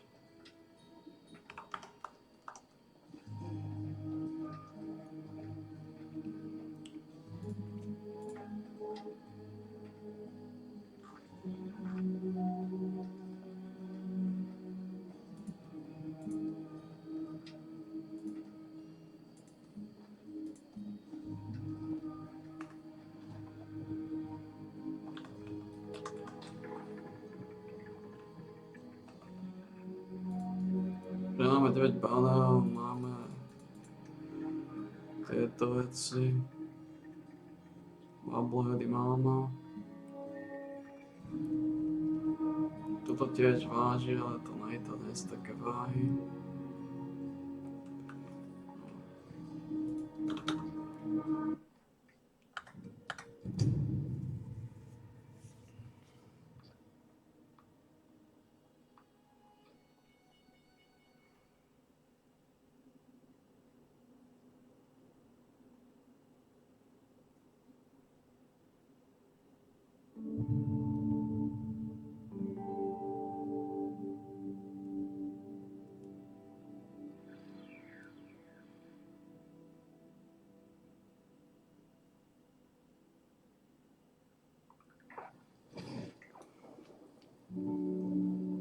Sme celkom pripravení. Everything except more. Multi older grognak filled with ham. Ak máme problémy s týmito, tak môžem zobrať tie banery, nie je to nejaký veľký problém.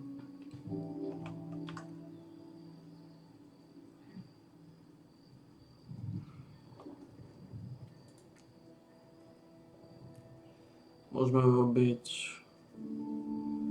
a už je to 9. To je v pohode. Even if unstoppable, more.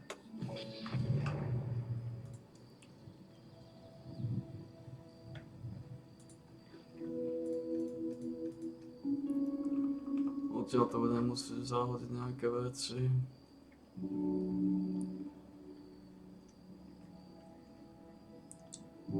Coca-Cola máme tiež dosť. Robíme stejky. Rád stejky.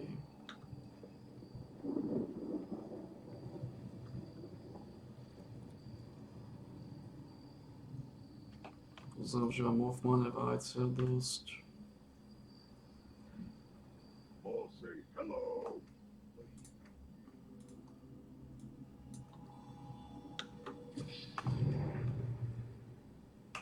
No, máme po 480. Ale ešte viem povedať teoreticky nejaké veci.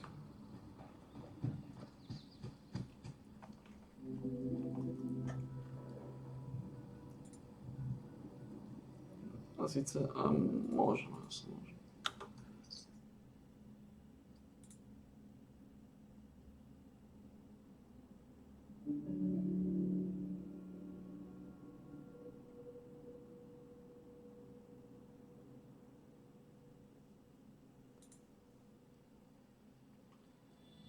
Come see us on tour. We're going to be in Bakersfield, San Jose, California, Buffalo, New York, Toledo, Montreal, Toronto, Ottawa, Glasgow, Manchester, Belfast, Dublin, Liverpool, Birmingham, and London. Go to jimmydoe.com for a link for tickets. Let's get into MH370. So now you, let me play this, and then you tell me what happened, because you have a theory that there's these balls that are plasma balls that are circling the plane, and you're saying that they were able to open up a wormhole.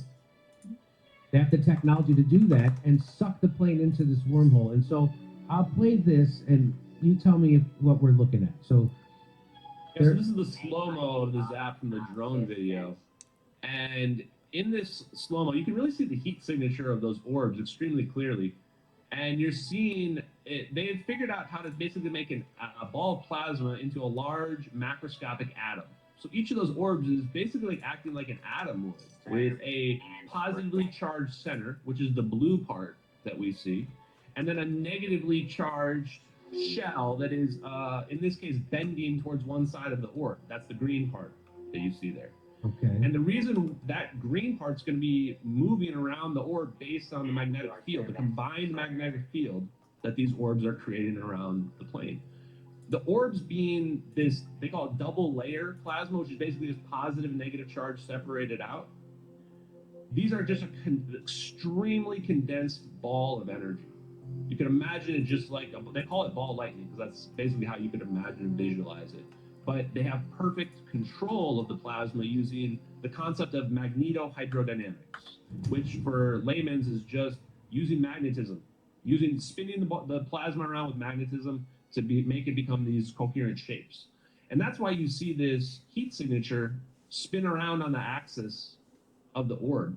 It even does something very weird when the orb first finds the plane in the drone video, is that you can see the green is all around the orb, meaning it's just the shell of electrons is perfectly around the orb. But when the orb starts spinning around the plane, the shell of electrons bends to one side, because the combined magnetic field now pulls the negative charged electrons towards the center of the plane or away from it, depending on the polarity of the magnetic field. The last thing I want to point out is that in that clip, the last thing that happens is the orbs blur, and then right after they blur, they pop out, and then they converge on the plane. They can actually control these orbs just like little magnets, and just by changing the orientation and the spin of that magnetohydrodynamics, they are basically changing the configuration of the orbs. Like, go from configuration 1 to configuration 2, and then the orbs just automatically converge towards the middle because now they're attracting. And as long as the orbs are configured in a very specific configuration, they'll either spin around the plane or they'll come together. And when they come together, those are extremely powerful balls of energy. So once their magnetic fields start to intertwine, just like if you were to look at the sun and look at those like huge magnetic fields that get created on the sun, they start to twist around and break.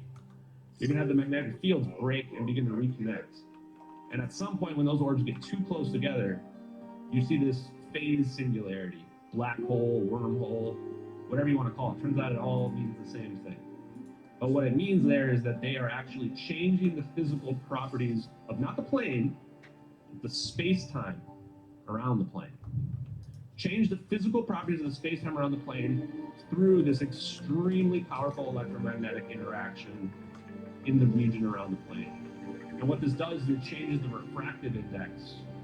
And in the Einstein's equations, this is exactly what we need for negative energy. Flips the refractive index, boom, you just created negative energy.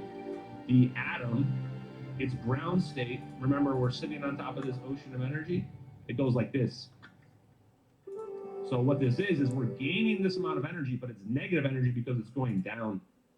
So the ground state drops. So you could imagine this conceptually as the space-time shrinking down. The space-time is actually shrinking down. And it may be shrinking down here to a point where it's going to pop out somewhere else. I even brought a prop here for us. So the space-time shrinks down, this plane just goes, and then somewhere else, the reason why my name is Ashton 4 Orbs, or at least that's my brand, is because there's a 4th orb somewhere else where, poof, the plane comes out.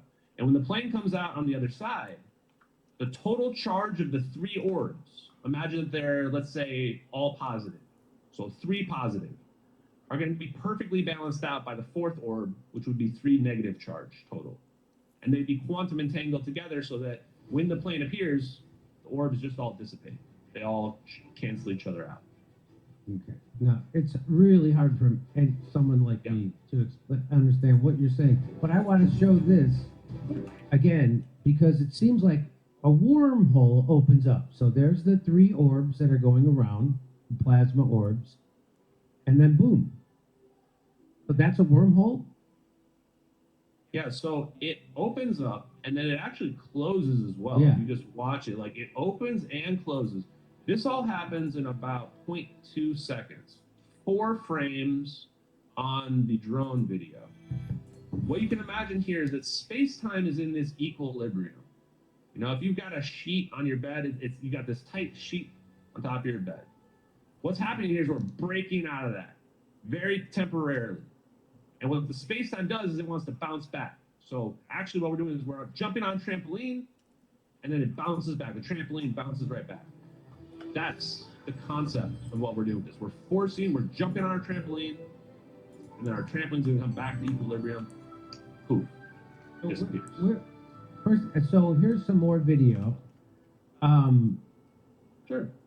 Now, where did you get these images from? So the lore around these videos is that they date back, as you can see here, to 2014. The first video was published May 19th, 2014, which was about 70 days, 10 weeks after the plane disappeared. And these videos got extremely popular in August of 2023 on Reddit. People started to notice them. They said, oh, wow, they go all the way back. They started digging into them. So for about 12 days straight, everybody on Reddit was investigating them.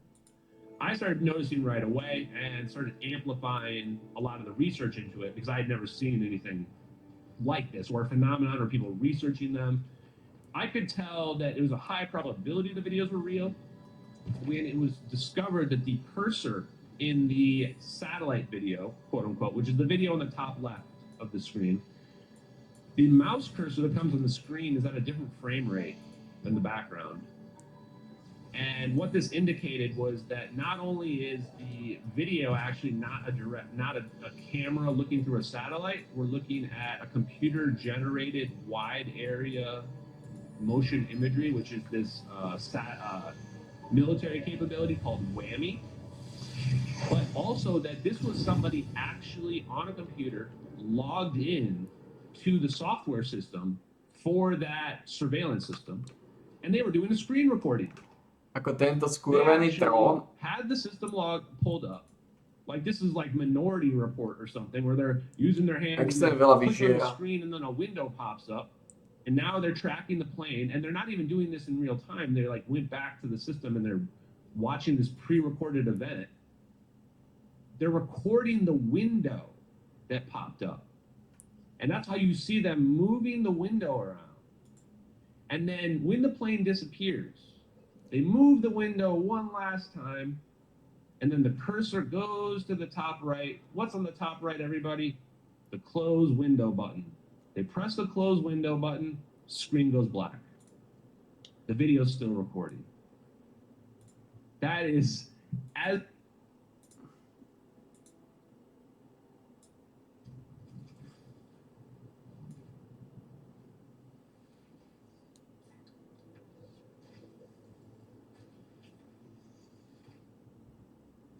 Ten trón vyžia extrémne veľa.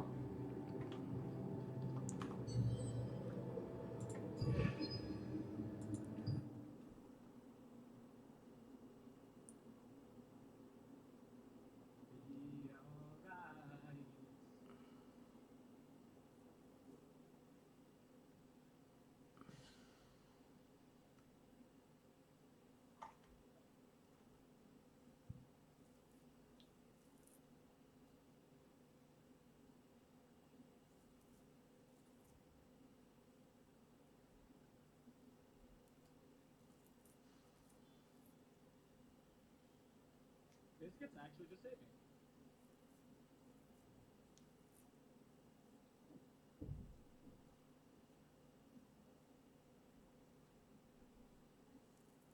America vs. Kaiser? Yeah, we win this fight. Well, I don't know. Nautilus is kind of OP. Versus Triss, it's not too bad. Or it's not too bad versus me, but I think we're just stronger early overall, though. So we should be good.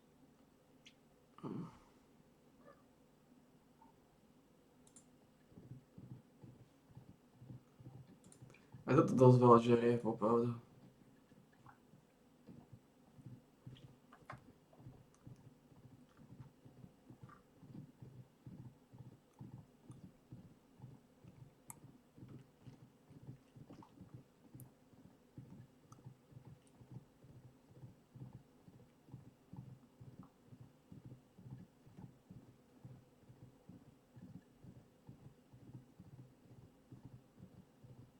Oh, is the camera over my items? My bad. I'll move it in a second. I changed my camera position, man. No, it's over shit.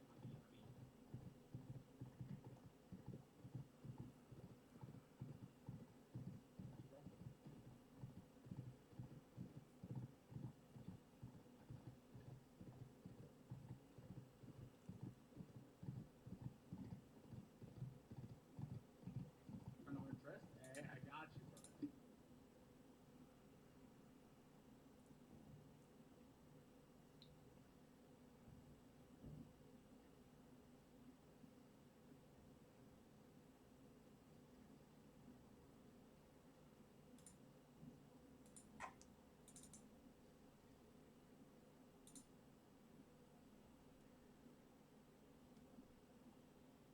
Gwen?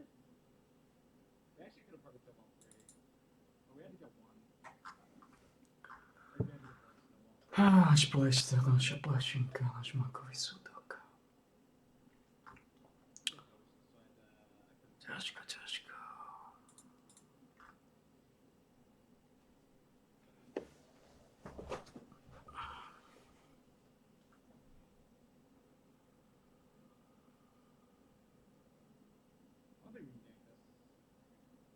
Toto poznám.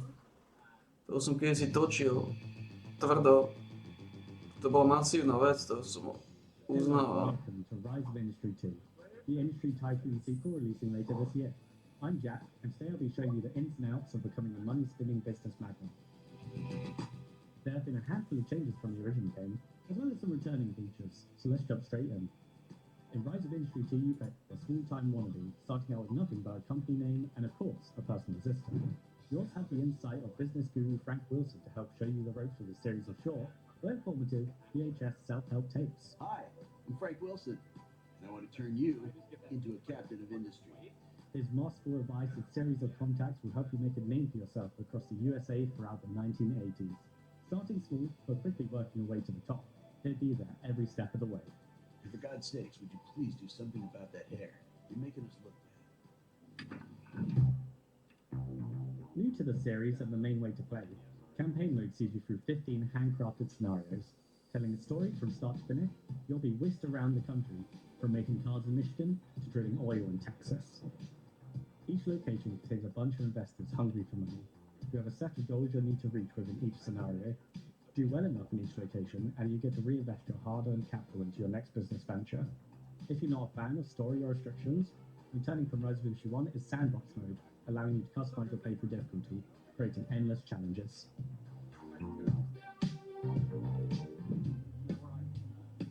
If you want to get rich quick, then you're going to have to get your hands dirty. In Rise of Industry 2, you can build your business your way. If you know the right people, you can buy resources from other companies and give your production line a quick shot in the arm. However, you'll be limited to how much your contacts are willing to sell to you. If you want to be more self-sustained, you're going to need to build a complex for whatever resource you want to make. As long as you own the land, you can build anywhere, and complexes are your ticket to the top. These industrial lots will allow you to build anything, if you have the know-how to manage. There's plenty of resources just waiting to be gathered from mines, wells, and farms, etc. This is how real business veterans make their money. Each complex needs something new to Rise of Industry 2. Utilities. You'll need to hook up your complexes with pipes and pylons to ensure they have power, water, or gas that they need to run. Again, there are different ways an entrepreneur can go about it. Buy the required utilities from a nearby city, or, as with resources, produce your own. Just make sure you're generating enough to keep your complexes fired up and creating you money.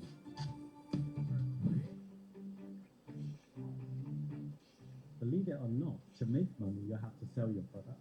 That's precisely why you can hire a VP of sales. At your instruction, they will start making friends with some of the biggest names in the biz. Contracts can be started at any time with companies you know. One trip from your VP to negotiate terms and the deal is yours, once you've signed on the dotted line. Now all you have to do is keep them happy by fulfilling their orders. Different businesses will want different quantities over different timescales depending on the product, so you have to run a tight ship. Make sure you have enough loading bays to exploit your goods and set up efficient deliveries to your headquarters. With this production line alive and well, you'll see a happy customer and a check in your name. Don't worry if you miss a delivery here or there though. Keep a contract going long enough or take your customers to lunch or to the golf range every so often, and you'll have plenty of influence to turn a breach of contact into a slap on the wrist. Being a CEO is all about trust. Hire a crack squad of America's best and brightest to expand your company's capabilities. Each vice president has tasks they can work on while your business grows. They can sign contracts with customers, improve public relations, and much, much more. Each human is unique, with special traits that give them strengths and weaknesses. Keep someone around long enough,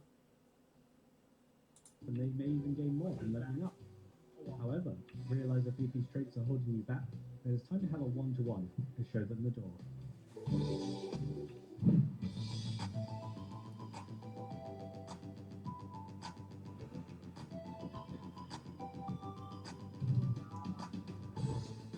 Ready to step up your production to the next level? Generate tech points using your VP of Research and buy land using your VP of Operations. Land is also great for dumping your byproduct, but where's the profit in that? Instead, you can use the production menu to research new technologies, allowing us to expand into our new land with new buildings, creating new products, and making, you guessed it, even more money. Thank you for watching. Rise of Industry 2 is coming to PC, PS5, Xbox Series X, and S. Wishlist now.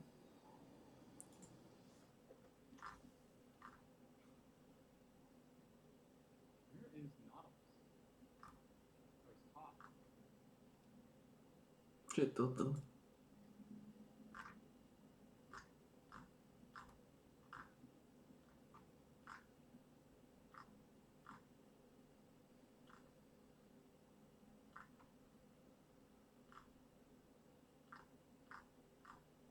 We need to take points because Nautilus is just programming. When Nautilus does this, or when any score does this, you have to do it. Even if Wayne's here, we have to.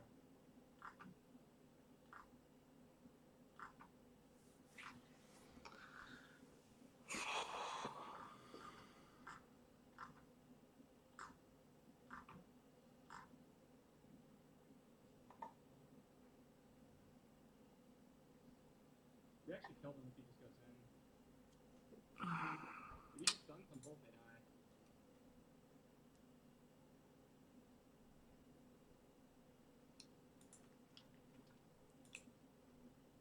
as good of proof of somebody recording and leaking real military footage as you're possibly ever gonna get. So, all right, so let's watch this.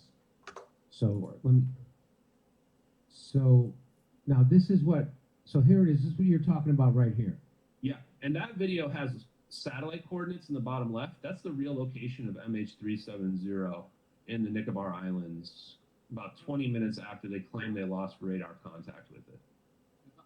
And it says NROL-22 next to it, which we determined is probably a relay satellite that is beaming a bunch of data to ground-based computers so they can make this full motion video playback of like the area bigger than the size of a major city.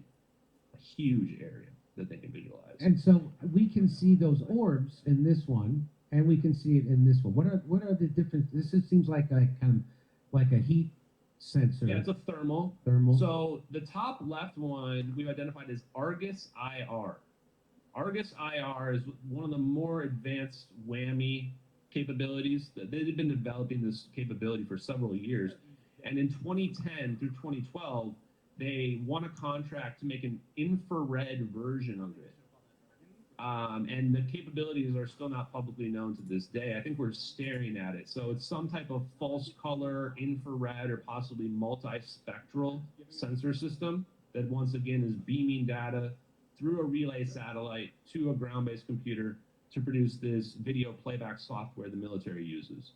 The video on the right is the drone video from a completely different angle of the exact same event, So there's perfectly in sync. There's a drone taking this. That's a drone taking that horizontally from the other side of the plane from the perspective of the first video. In fact, the person that was on that whammy footage, they could see the drone. They just made sure the screen did never have the drone in the perspective because that drone was really close to that plane, which also implies there might be other U.S. intelligence or surveillance or military apparatus assets that they cropped out. This also shows that you can build a psychological profile for the person who leaked this right away. That this was a U.S. military person that leaked this. Why are they cropping out SAT data that they potentially aren't trying to damage national security here? They're trying to leak some incredible thing. Maybe they thought this was aliens. Maybe they thought no one was going to solve the mystery of the plane unless this leaked out. But that top left video, in the description, when Regicidanon uploaded it, it said, received March 12th, 2014, source protected. Now, if people want to say, okay, you can't prove that where this came from or what have you, first thing I would say is, okay, well, does Regicidanon lying about where they got this video? Because they're saying they got this video 4 days after the plane disappeared, which no way anybody faked these videos in 4 days. No, not a chance in hell. Now with all the detail that is required in the story that's being told in these videos. Because we see smoke coming off the back of the plane in both of these videos. That is not contrails. That plane is way, way too low for that to be contrails. That's cumulus clouds in those videos. They only form at low altitudes, very low altitudes, 1 to 5,000 feet. Contrails only form above 18,000 feet. Not possible to be contrails. So what is it?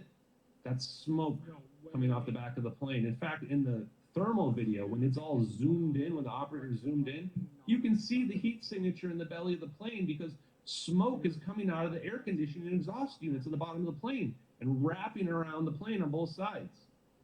That's what they really don't want anybody to know because that was the story of what really happened on the plane before they decided to orbit. And they had to cover up what really happened to this plane because if it turned out that it was a fire, then everybody's going to wonder where this plane ended up. And so, you know, people ask, well, why are these things connected? Well, because that's what we're seeing in two perfectly in sync military videos.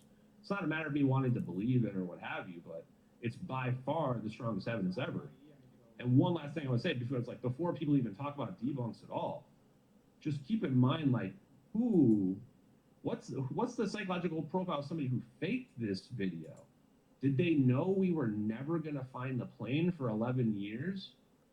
Because this video makes no sense in 2014, let alone now in 2025 where they searched, where they say they know the plane crashed and never found anything.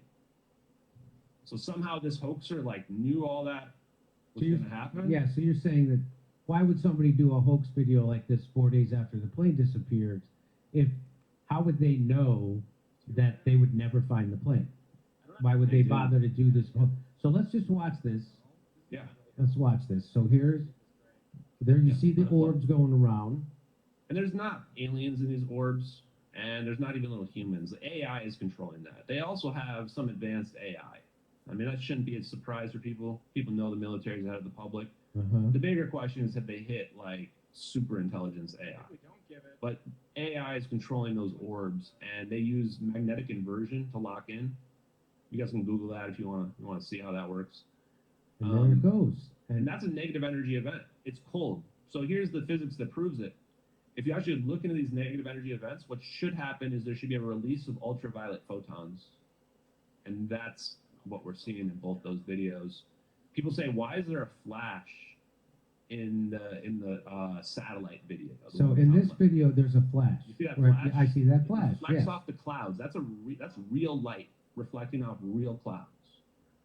That's ultraviolet light. The reason why it's black in the thermal video, why is it black? That means it's cold. Ultraviolet shows up as black in thermal. So what you're seeing there is a true negative energy event with the release of ultraviolet photons. Here's the kicker. If you were there in person, you wouldn't see a flash at all.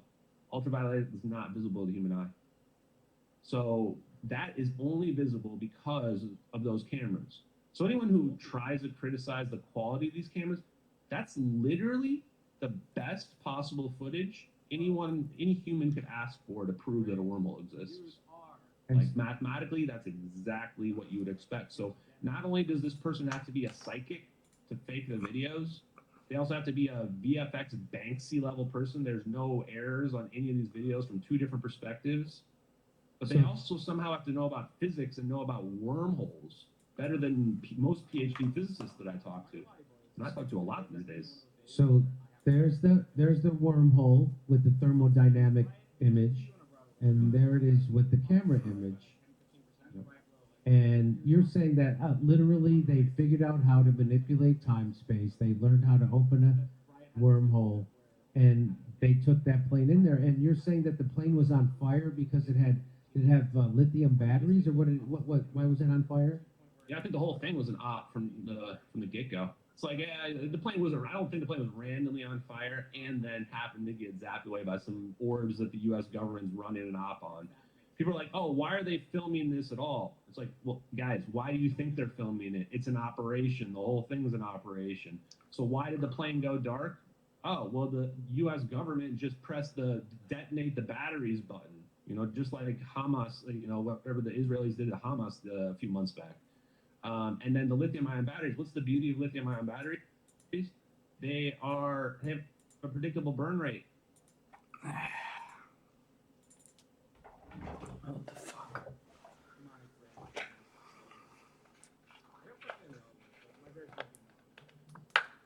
You might be a moron,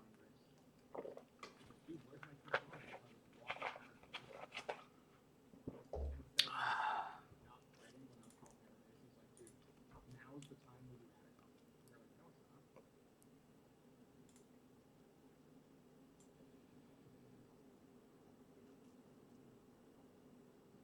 Knowledge? You an idiot, brother? Like, what are we doing?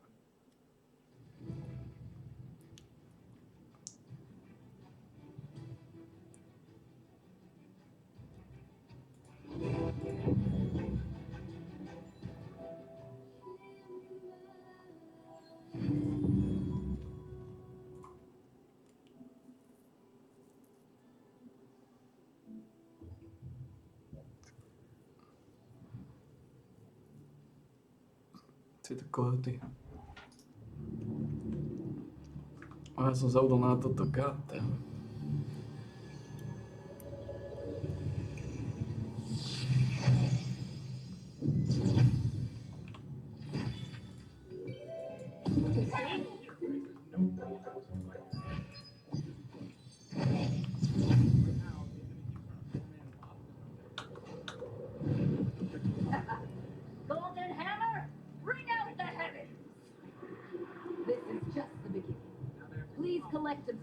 fragments and bring them to us. We'll give you coins in exchange. Keep your coins safe because we'll exchange them for rewards at the end of the operation. We'll only accept obsidian fragments 3 times during the operation, at specific times and in limited quantities. Don't be late. We'll let you know when it's time to bring obsidian fragments. Then you can deliver them to one of us.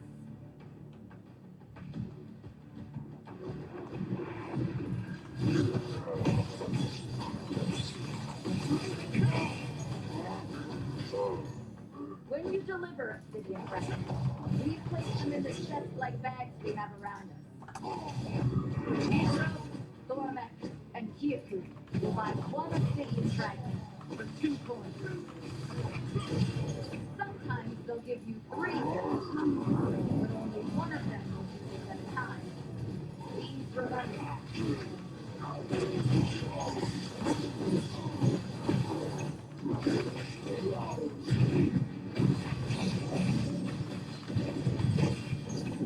As for me, I'll accept 1 obsidian fragment for 1 coin with no limit on quantity or time. Adventurers who can't wait for the delivery time can come to me. Occasionally, I'll give you 3 coins while there's security. Take advantage of that.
A upadajú vaše obsidiany popravde. A vaše sákovy.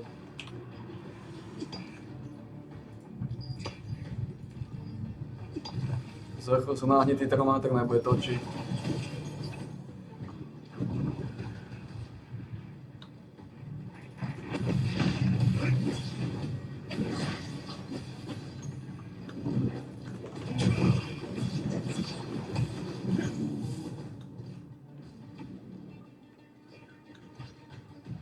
Honorable Sister Philip, may I triple my coinage this time?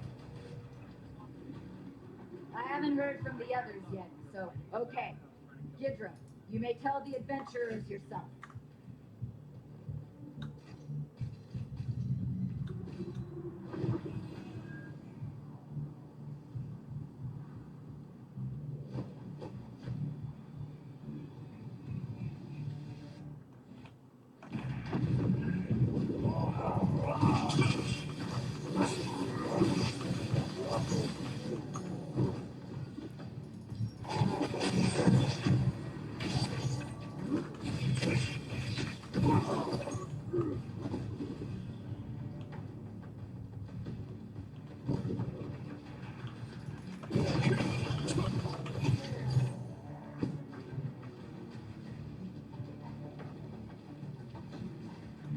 I'll start accepting deliveries. Just 3 minutes. Note that if the bag is full, I will stop accepting deliveries, regardless of the time. If you come to me now, I will give you 3 coins for each obsidian fragment. I'm on the low ground east of the base. Come to where the mine cars are standing.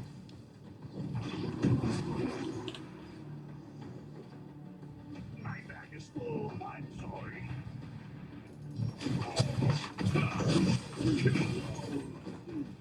Srať vás.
Kde sú títo?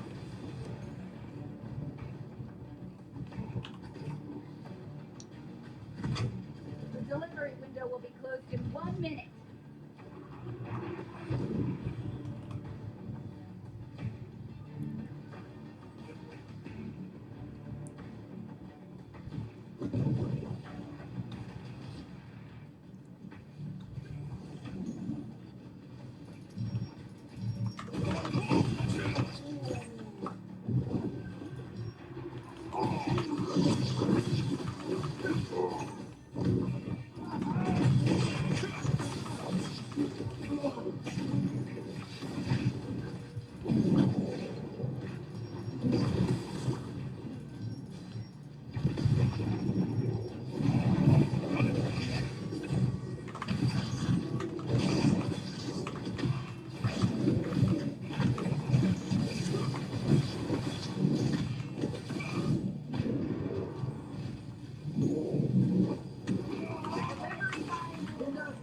I'll accept the next delivery later.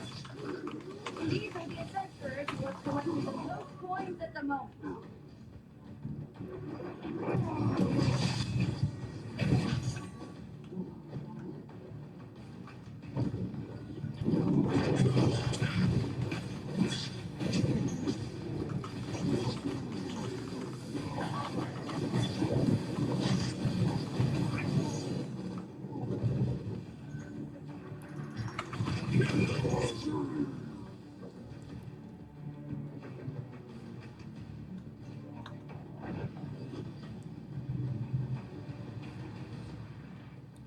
Sister, this time I would like to triple my coinage. Okay,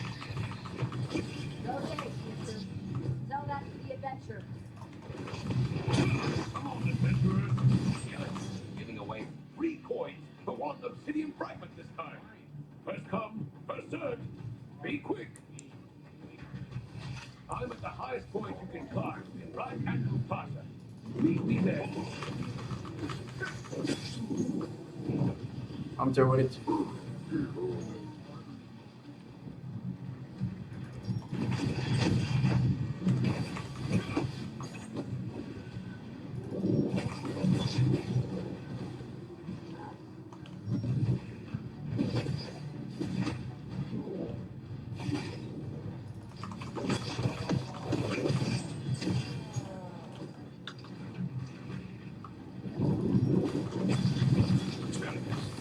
I'll accept deliveries for the second time. Time's the same, 3 minutes, and I'm done when the bag is full. Come, adventurers. Kieleku will give you 3 coins for each obsidian fragment. I'm at the highest point you can climb in Right and Mufasa. Meet me there.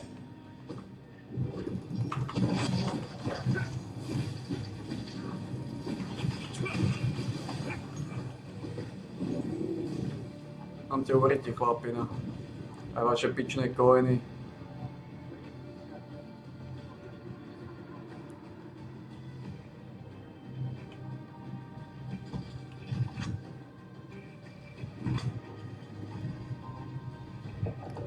Si zoberte svoje paškvily a kádiť vás.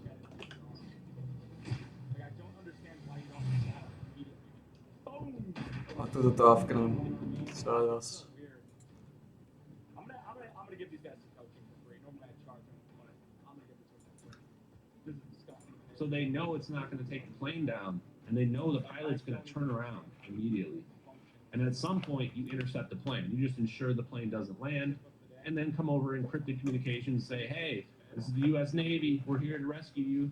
Come land the plane in the water over here in the Nicobar Islands." And they fly the plane out there, and then they probably don't even see the orbs. I actually think those orbs are invisible, just like that zap. And boom, they have the most confusing death experience, as a letter to me that appeared on YouTube said. But I don't think that necessarily the zap is what killed them, ironically enough. I think the fire and the smoke on the plane, because this plane goes dark in the South China Sea, and everybody's going, "Oh, the pilot decided to go on a rendezvous, fly by his hometown," some bullshit nonsense. No, the plane was on fire. He turned around, went to the nearest airport. Mike McKay saw it happen. There was literally a guy on an oil rig, saw the plane go on fire. They had to try to discredit him and say that he was making up the story because he saw the plane go on fire and the batteries ignited. And then there's a woman, Catherine T. She's within 100 miles of those coordinates, of where that we're seeing on that video right there. She saw the plane glowing orange because of the Halon 1301 releasing this bromine orangish gas, the fire extinguishing gas. She saw it flying low, like we're seeing in those videos. And she saw dark smoke coming out of the back of it, which is a surefire indication of a lithium-ion battery fire. And that's, again, what we're seeing in that video. And even if that's not enough, and I spoke to her personally and vetted her story, she hasn't changed it in 10 years. There was also China Times reported at 1840 UTC, which is when that plane would have been in the Nicobar Islands, that the U.S. Navy was in communication with MH370, and that the pilot said the plane was disintegrating and attempting an emergency landing. I want you guys watching out there to go fact check that. China Times, MH370, disintegrating, emergency landing. It never got reported on the West. That's 3 different sources of corroboration. 2 military videos, a real eyewitness who was there, and a 3rd different country that says that that's what went down. So if the plane was already going to crash and was already on fire, why would they disappear it? Well, actually, if you go listen to a lot of the conspiracy interviews about this plane, which I've listened to everything there is about there, they said that this was like a message. This is some kind of message, So the idea here is that this is an op where China is stealing some semiconductor engineers. People that work in these advanced microchips for this U.S. company. So there were people on this plane going to China that had some protected information about microchips or some kind of scientific information. Is it Freescale Company? Is that what you're saying? Freescale Semiconductors. Okay. They were in debt. I mean, their finances are sketchy as hell. They're owned by, all the sketchy companies that you guys are probably familiar with. They got bought out the next year. The debt disappears. But even just intellectual property, you got 20 engineers. They were very important people. They should have triggered a red flag. And they had just signed a contract to service the, I think it's radio frequency power needs for U.S. aerospace and defense. 8 of them are Chinese nationals, too. This is the #1 target for CCP, is that they go after Chinese nationals that work for American technology companies, and that's how they steal our intellectual property. So this is wild speculation, but I'm guessing the United States was kind of tired of China stealing our technology, trying to steal our magical orb technology and stuff like that. And they were like, we're going to send a message and say, oh, you're going to steal these engineers? No, we're going to put on this like Hollywood production and have the plane start on fire, turn around, and then they're going to be wondering the whole time what the hell's going on. And then we're going to zap it with some orbs, and they're going to have no idea. They're just going to think that the plane just disappeared. And then the biggest kick in the nuts is that after the U.S. does all that, and they know that China knows, Then they're going to convince the media that, like, oh, we found some breadcrumbs that say that it went into the South Indian Ocean. They happen to go to the middle of nowhere. Good luck. Go find it. And now, if you're one of our adversaries, you just watch the United States government teleport a civilian airline or annihilate it, you're not even sure, out of the sky, and you haven't seen these videos, but you just know that we did it, and we disappeared a plane. And the whole world is just, yep, went down somewhere and crashed somewhere in the middle of nowhere. Nobody saw it. That's how things happen. You'd be scared out your mind. If I'm Vladimir Putin, I don't want to ever get on an airplane again. Who knows what they can do? Okay, so you feel confident that you have cracked the mystery of MH370, that those plasma orbs created a wormhole. This had to do with they wanted to take down that plane because of the scientists that were on it, that were going to China with intellectual property, and they also wanted to send a message. This is obviously a military op, is what that's what you're saying. It does look like from the video, but you're saying that people who claim that these videos are fabricated and debunked, you're saying that these videos appeared 4 days after the plane disappeared. And that's a pretty compelling piece of evidence that these aren't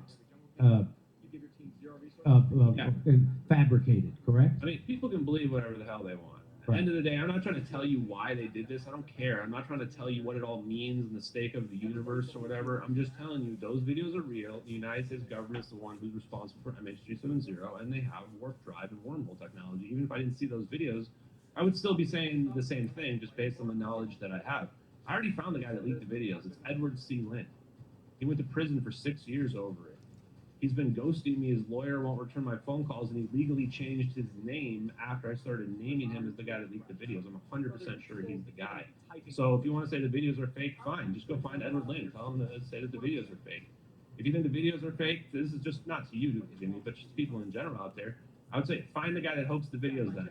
If you're so convinced that somebody faked the videos, find the person who hoaxed them. In fact, if you think that like there's this debunk out there about pictures of clouds, okay, if you think that somebody used a picture of clouds to make 2 perfectly in sync military videos, I tell you what, just go find any proof that those pictures existed on the internet before the plane disappeared. Just a Wayback Machine, anything, anywhere on the internet. Because we searched torrents, we looked at the Wayback Machine, nothing at all. So I would just ask people, think for yourself, have an open mind, and listen to the facts and come up with your own opinions. Don't listen to me. Okay. Well, Ashton Forbes, it's been fantastic talking with you. It's been, it's just mind-blowing. And of course, there are things that is happening that we can't imagine, but obviously you can imagine. And so, kudos to you, and thanks for coming on, and thanks for sharing your work. And do you want people to go anywhere? Do you have a website? Do you have anything like that? I mean, if you want to follow, I don't sell anything. I just try to present information, and I've just been trying to understand these videos and get make the best story that fits all the evidence. But you guys can follow me at JustXAshton on all the social medias, and I'm on Rumble now, Just Ashton on Rumble, live stream 3 nights a week. So if you are interested in the science, you want to learn more about how all this magical technology is possible, come follow along.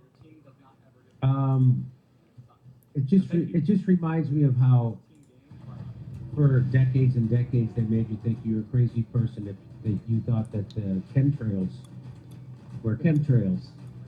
And of course there's just an abundance of videos that shows that chemtrails are jets with the pipes and that they're real. And now today the UK says, hey, guess what, we're gonna start doing it, as if they haven't been doing it already. Thanks for your help. As if they haven't been cloud seeding and they haven't been trying to manipulate the weather. There's been patents manipulating the weather going back 100 years. So Pat, Yeah, what else? Pat, A lot of this technology is tied to a lot of that stuff as well. And it was funny, I ran across people who were talking about weather manipulation and earthquake manipulation because they were actually looking at a lot of the same engineers. Is that there is a foundation of truth at a minimum in a lot of that stuff, and that they've had this advanced technology going back decades. And a lot of people then, when they realize that, they wonder, okay, what can they do with it? And I'm not here to say they're controlling the weather, but can they help manipulate it a little bit? Sure. I'd say almost anything is possible. That's the depths of the technology. So, end of the day, my message to people would be, we have to learn how to use this technology responsibly and not wipe ourselves out. Okay. All right. I hope so. Wow. Ashton Forbes. It's certainly a big game changer, and came right from the horse's mouth from the White House. So there it is. Ashton, thanks so much. We'll talk to you again soon. Come see us on tour. We're going to be in Bakersfield, San Jose, California, Buffalo, New York, Toledo, Montreal, Toronto, Ottawa, Glasgow, Manchester, Belfast, Dublin, Liverpool, Birmingham, and London. Go to jimmydoe.com for a link for tickets.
To sme dostali.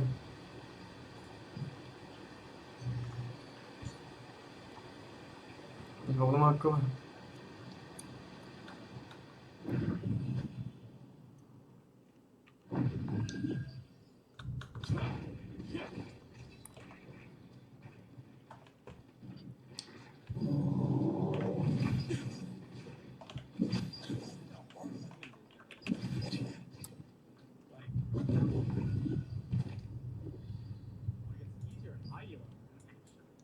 Fuck.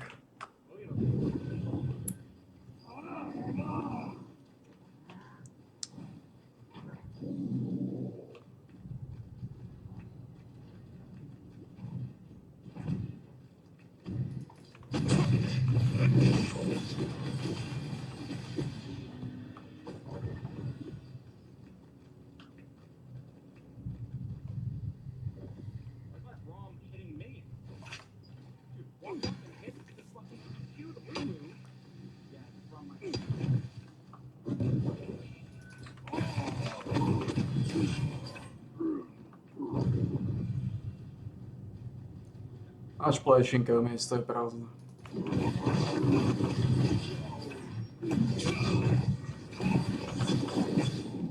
Plešce už nie je medzi nami.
Ja, David pánovi Štolárkovi.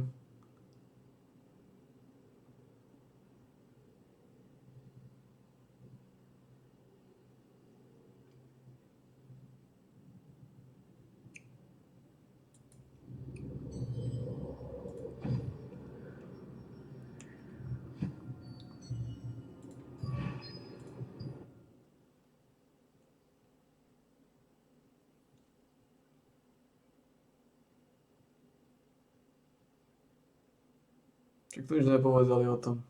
Čo to ukazuje hovno.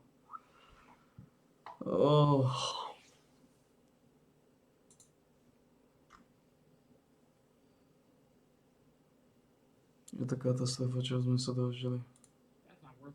Keď som odsypal minulú ligu, tak plačinka bola ešte nažive.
Ładnie to zabalíme.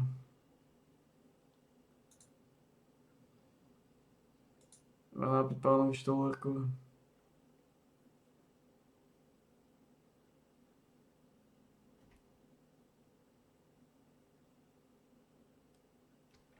To niečo. Katastrofálne útepné časy.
No vidíme, ako išlo všetko do sračky.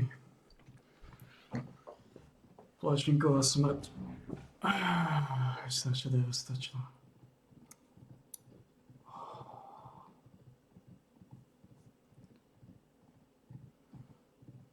Plášinka nás nemala pustiť.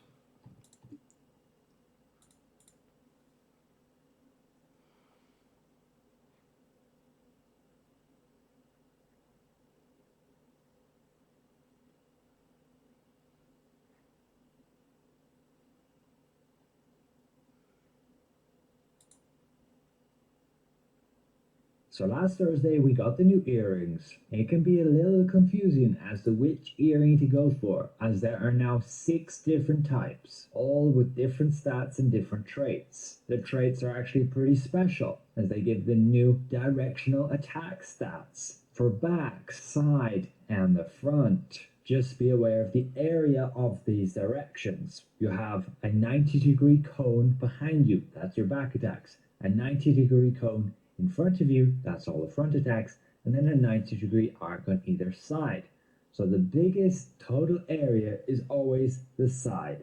And that's something to keep in mind in PvP when you're attacking your opponents. The likelihood is the highest that you'll attack them from the side in a chaotic fight. However, if you're a dagger user who has Shadow Strike and Frenzied Sword Dance, you can guarantee back attacks. Similarly, if you're a crossbow user with Selfless Diffusion, you can also guarantee back attacks. You can sometimes do it with Spear with Abyssal Cleave and Tempest Strike. So what you end up with are these are the best traits to use if you're a dagger or crossbow, sometimes Spear. These are for everybody else in large scale, and then these for small scale. And yes, you may note, back attack traits can go to 160, versus side and front only getting to 120. Again, the reasoning for large scale to have more side focus on your traits is because of that chaos. Especially if you're a ranged damage dealer,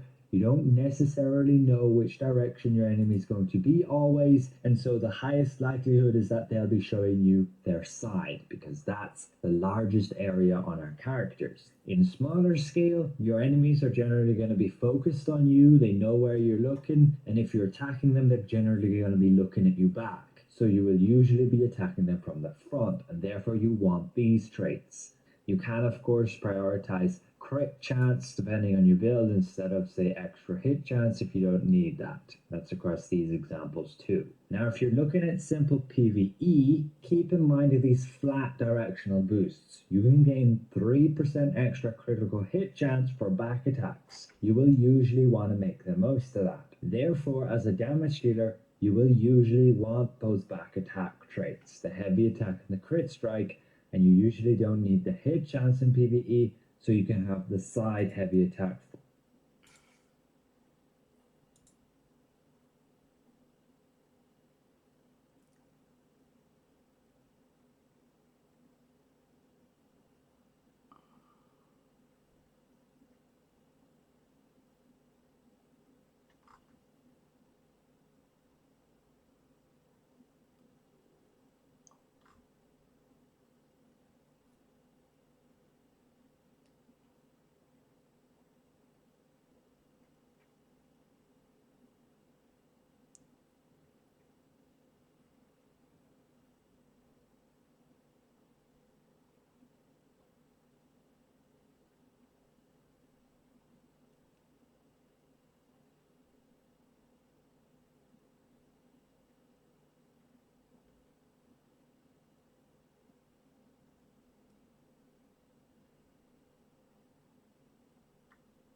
Čo to za piču sa?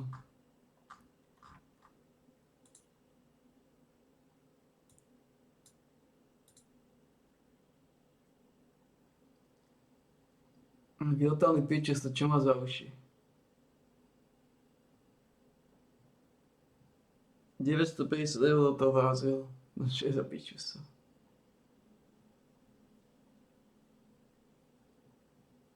A teď si ukážeme, jak se správně hraje tato hra.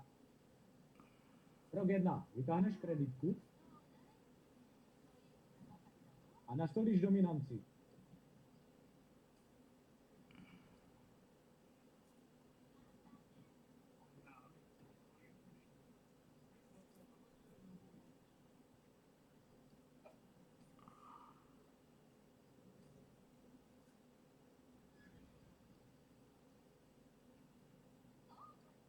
Tak.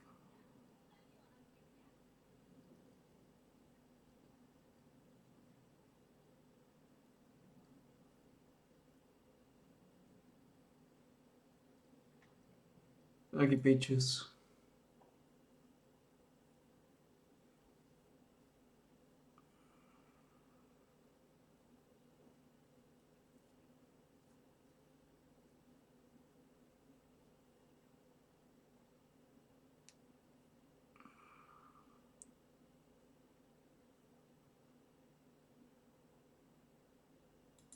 The Green Mile is a cinematic gut punch, a Stephen King adaptation that leaves audiences in tears over a death row inmate named John Coffey.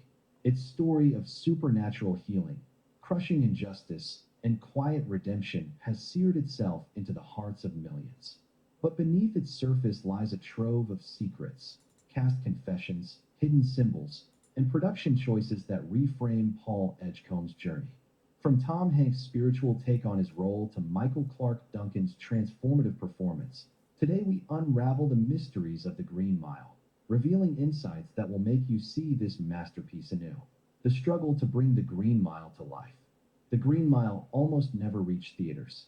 After The Shawshank Redemption's initial box office stumble, director Frank Darabont hesitated to adapt another Stephen King prison tale. Studios balked at a 3-hour death row drama, doubting its appeal. Tom Hanks, fresh off Forrest Gump and Saving Private Ryan, was the linchpin, his star power convincing Warner Brothers to take the risk. Even then, executives pushed Darabont to trim the runtime. He stood firm, believing every minute was crucial to the story's emotional depth. This gamble preserved the film's soul, delivering a slow-burn narrative that builds to devastating impact. Darabont's refusal to compromise turned a risky project into a cultural landmark, proving that sometimes a director's vision must hold fast against commercial pressure. A set that became a character. The film's haunting atmosphere hinges on its meticulously crafted set. Unlike Shawshank's real prison, The Green Mile's death row was built from scratch by Oscar-winning designer Terrence Marsh. The green linoleum floor, historically accurate to 1930s Southern prisons, gave the mile its name. Every detail, period wiring, flickering light fixtures, and a corridor that darkened as it stretched toward the execution chamber, was designed to evoke mounting dread. David Morse, who played Brutus Brutal Howell, said the set felt alive, shaping every performance. The electric chair, Old Sparky, was a functional prop with smoke and lighting effects, making execution scenes chillingly real. Sam Rockwell, as Wild Bill Wharton, revealed that Edouard Delacroix's botched execution was filmed in minimal takes due to the grueling prosthetic effects and pyrotechnics, leaving the cast rattled. To ground the actors, Darabont had them spend a silent afternoon on set, guards at posts, prisoners in cells, absorbing the oppressive weight of death row. This immersion made every scene feel visceral, as if the set itself was telling the story. The cast's transformative preparation. The actors' deep preparation elevated The Green Mile into a profoundly human drama. Tom Hanks envisioned Paul Edgecombe as a World War I veteran haunted by violence, explaining his quiet decency and visceral disgust at Percy Wetmore's cruelty, which echoed wartime brutality. Michael Clarke Duncan, in his breakout role as John Coffey, visited hospitals to study patients and care, capturing a childlike vulnerability that shifted to commanding strength during healing scenes. His performance made John both fragile and divine. Doug Hutchison, as the sadistic Percy, drew on a childhood bully, infusing his cruelty with unsettling authenticity. Bonnie Hunt, as Paul's wife Jan, added subtle tension to their scenes, hinting at the toll of Paul's job on their marriage. James Cromwell, playing Warden Hal Moores, brought quiet grief to his role, informed by imagining Hal's unspoken fears for his dying wife. These backstories, though never explicit, shaped every gesture and line, turning a supernatural tale into a deeply personal one. Symbolism that hides in plain sight. The Green Mile is packed with symbolism most viewers miss. The color green, beyond the floor, is a chilling motif tied to death. It's in the execution chamber's curtains, the dry sponge in Dell's horrific execution, even the glint in Wild Bill's eyes when he arrives. This subtle cue appears dozens of times, signaling mortality. John Coffey's healings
Tohto sme sa toho žili, ty kokos, to je úplný konec.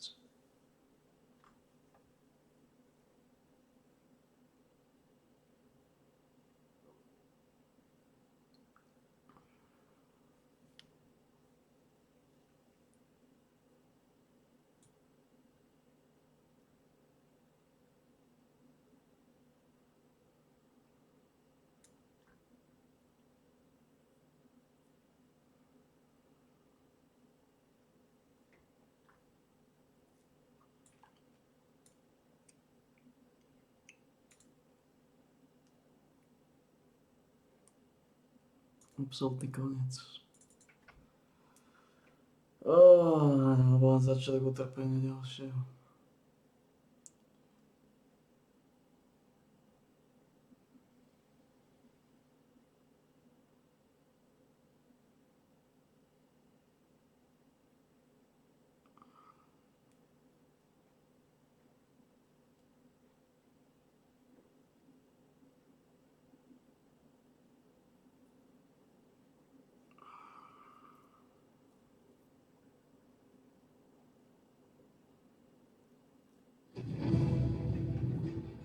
To je úplný koniec.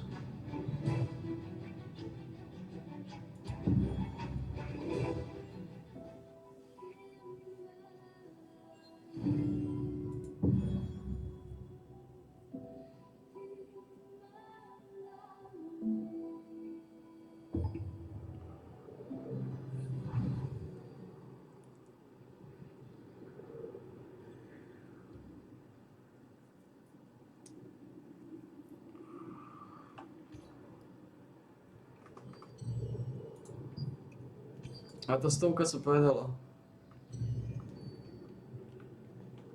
That's fine.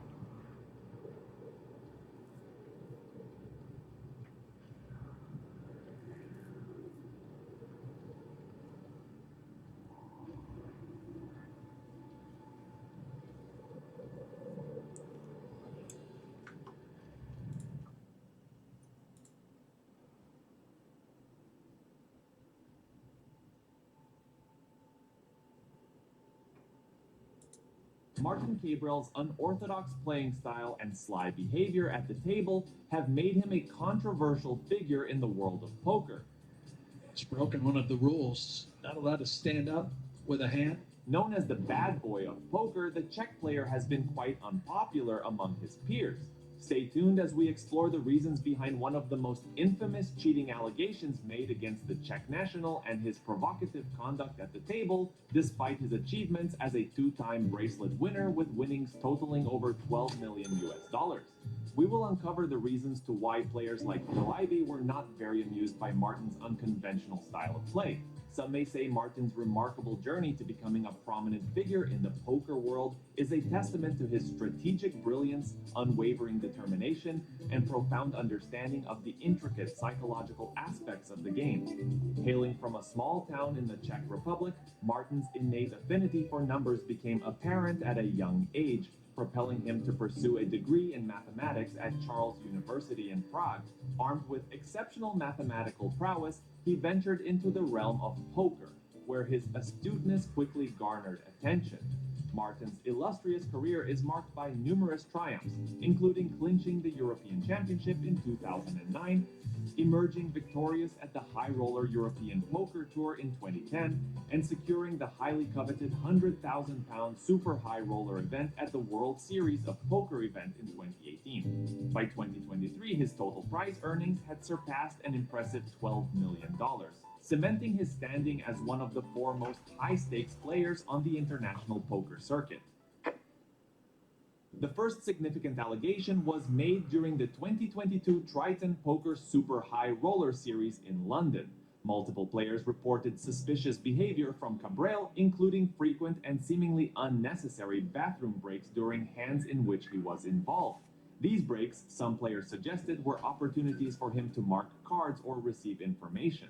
The first step of the investigation included a thorough review of video footage from the tournaments where Cabral was accused of cheating. Analysts and poker professionals examined hours of gameplay, paying close attention to any signs of unusual behavior. This involved scrutinizing Cabral's body language, betting patterns, and interactions with other players. He occasionally stood up behind other players allegedly to put them on a tilt. The fellow players were subsequently disoriented by this unorthodox style of play by Martin. Some found it utterly conniving that the officials let Martin participate in the tournament, having only received mere warning. Martin's antics at the table are worse than anyone I've played with. People were speculating, like there were a lot of discussions about whether he was marking cards, whether or not that's true. Andrew Roble recently made headlines by publicly accusing Mr. Martin Cabral of deliberately marking cards to gain an unfair advantage over his fellow players. Roble vented his frustration on the social media platform Twitter, expressing disbelief at the fact that Cabrel had not been banned from participating in the World Series of Poker. He further claimed that Cabrel's actions had seriously detracted from the enjoyment of tournaments, asserting that he had personally witnessed card marking by Cabrel in every tournament they had participated in together. In addition to conducting video analysis, investigators took the initiative to gather testimonies from fellow players who had faced Cabrel in games. The purpose was to gain further perspective on Cabrel's playing style, behavior, and decision-making process during crucial hands. The testimonies provided very valuable first-hand insights and observations, shedding light on instances where Cabrel's actions appeared unusually well-timed, prompting concerns about the integrity of his conduct. But was this just a tactic employed by a genius who had a natural aptitude for numbers, or a maliciously engineered plan to rig the game? These myriads of unanswered questions led the officials of the World Series of Poker event to probe carefully and thoroughly into the matter. This was the beginning of Martin's troubles, as he was later captured in various social media outlets and memes as the protagonist of a cheating scandal. Various memes popped up on social media, further tainting the image of the Czech Republican. During the 2022 World Series of Poker in Las Vegas, several players accused Cabrel of colluding with other participants by using subtle signals to communicate hand information and chip movements. Can't know for sure, but I think it's ridiculous that he's allowed to play in the tournament. These accusations stemmed from observed patterns in betting and decision-making that appeared inconsistent with standard poker strategy. Moreover, during the recent controversy surrounding the character Martin, a player, Will Jaffe, was one of the individuals who stepped into the spotlight to share his views about the situation. Using his platform on Twitter, he uploaded several short video clips that satirized Martin Cabrel and the scandal associated with him. Martin and his fans, who still believed in his innocence, were quickly outraged by this. A question about the Czech player's integrity quickly arose. His fans, who had always supported him, were now distancing themselves from him. Something didn't seem right. The once respected and feared European prospect was now only feared. He was feared because the controversy surrounding his scandal made his opponents worry about playing against a player who might cheat to win. Every ounce of respect he had earned while climbing through the ranks was fading away. To address the issue of cheating, there was a push for more stringent consequences for individuals who were found to have violated the rules. This entailed not only disallowing offenders from participating in upcoming tournaments, but also implementing fines and rescinding their titles and earnings. The overarching objective was to establish a robust disincentive for anyone who might be contemplating the act of cheating. This was the worst-case scenario for Martin, who had been adamantly preaching against credulousness among his fans. It was crystal clear that Martin had a palpable fear of losing everything he had worked for. Cabrel's exclusion from major tournaments led to a period of professional isolation for the European. Without the opportunity to compete at the highest levels, Cabrel's earnings and visibility in the poker community declined rapidly. This isolation further fueled speculation about his guilt, as some perceived his absence as an implicit admission of wrongdoing. Despite the mounting number of complaints and accusations from various sources, Martin unwaveringly and vociferously maintained his innocence by providing detailed accounts and evidence refuting all allegations. There's something on this card, please. Can we have a new deck?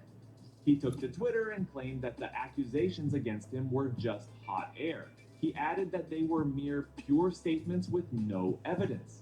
In the face of allegations, he staunchly defended his confrontational style and table talk, dismissing them as baseless evidence of cheating. He declared, "I have always played within the rules of the game. These allegations are unfounded and are born out of jealousy and a misunderstanding of my unique approach to poker," he told one Poker News reporter. Nevertheless, despite his denials, the poker community remained divided. While some players and fans stood by his innocence, attributing the accusations to the intense pressure and competitive nature of the game, others found the circumstantial evidence too compelling to overlook and demanded stricter regulations and monitoring to prevent potential cheating. Not everyone immediately assumed Martin was cheating. Dan Colpoys referred to Cabrel's tweets as quite reasonable and called on the World Series of Poker to release a statement on the situation. During the investigation, extensive measures were taken to ensure the integrity of the tournaments. This included reviewing video footage and obtaining player testimonies. In addition, forensic experts meticulously examined the physical cards and chips used, employing advanced techniques such as ultraviolet light and chemical analysis to detect any signs of tampering or marking that could indicate foul play. Reports say the officials brought as many as 3 sets of the cards used in the World Series poker event and put them under scrutiny. However, there was no concrete evidence suggesting that the Czech Republic was involved in any malpractices. This revelation brought immense relief to Martin, who had endured a barrage of outbursts and name-calling from passionate poker enthusiasts. In his defense, Cabral offered detailed insights into his decision-making process in the hands under scrutiny. He stressed his comprehensive grasp of poker theory and his adeptness at reading opponents as critical elements of his success. Additionally, Cabral underscored specific occasions when his unorthodox strategies had resulted in substantial losses, emphasizing that his approach was not without flaws of its own. He confidently stated that he was fully aware of his tactics, which involved trash-talking his opponents, making them tense, and winding them up. Despite his poker counterparts describing him as a terrible human being, and even some of them, such as Dan Smith, going as far as sternly wishing that Cabral would be barred from poker, Martin staunchly defended his unusual antics, asserting that it was his way of trying to throw his opponents off their game. After news of his innocence, or rather the lack of adequate evidence in the cheating scandal spread to the poker community, Martin promptly filed a defamation lawsuit against Andrew Roble and other poker players. He announced on Twitter that he and his team of lawyers would be taking legal action against the poker players for damaging his reputation. The cheating scandal had a profound impact on Cabral's professional standing and public image. During the investigative period, several prestigious tournaments implemented his exclusion. Notably, sponsors and entities affiliated with the poker industry distanced themselves from Cabral due to apprehensions about being associated with the controversy. In a bid to rebuild his reputation, Cabral took several steps to demonstrate his commitment to fair play. He participated in smaller local tournaments where he had the opportunity to interact more closely with other players and tournament organizers. Cabral also engaged with the poker community sharing insights into strategies and responses to questions about the allegations of terrorism. Following the Cabral scandal, which involved cheating in poker tournaments, there was a widespread call within the community for improved security measures at such events. These proposed measures included the deployment of advanced hard-tracking detection technology to identify potential cheating, increasing surveillance both at the tables and in tournament areas, and implementing stricter monitoring of player behavior and actions. Additionally, tournament organizers discussed the possibility of introducing randomized deck changes to prevent any unfair advantage and intensifying scrutiny of player interactions to detect any collusion or unethical behavior. Martin Cabral's cheating scandal remains a contentious and unresolved chapter in the history of professional poker. Whether or not the allegations are proven, the controversy has had a lasting impact on Cabral's career and the broader poker community. It has highlighted the importance of vigilance and integrity in the game and sparked necessary conversations about how to uphold these values in an increasingly competitive and high-stakes environment. Do you think he cheated and colluded with other players? Do you think Martin Cabral's antics were unsportsmanlike? Let us know what you think in the comment section and which poker player you would like us to look into next.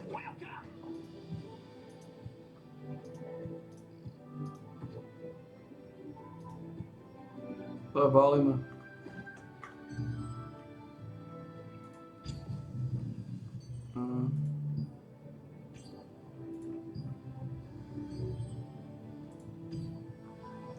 Dali sme level niečo? Nope.